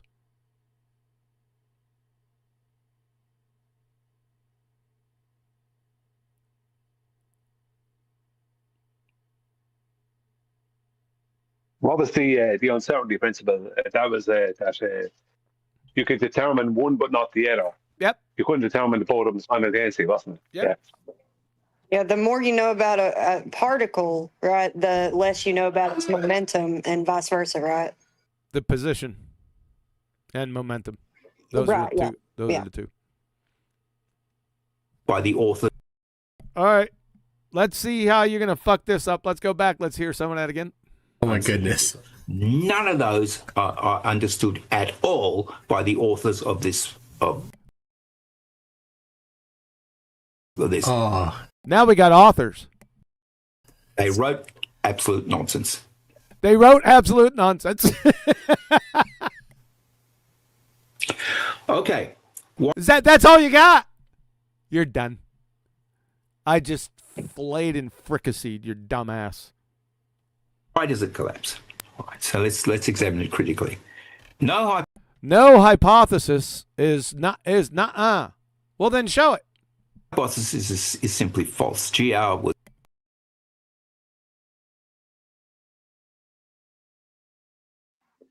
Did you get your meat mixed? So now you have the onus to prove the positive claim, because I have the negative claim here. I said there are no scientific hypotheses in the general theory of relativity. There's none in special theory either. So I have the negative claim, or the non-existence claim. You have the positive claim. Simply saying it's false is not going to do it, fuckstick. Now you got to post the hypothesis. Found in General Theory of Relativity, published November 25th, 1915. That's the only way you can get out of this. Good luck. Was made bold, risky, numeric predictions. Numeric predictions. Yep. Yep. What, did he predict, a 6? They certainly did have hypotheses, and they certainly did. He certainly did have hypotheses. That's a claim. Let's see it. Let's see it. There's none in there, folks. Zero. Go ahead. Just a second. He can't claim to have read that book and now not know what a hypothesis is. He can't. Oh, yes, he can. So this is deception. Well, he can't have claimed to have read the book and now not know what it is, as it's right there in the book he has. Tell him exactly what it is. So he can now say, my point is, that is a lie, what he just said concerning GR. Yep. because it's stated clearly what a hypothesis is, and that is not found in GR. And neither at no time did Einstein say it was. Yep. It'd have them tested over and over and over again. Yeah, same thing with evolution. Mountains and mountains of evidence. They can't even define the fucking thing.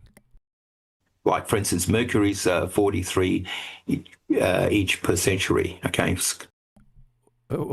Did you read that correctly? Mercury's 43 inch per century. What the fuck? Did you hear that? Yes. That's 40 more inches than you, Brian.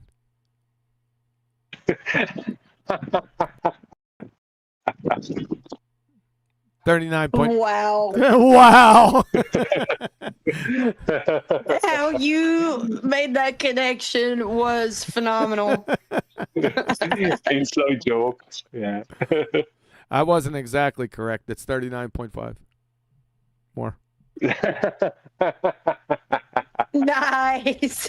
Got both of us. Yeah, I wasn't going to correct that because Let's listen to him again. Let's listen. Watch what. I don't know what happens here. I can't remember. So let's listen to it again.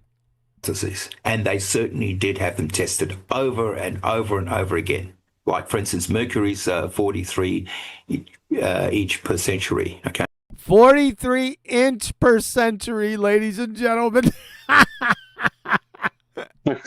What the hell is that? What's that? He doesn't know what AI wrote down for him, ladies and gentlemen. Okay. Sorry, mate, I'll put the each there so people understand it. Okay, light bending. Arc second. Arc seconds. McBooger Eater had to correct them. It's 43 inches, 43 arc seconds. Unbelievable, dude. You two idiots. Yeah. Second. Oh, no, sorry, they're seconds, yeah. Seconds. Oh, now they're seconds. I thought they were inches. What an ass clown, ladies and gentlemen. I present you Dr. Phil Fuckstick. He doesn't know what's written down here. Yeah, this must be that descriptive prediction they were talking about. Yep. Right, 1.75 seconds. He can't even fucking speak. Okay, redshift, time dilation. I destroyed redshift long time ago. I already showed you where to find it. Gravity. There is no time dilation. You can't dilate a concept, dumb fuck. And you don't have gravitational waves. What are those waves made out of? Let me guess. Gravity? Gravitational waves since confirmed. Okay, several to spectacular precision. Okay. Yeah, spectacular precision. Okay. What's the prediction for all of those? Including Mercury's 43 inches. Fucking idiot. Right, yes, yeah, that's right. It's seconds, it's angle. Okay. All right. So quantum mechanics didn't supersede it. Oh yeah, it did. It not only superseded, it pounded and stomped a mud hole dead in GR's ass, which is not science to begin with. We already know they're opposites from David Bohm. Yeah, it killed it. It killed it in the delayed choice quantum eraser. We watched that the other day. Remember that? My two buddies in here. Yes. Yeah, every experiment in quantum mechanics destroys GR. I mean, it's not a fair comparison anyway because general relativity is not scientific at all. Zero. Okay, quantum mechanics and GR describe the different domains. Okay, time. They do not. Quantum mechanics doesn't describe shit. Only with equations. The experiments explain. Tiny scales versus gravity.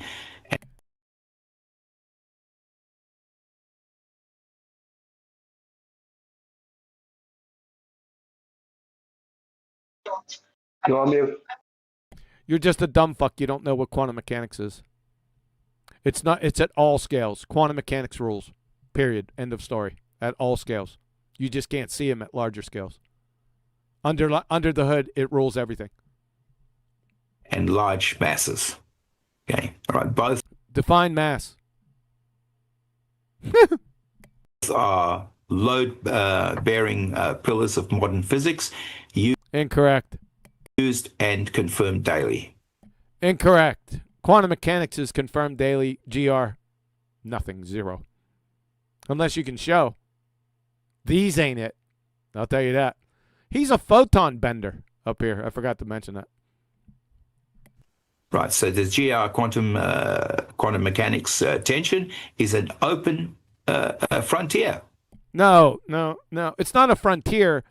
It's been collapsed by ICBM into GR's pseudoscience heart. It's not an open frontier, you moron. This is one of the things that this book and flat earthers in general will stereotype fallacy. Working and talking at the frontier, at the cutting edge of science. GR's not scientific. You haven't provided the hypotheses yet.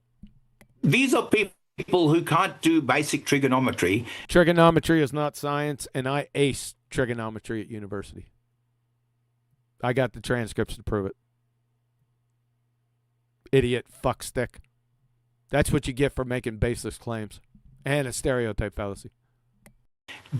Deciding that they have the skill to actually... Did I say trigonometry is not science? If I didn't, I in did. the book? If I didn't, I just did. No, not in the book. Right now. to actually argue at the cutting edge of science. This is... You wouldn't know. You wouldn't recognize science if it climbed up your arse and started kicking footballs wrapped in Carolina Reaper lace concertina wire. You or your fuckstick boyfriend McBooger eater wouldn't be able to recognize it. Kind of like this. Right? No, yeah. Sorry. Go ahead. You know the way earlier on you were distinguishing between science and natural science? And if I remember correctly, I could be wrong, did he not have an issue with you using the term natural science? Yes. He keeps saying natural science. This is why, Phil. No, science as a whole. He had a problem with natural laws. But I know, but he did bring up the natural science thing as well. Okay. I think, yeah, he did, because that's why you ended up going in and defining what the difference between science and natural science. This is why you do that. This is why everyone should do that, because you're not talking about any old thing that can be called science. You're talking about natural science, which is the genre he's trying to claim, but he doesn't realize. And he's claiming it with GR. There's no physics whatsoever for GR. Nothing. There is only mathematics, as proven by Albert Einstein. Yep. GPS runs on quantum. What? Clocks. No. Okay. we got quantum clocks, huh? Yeah. Oh my God. Oh, he missed a line right here. It's why quantum gravity research exists. What? He forgot to read this. Quantum gravity. Why would you need quantum gravity if you already had gravity? Phil? Yeah. Why would this? He just made this shit up. It's nonsensical. Why? But the question arises: why quantum? Why is there any research necessary if gravity actually existed in your mind? This is contradiction. It's a contradiction of your position. You didn't read it because you're a dumb fuck. There's not just relax. There's no such thing as an incomplete theory. As an incomplete scientific theory. There's no such animal. Nothing. It doesn't exist. It either is a scientific theory or it's not. Period. You can't have somebody that's partially pregnant or incomplete pregnant. Can't do that. You're an idiot. Go ahead, Brian. Yeah, apologies. He's after just blown his GR claims completely out of the water, and any claims he made concerning Newton or before here, because the graviton, which is part of quantum gravity, is a mass, whatever mass is, massless particle that's undetectable, that moves around instantaneously. Now, there is no instantaneous in GR, and there has to be mass for anything other than quantum gravity.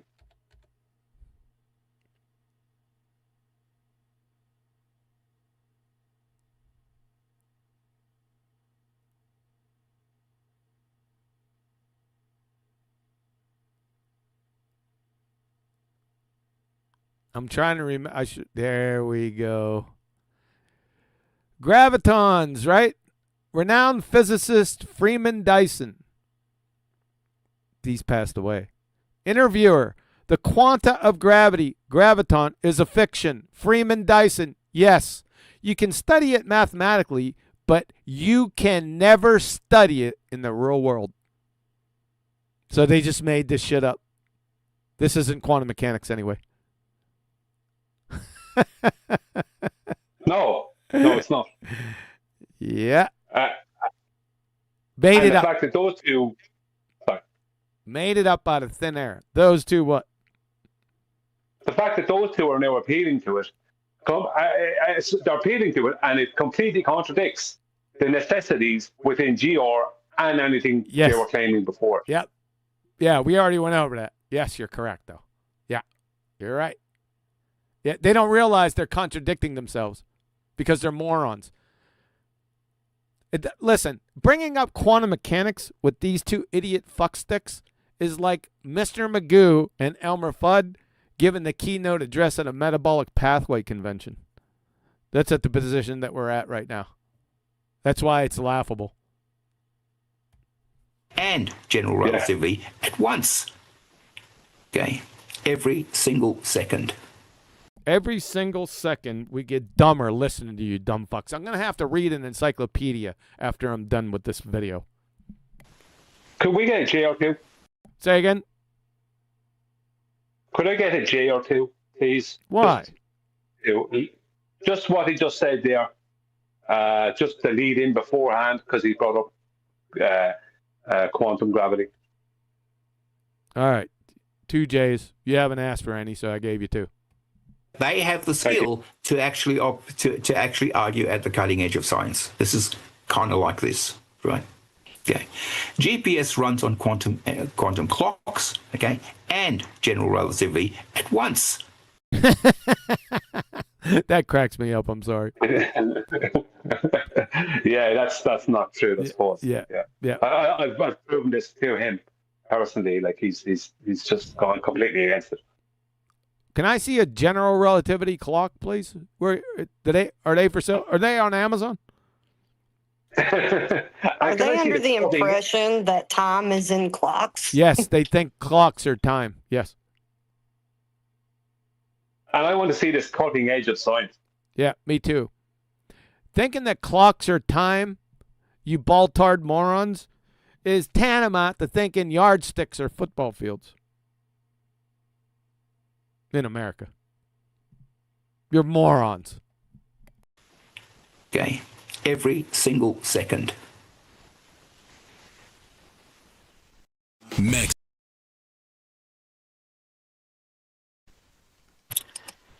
Claim number 9. You can't bend space-time. It's only a concept. Correct. Are they frozen? The audio is good, but I think they're frozen. Yeah, that's right. You can't bend time. Time is a concept. Space is also a concept. Length, width, and height.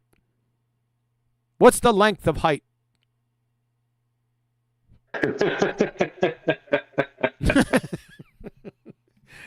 Yeah. This is another thing. Okay. You think it's another thingy? Right, I think we've covered this, so I'm just going to go past this. Okay. Space and time are abstract and non-physical. Can you bend? Freedom.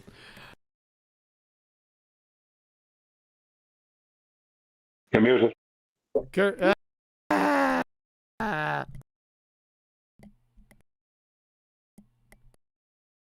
All right, now I'm with you. Yeah, can you bend freedom? It's a good analogy because space and time are concepts, and so is freedom. Get the point? So let's see you bend freedom, Bell. Freedom, Bell? No pun intended. That was pretty good. Thank you. What has that got to do with anything?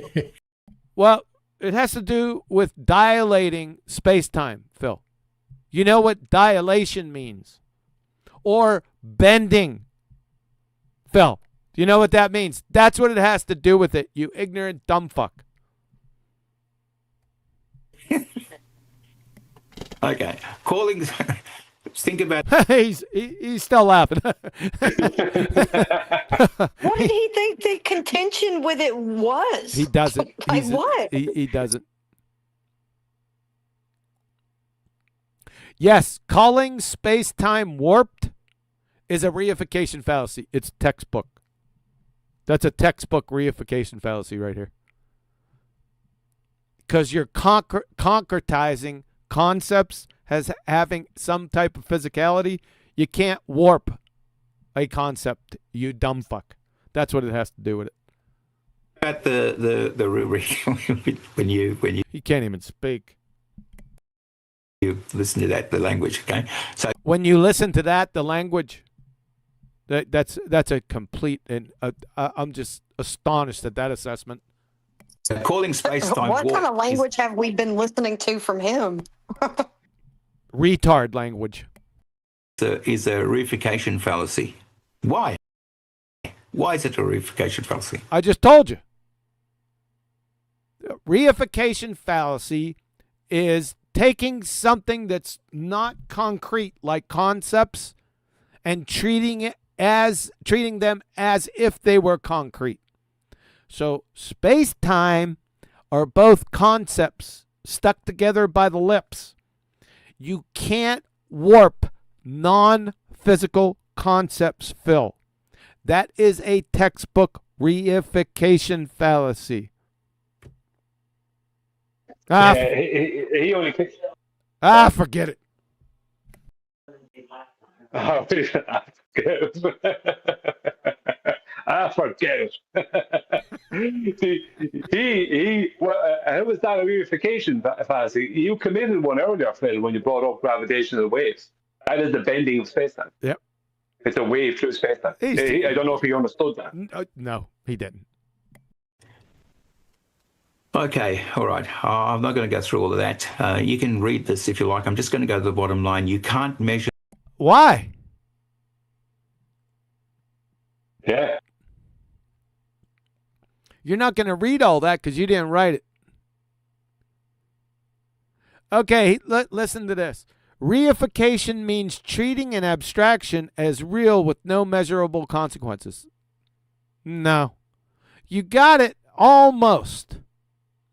Reification means treating an abstraction as though it were concrete. Nothing to do with measuring anything. You fucking idiot. Of course you didn't cite it. You know why? Because you made it up.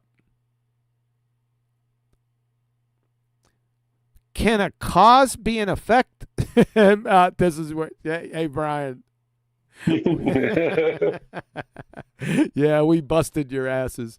That's why I always ask him, is gravity the cause or the effect? Which one? Fucking idiots. Mass, energy, curve, space-time. They can't even define mass or energy. Objects follow the curvature. Curvature of what? They named the result gravity. So does that brick follow the curvature of space-time? Phil, you dumb fuck. Remember the one you dropped on your foot? Naming a chain doesn't make it contradictory. What? What the hell does that mean? Who knows? The bending of freedom.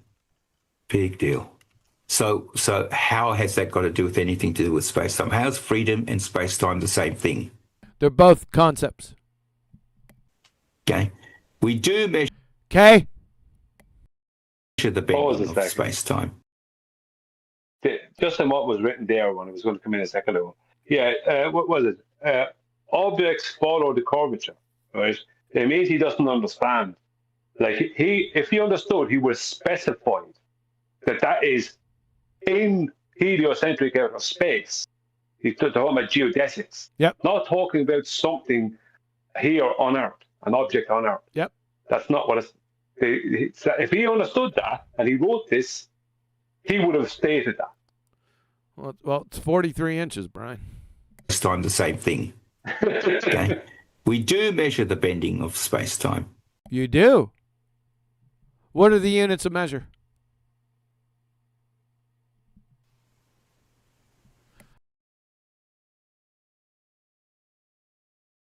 You're on pause. On mute. Okay, last one. Oh, was I on mute? I said, what are the units of measure for space-time? Yeah. Length in seconds? Idiots. Okay. We don't even know. Go ahead. So what he's actually referring to is the detection of gravitational waves. Now, besides all the horse manure that went into that's not what he said. Plane, that's not what he said. No, but that's what it's not what he said, but it's what he doesn't understand what he's saying.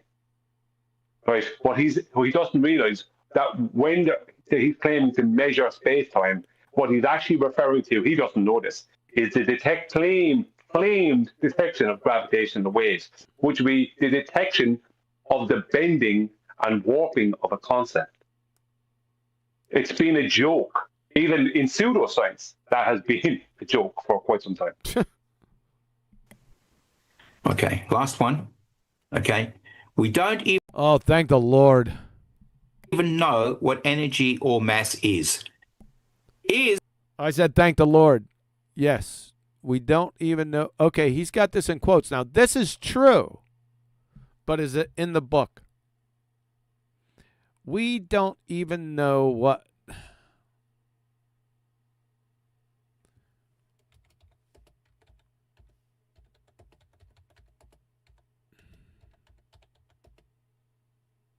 Well, it's not. No results found, ladies and gentlemen. It doesn't matter what I type next. No results found. 27 lies.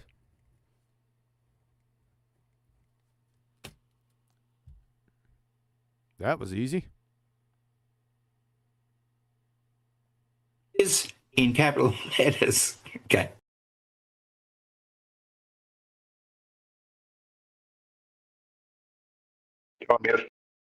You put it in capital letters, you fucking idiot.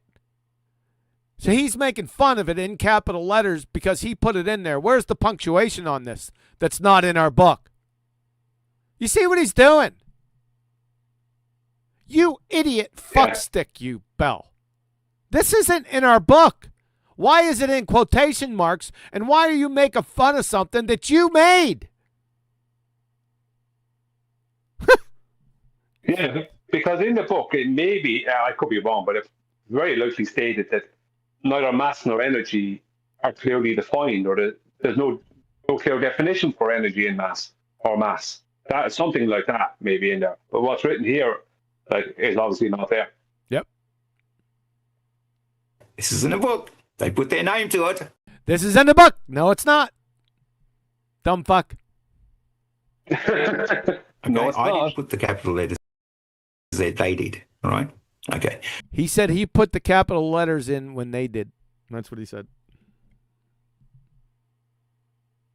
Could you search a capital I and capital S? Holy shit. If I put is in there, you know how many I'm going to get?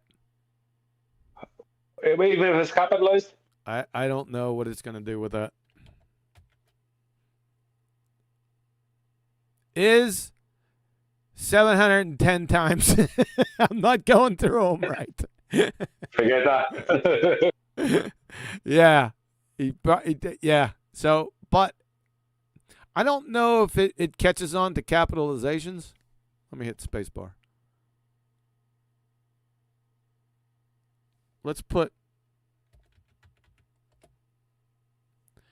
I put the last statement. Let's check it. We don't even know what energy or mass is. So I put mass is. Guess what? No results found. Wow. Like I said, you've lied 27 times. You know what it seems like to me? It seems like to me that he had AI do him up some slides, right? I go through the book maybe and do up some slides, or he just looked at some of your presentations where you might have had written in mass, there was mass and then is in capital, right? Somewhere like that, and he's claiming that that's in the book when that isn't in the book. Yep. They're just possibly from slides from presentations. It's possible. If at all. If at all. Some of that definitely wasn't. Yep. You know? Yep. He's just he's reviewing a book that doesn't have the actual claims in it. So I don't know what book that he didn't read. Yeah, that he didn't read. Yep. Yep. And then making fun of things that he's capitalized and said that we did that's not in the book. Well, straight after this show, I'm going to start doing my video review of Moby Dick. Now, I haven't read it or anything, but I'm starting it anyway. Yeah. This is pathetic. You know, this is fraud. Do you know that? Yeah. Technically, it is, as Adam once called it, litigious, didn't he? Proves too much. Okay. Demanding ultimate evidence. They say. Feynman says we don't know what the energy is. Correct. And it's Feynman. Wheeler and Bourne say similar of mass. So gravity has no real grounding.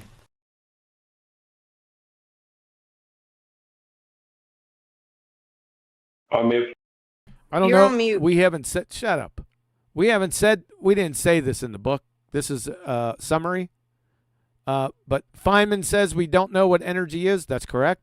Wheeler and Bourne say similar of mass. That's correct. So gravity has no real grounding. Correct. What's gravity, by the way, first? Because you can't define that either. You can't define energy, you can't define mass, and you can't define gravity. So I would say pretty much that means you don't have any fucking grounding. Yes.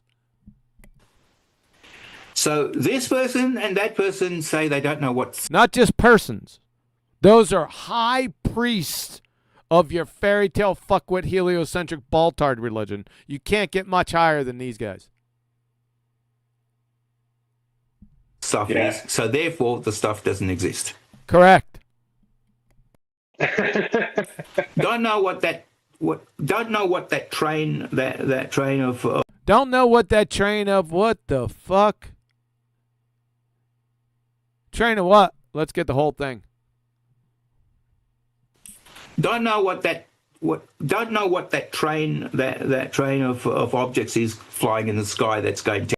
What's the train of objects flying in the sky? What does that have to do with what we're talking about here? The fuck are you talking about? I'm so sure that he's not an English professor. He's gone off the reservation. This is fucking crazy shit. 10 times faster than any fighter jet. So let's just pretend they don't exist. Like what? What doesn't exist? Well, he's referring to, he's not stating it, but I know, this is not like my spidey potato sense. He's referring to Elon Musk's, what's that, internet, satellite internet thing. Whatever. Oh, I can't remember what they call it. Yeah, but he's referring to that. Starlink, yeah. Right, so Starlink, right, what has this claim of Starlink, right, got to do with energy, mass, and gravity? Please make the connection, Phil. He can't. He's off on an incoherent tangent, dumb fuckery, baltard idiocy. That's it. That's it. Is that mass? That's the logic. in that There's no logic in there. You don't know what logic is either. You're just a stone cold dumb fuck. statement, that's exactly what that logic is. Oh my God. Statements of fact, they're not logic. Just statements of fact. Yeah, he's just an idiot.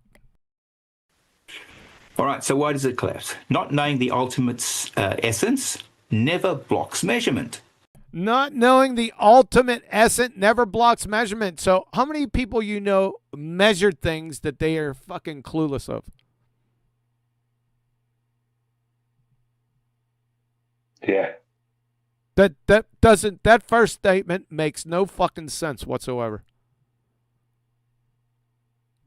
What are you measuring? I don't know. A description. Because what he's referring to there, with the exception of gravity, energy and mass are trying to describe energy, at least. How do you measure energy when you can't define it? Yep. Other than calling it a descriptor. Yeah, they could go with joules per kilogram or millielectron volts and kcals. They could do it that way. I understand that, but that doesn't leave. Am I on mute? That doesn't leave that energy isn't defined. Now they did make up units for that. I can understand that, but that doesn't remove Feynman when he said that we don't even know what energy is. He actually said that. Yeah, but those units, I'm aware of those units.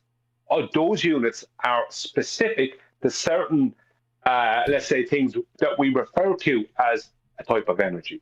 Could it be electricity, heat, whatever? Yep. Do you know what I mean? That's fine. But energy itself is a blanket term for those. It is. It's not really. I don't really care about this one too much. But mass and gravity, those are the big guys. Energy is conserved. What is energy is conserved? What does that have to do with anything? Are you on Tony Driftwood Purcell's Pursuit when he fucked that all up? What does energy is conserved to extraordinary precision mean? I'll bet you he doesn't know what energy conservation is. I'll guarantee it. Guarantee it. To extraordinary precision. Okay. All right. Mass is measured every day. Mass is measured every day. Where? Precise prediction doesn't require metaphysical certainty. Non sequitur fallacy. You haven't made any predictions. You're just talking about defining something. You fucking idiot. What's mass? Mass is a measure of something. Hang on. You want me, Kiwi? What is mass? Mass is the measure of something. What a train wreck of a contradiction within 30 seconds. We measure mass every day. What's mass? It's the measure of something.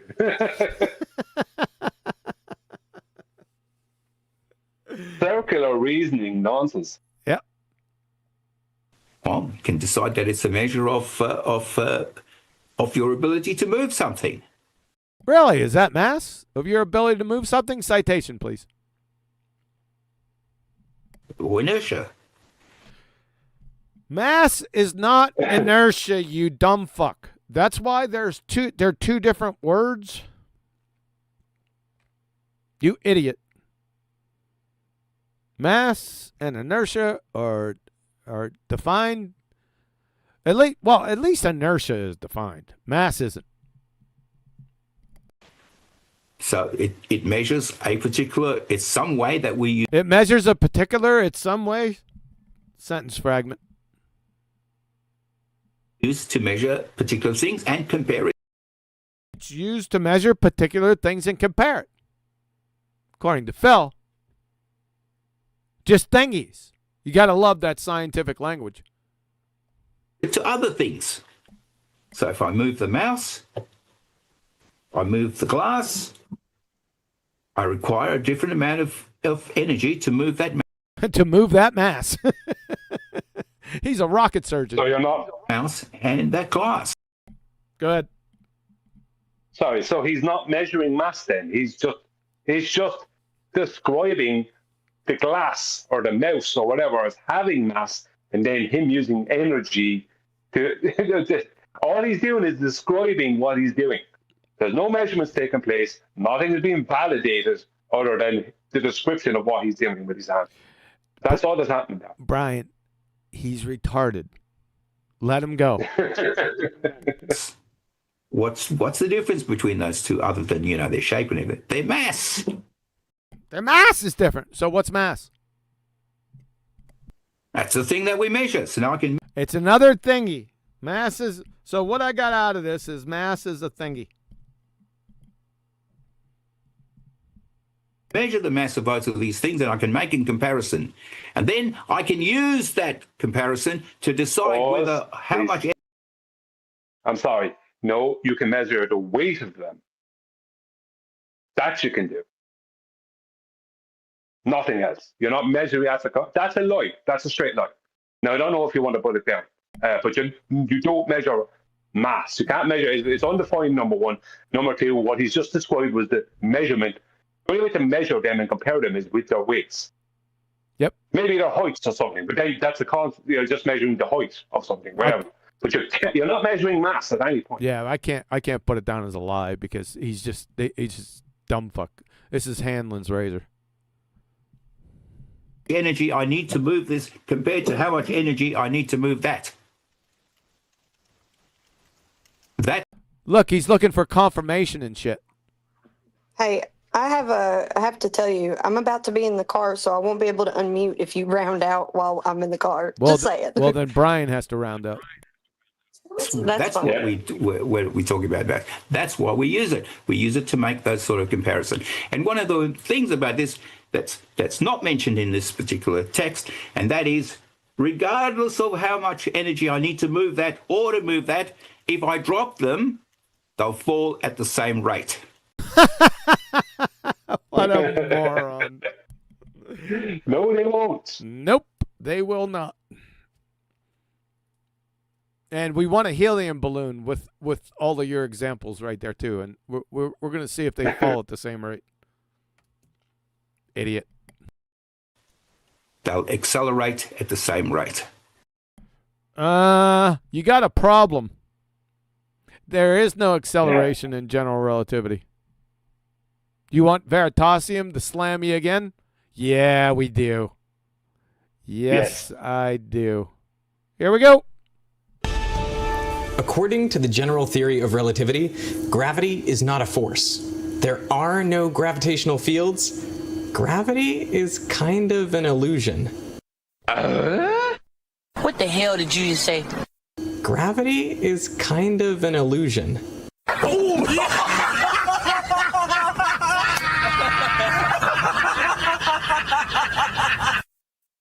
In general relativity, there is no mystery. All objects appear to fall the same way because, well, they're not accelerating. Oh, Phil! You're busted! Oh, yeah. God, he doesn't. Yeah, not only does he not understand general relativity, he doesn't understand because in that scenario, he was trying to not even claim general relativity, the thing he was claiming a few minutes ago.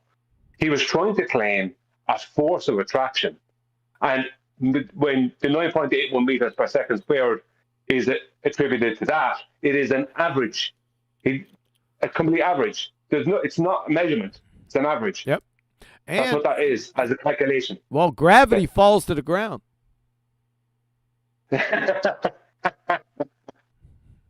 Completely ignored in the...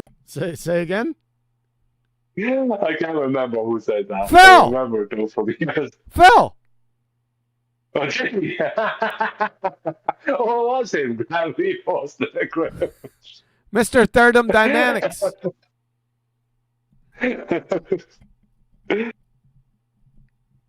This. Okay, the same is true of electric charge. Nobody knows what charge ultimately is, yet all electrons work, right? all electrons work or electronics work. This is a false comparison fallacy, you dumbass cracker. How does mass work? We're waiting. Yeah, that's what I thought. That's why it's a false comparison fallacy, you dumb fuck. Right, applied consistently, this argument deletes every science. What argument deletes every science? That statement doesn't even make any sense. Applied what consistently? You're an idiot. This argument, there is no argument here. This argument deletes every science non sequitur, including any of the author. Now we only have one author. We keep having one author and two authors and other authors and one author. They can't even get that fucking straight. Including any of the authors, any of that this actual author does accept. This actual author. I thought there were authors, dumbass. The whole thing was non sequitur. Okay, defined by formula is a strength, not a flaw. Defined by formula. Formulas aren't definitions. They're formulas. You fucking idiot. This equal, or if it's an equation, this equals that. There are differences between formulas and equations. We're not going to get into that here. But you're not defining something by a fucking formula, you idiot. Okay, Bourne's point is operationalism. Bourne's point is operationalism. What the fuck does that mean? Anyone? I have no idea. But it makes no fucking sense. What did Bourne? It'd be helpful if you actually stated what Bourne said. Okay, defining a quantity. He didn't define a quantity. By how it's measured and defining a quantity by how it's measured. What the fuck? And behaves is exactly what makes it scientific. It makes it scientific.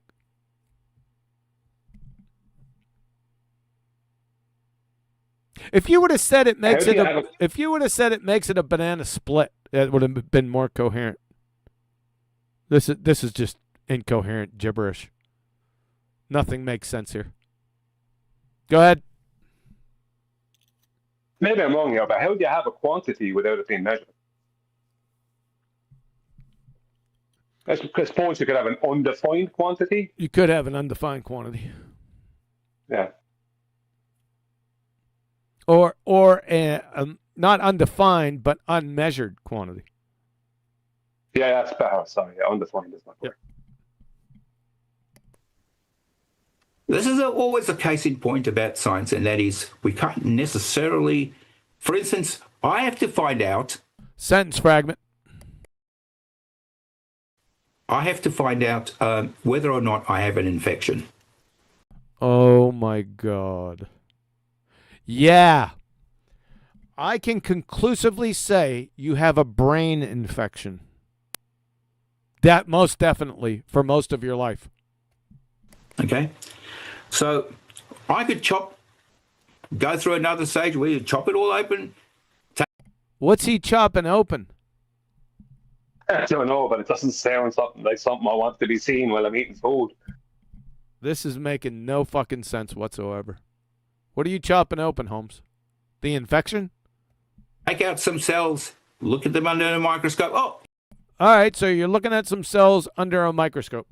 And that means what? Infection there. How can you tell?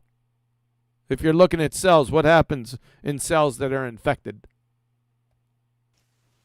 Well, that could be one way. Or another way is I could measure the CPR in my... You can measure CPR.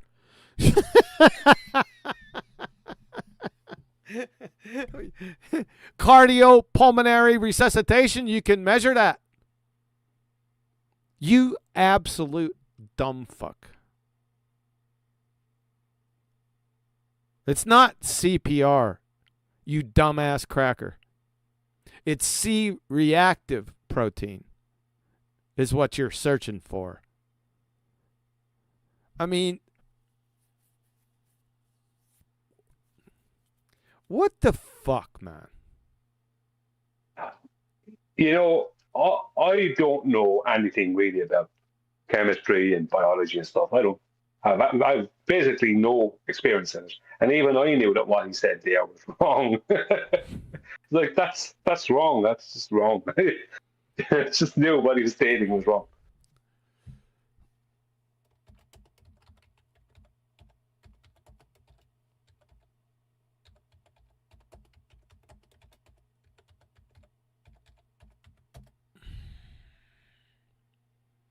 C-reactive protein, CRP, Phil, you dumb fuck, is a protein made by your liver that rapidly increases when you have a bacterial infection, a viral illness, or general systemic inflammation. You fucking idiot.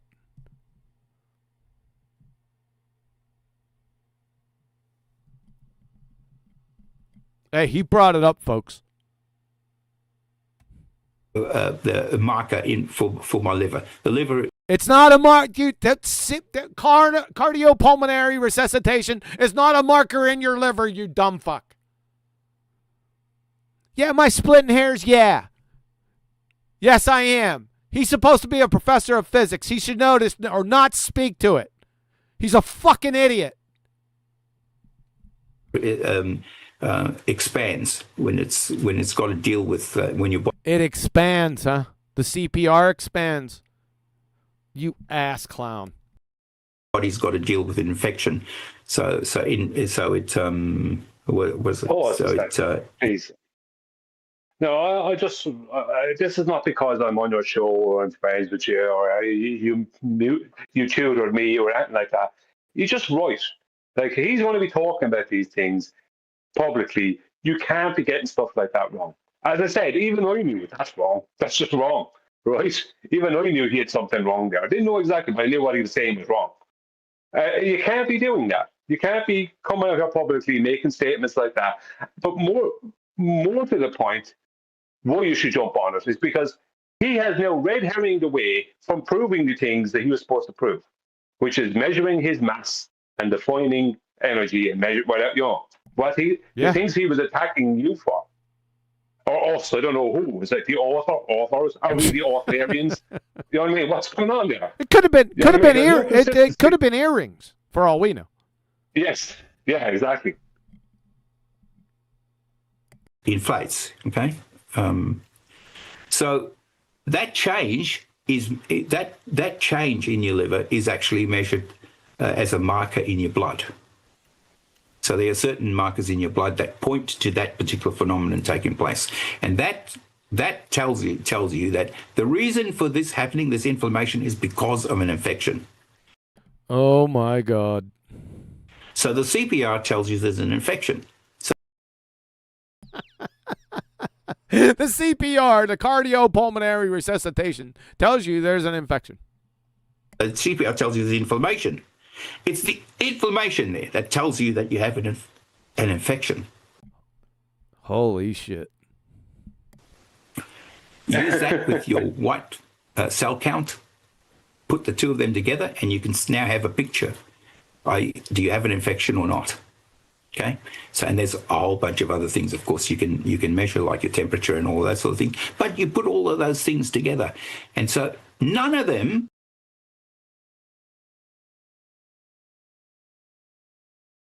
those things involve actually cutting you open and checking to see if there is an infectious cell there. You don't need to. What does that have to do with mass? Yeah. This is one of those situations. This is one of these situations where they make a lot of claims, then instead of supporting them, they try to make it seem that they're supporting them by red herringing away from the thing they're supposed to support, and then try to talk intellectually about something that they then get wrong. How many times? Isn't it? It's like, my God. Even though you stereotyped them, I think your stereotype fallacy is correct. There's many idiot baltards that do that exact thing. I've heard them through the years. I've learned experience. Yep. Yeah. No, you don't have to go there. Okay. All right. Okay. All right. Where were we? So, okay, let's move on. So, an argument that erases all of physics has. What argument erases all of physics?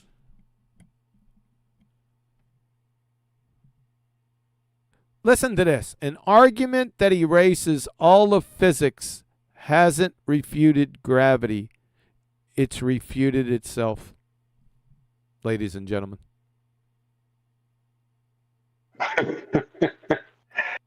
Wow. What can you? Unbelievable. You know what you do? You do like the dude did with the cows. This cow is here. Those cows are far away. That's what. Forget about it. How can I can't coherently respond to absolute insane gibberish. I can't. It's impossible for me to do it. Yeah, this cow is small. Those cows are far away. Oh, forget about it. You know what I mean? Oh, forget about it. Forget about it. Wasting your time. Oh boy. Yep, there's nothing I can do here, folks. Hasn't refuted gravity. It just refutes itself. All right. The case it forgot to address. This is important, okay? All right, this is the last slide. Okay, the evidence that the chapter never once mentions. It's probably why we don't mention Aunt Jenny's late summer tomato haul, because it really doesn't have anything to do with it. And just from what I'm looking at, I'm right in a lane, 5x5. Free fall, anywhere. They never mention it. Okay. Why? Why should we mention it? Are you free falling? Are you a Tom Petty fan? 9.8 meters per second squared is horseshit. Reproducible with a stopwatch. Really? Let's say it. I want to see 9.81 meters per second squared on the stopwatch. Yeah, me too. Okay. G equals 9.8 meters per second squared on average. Okay, reproducible with a stopwatch. You can measure it. Okay, it's not a thing that. Sorry, he's doing on average. Yeah, he just that little on average. The way he threw it in there under his breath. Said, "Yeah, Bill, you know that's bullshit. I know it's bullshit. You know it's just a calculation. You know it's an average. And here you are trying to imply that it's an actual measurement that you can do with a stopwatch." Maybe it's this, maybe it's that. A deceptive little retard is what you're trying to say, Brian? Yes. Yep. Yes. That's what. Very deceptive. Yep. We measure it. In fact, we use that measurement in order to make predictions about. You don't know what predictions are. That's already been established. Go ahead. Yeah, free fall anywhere. I thought he was just talking about general relativity. Yeah. Do you need to play Veritasking again? Yeah, I was thinking about playing it again, but I think people got it. Yeah, they got it. Yeah. Yep. Minerals. How far satellites going to be? What it's going to do? How long is it going to be before this a meteorite comes back again? Oh my God. By the way, I have yet. If Mr. Dick Wayne is in your audience, could you please ask him? Could you please ask him where does the comet hide for 76 years, and then who? I'm not fucking doing this. Yeah, this is painful. Yep. So Hammer. This is back to the question. Yeah. So Hammer and Feather. This is stupid shit. Show a vacuum on Earth. Apollo 15 both hit the moon together on camera. Did they have a hammer and feather on the moon? I don't remember if they had any. No, I don't think they had anything like that. No, that's Brian Cox. Yeah. In the Sandusky, Ohio, NASA's vacuum chamber, let's where they cut. Yeah. Yeah, let's check it. Yeah. I remember this. Yeah, there was shenanigans going on. Not that it matters. Yeah, it doesn't matter, but yeah. Let's see if they did it. During the 1971 Apollo 15 mission, astronaut David Scott dropped a 1.3 kilogram aluminum hammer and a 30 gram, that's what they're saying, falcon feather at the same time. So I guess that's what they did. Yeah, I do remember something about that, but it was more. What comes to mind is Brian Cox. Yeah, which is a contradiction because Brian Cox says gravity. There isn't really a force of gravity at all. Yep. And then he's doing a drop test. Yep. Yep. What are you doing, Brian? Yeah. Here's the problem. Here's one of the problems in the vacuum of the moon. This is a standing second law of thermodynamics violation that fucking erases this horse shit in total. And you can't have vacuums in nature. Dumb fucks. Oh, I'm not doing this. Spacecraft navigation. Yeah, that's a second law of thermodynamics violation. GPS, according to them, that's another second law of thermodynamics violation. And welcome to flat Earth, because GPS uses Cartesian coordinate system. Yeah. Ocean tides, the moon's pull. I want to see the experiment. That's a natural cause and effect relationship. First, I want the hypothesis, and then I want to see the experiment that shows without a shadow of a doubt that validates the cause of ocean tides as the moon.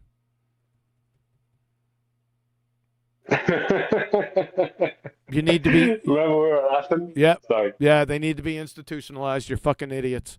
Gravitational lensing. Here's another bullshit. Yeah, I want to see the hypothesis for this one. And LIGO and Pound Rebka. Gravitational. I already destroyed Redshift, so go see those videos. I don't think there's anything else, Brian, and I'm getting hungry. A meteor. Yeah, the toy thing. Let me mute him. Go ahead.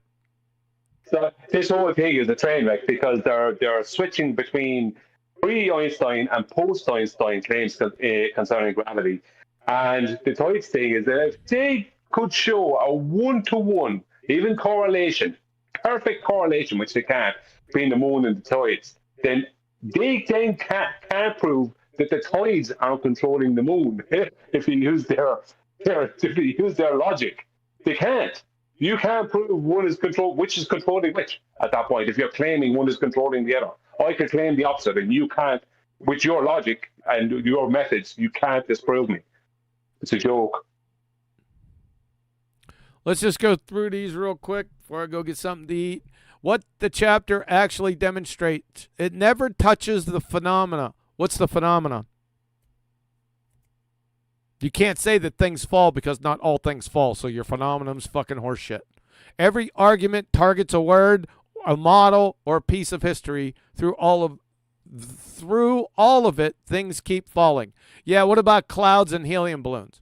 So this one is done for. And water vapor, which you had a difficult time with some years ago. The method is rhetoric, not measurement. How can we measure something that doesn't exist? Redefine terms. We didn't. There's no quote mines in that book whatsoever. You don't know what quote mining is. Name Latin fallacies. What? Often misapplied. This is generalized baseless assertion fallacy you're guilty of. And never engage a single number. What? But it's non sequitur. No alternative is offered. I remember Whitsitt came up with a good saying a few years ago. How did it go? Falsification is independent of replacement. It doesn't even apply here, because for you to have a modicum of validity, you have to demonstrate the validity of it first. So we don't even know what it is. Gravity has never even been defined appropriately yet. So we don't have to offer an alternative to your fairy tale fuckwit religion. That's a non sequitur fallacy, by the way. It never explains why things fall. You don't know what explanations are, and not all things fall. Orbits, you're glue sniffing. G, I want to see you measure G. And who did that first, by the way? It only renames the question. It doesn't. You're full of shit. Its own admission is fatal. What did we admit? It grants that natural laws describe what nature does always. Correct. Falling exactly. Gravity is not a natural law. It's not even recognized in the standard model of physics. Refining the explanation of gravity. You don't have an explanation and you don't know what gravity is. And not everything falls, so this is non sequitur. Anything more? Yeah, he says, why G is measurable, right? Now, he has stated, first of all, using the word measurable, I won't take too long, means that he's not using the word measurement. So it's not a fact, a statement that if there's a measurement, it's measurable. So that straight away is dodgy for me. Secondly, though, is that he stated earlier that this G he's referring to is just an average. That means it's not a measurement. So this is really sloppy cloak and dagger, basically the whole lot of it. And switcheroo with different claims concerning gravity. Something that they agreed to earlier was just an effect. A name they give to an effect. Technically. Yep, that's more. So we're done with that. Super chat. Darn. Super chat. Sorry, it wouldn't work. I kept unmuting to say it, but we're in a restaurant right now. Sorry about that. So, Just Johnson sent, thanks for these demons. Thanks for what? Did you hear me? No. Exposing these demons. Oh, no problem. You're welcome. In this case, they're retarded demons. Roger Letwell. Sorry about that, guys. You're welcome. Flatsy.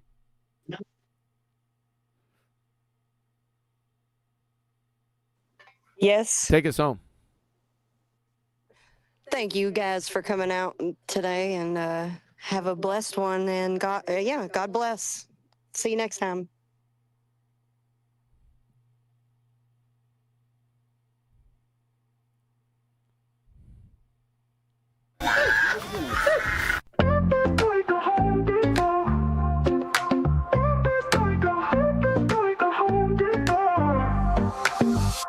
Step up in this game like I'm hammering nails. Earth so flat, plain, listen up, I'll tell you tales. Home Depot vibes on my tools, no fails. Level up my vision while the world just derails. Jared said it first, now I'm chasing the truth. First wanna know, is he shilling or aloof? Now I'm flexing with the facts while they playing the fool. Flat earth, no curve, I'm breaking all the rules. Earth is like Home Depot, got my crew on deck. Home Depot, we ballin'. All this knowledge better show respect. Home Depot, flat earth, they saying no way, but we out here grind. Home Depot, motivated, determined, leave the lies behind. Rolling deep through Antarctica, you know what's up. Snowflakes in the air, yeah, we sipping from the cup. Well, Duffy said, trust me, I came out of the blue.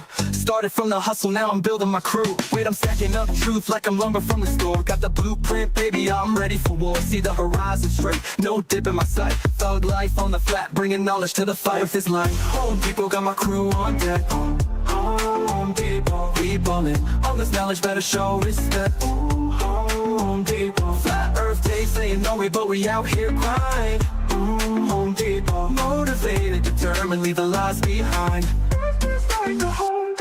So I'm here to break walls, I'm kicking down doors, hash street life, I'm hustling, what's mine is ours. A whole new vision, we gon' stack and we gon' rise. With my crew by my side, we defy all the lies.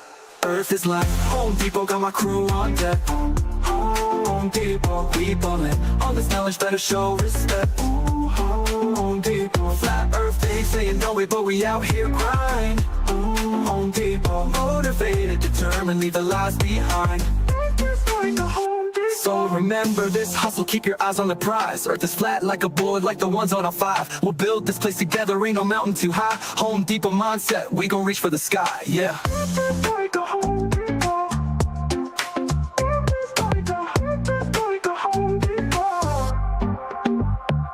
So remember this hustle, keep your eyes on the prize. Earth is flat like a board, like the ones on our 5. We'll build this place together, ain't no mountain too high. Home Depot mindset, we gon' reach for the sky, yeah.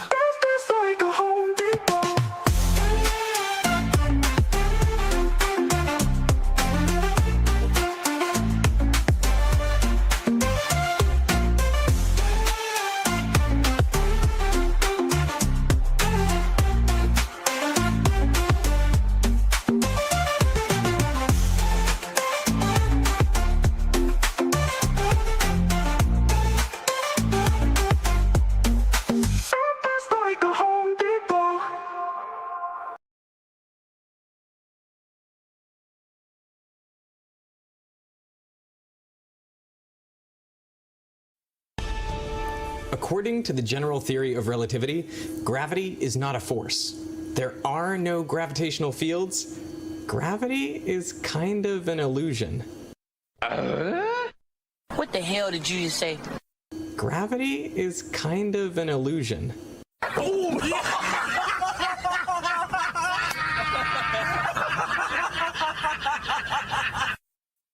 In general relativity, there is no mystery. All objects appear to fall the same way because, well, they're not accelerating. Oh, son of a... That's gonna leave a mark. Let's put another shrimp on the barbie. Gravity is just like that force. It doesn't actually exist. Say what? But in general relativity, there is no gravitational force.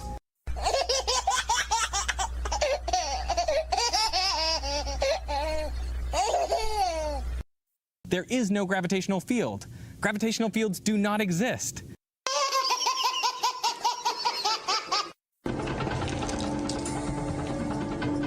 Prepare yourself. Ball tards.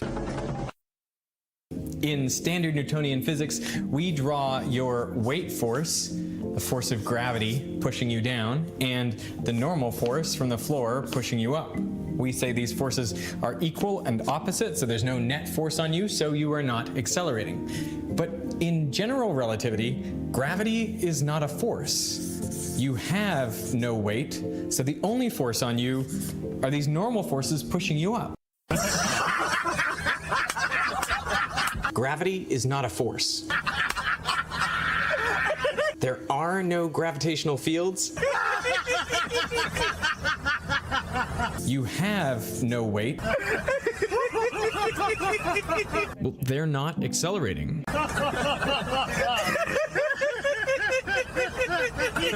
Gravity is kind of an illusion.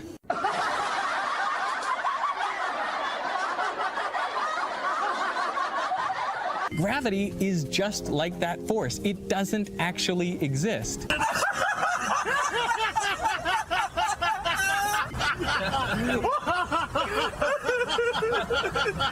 Hello, baby.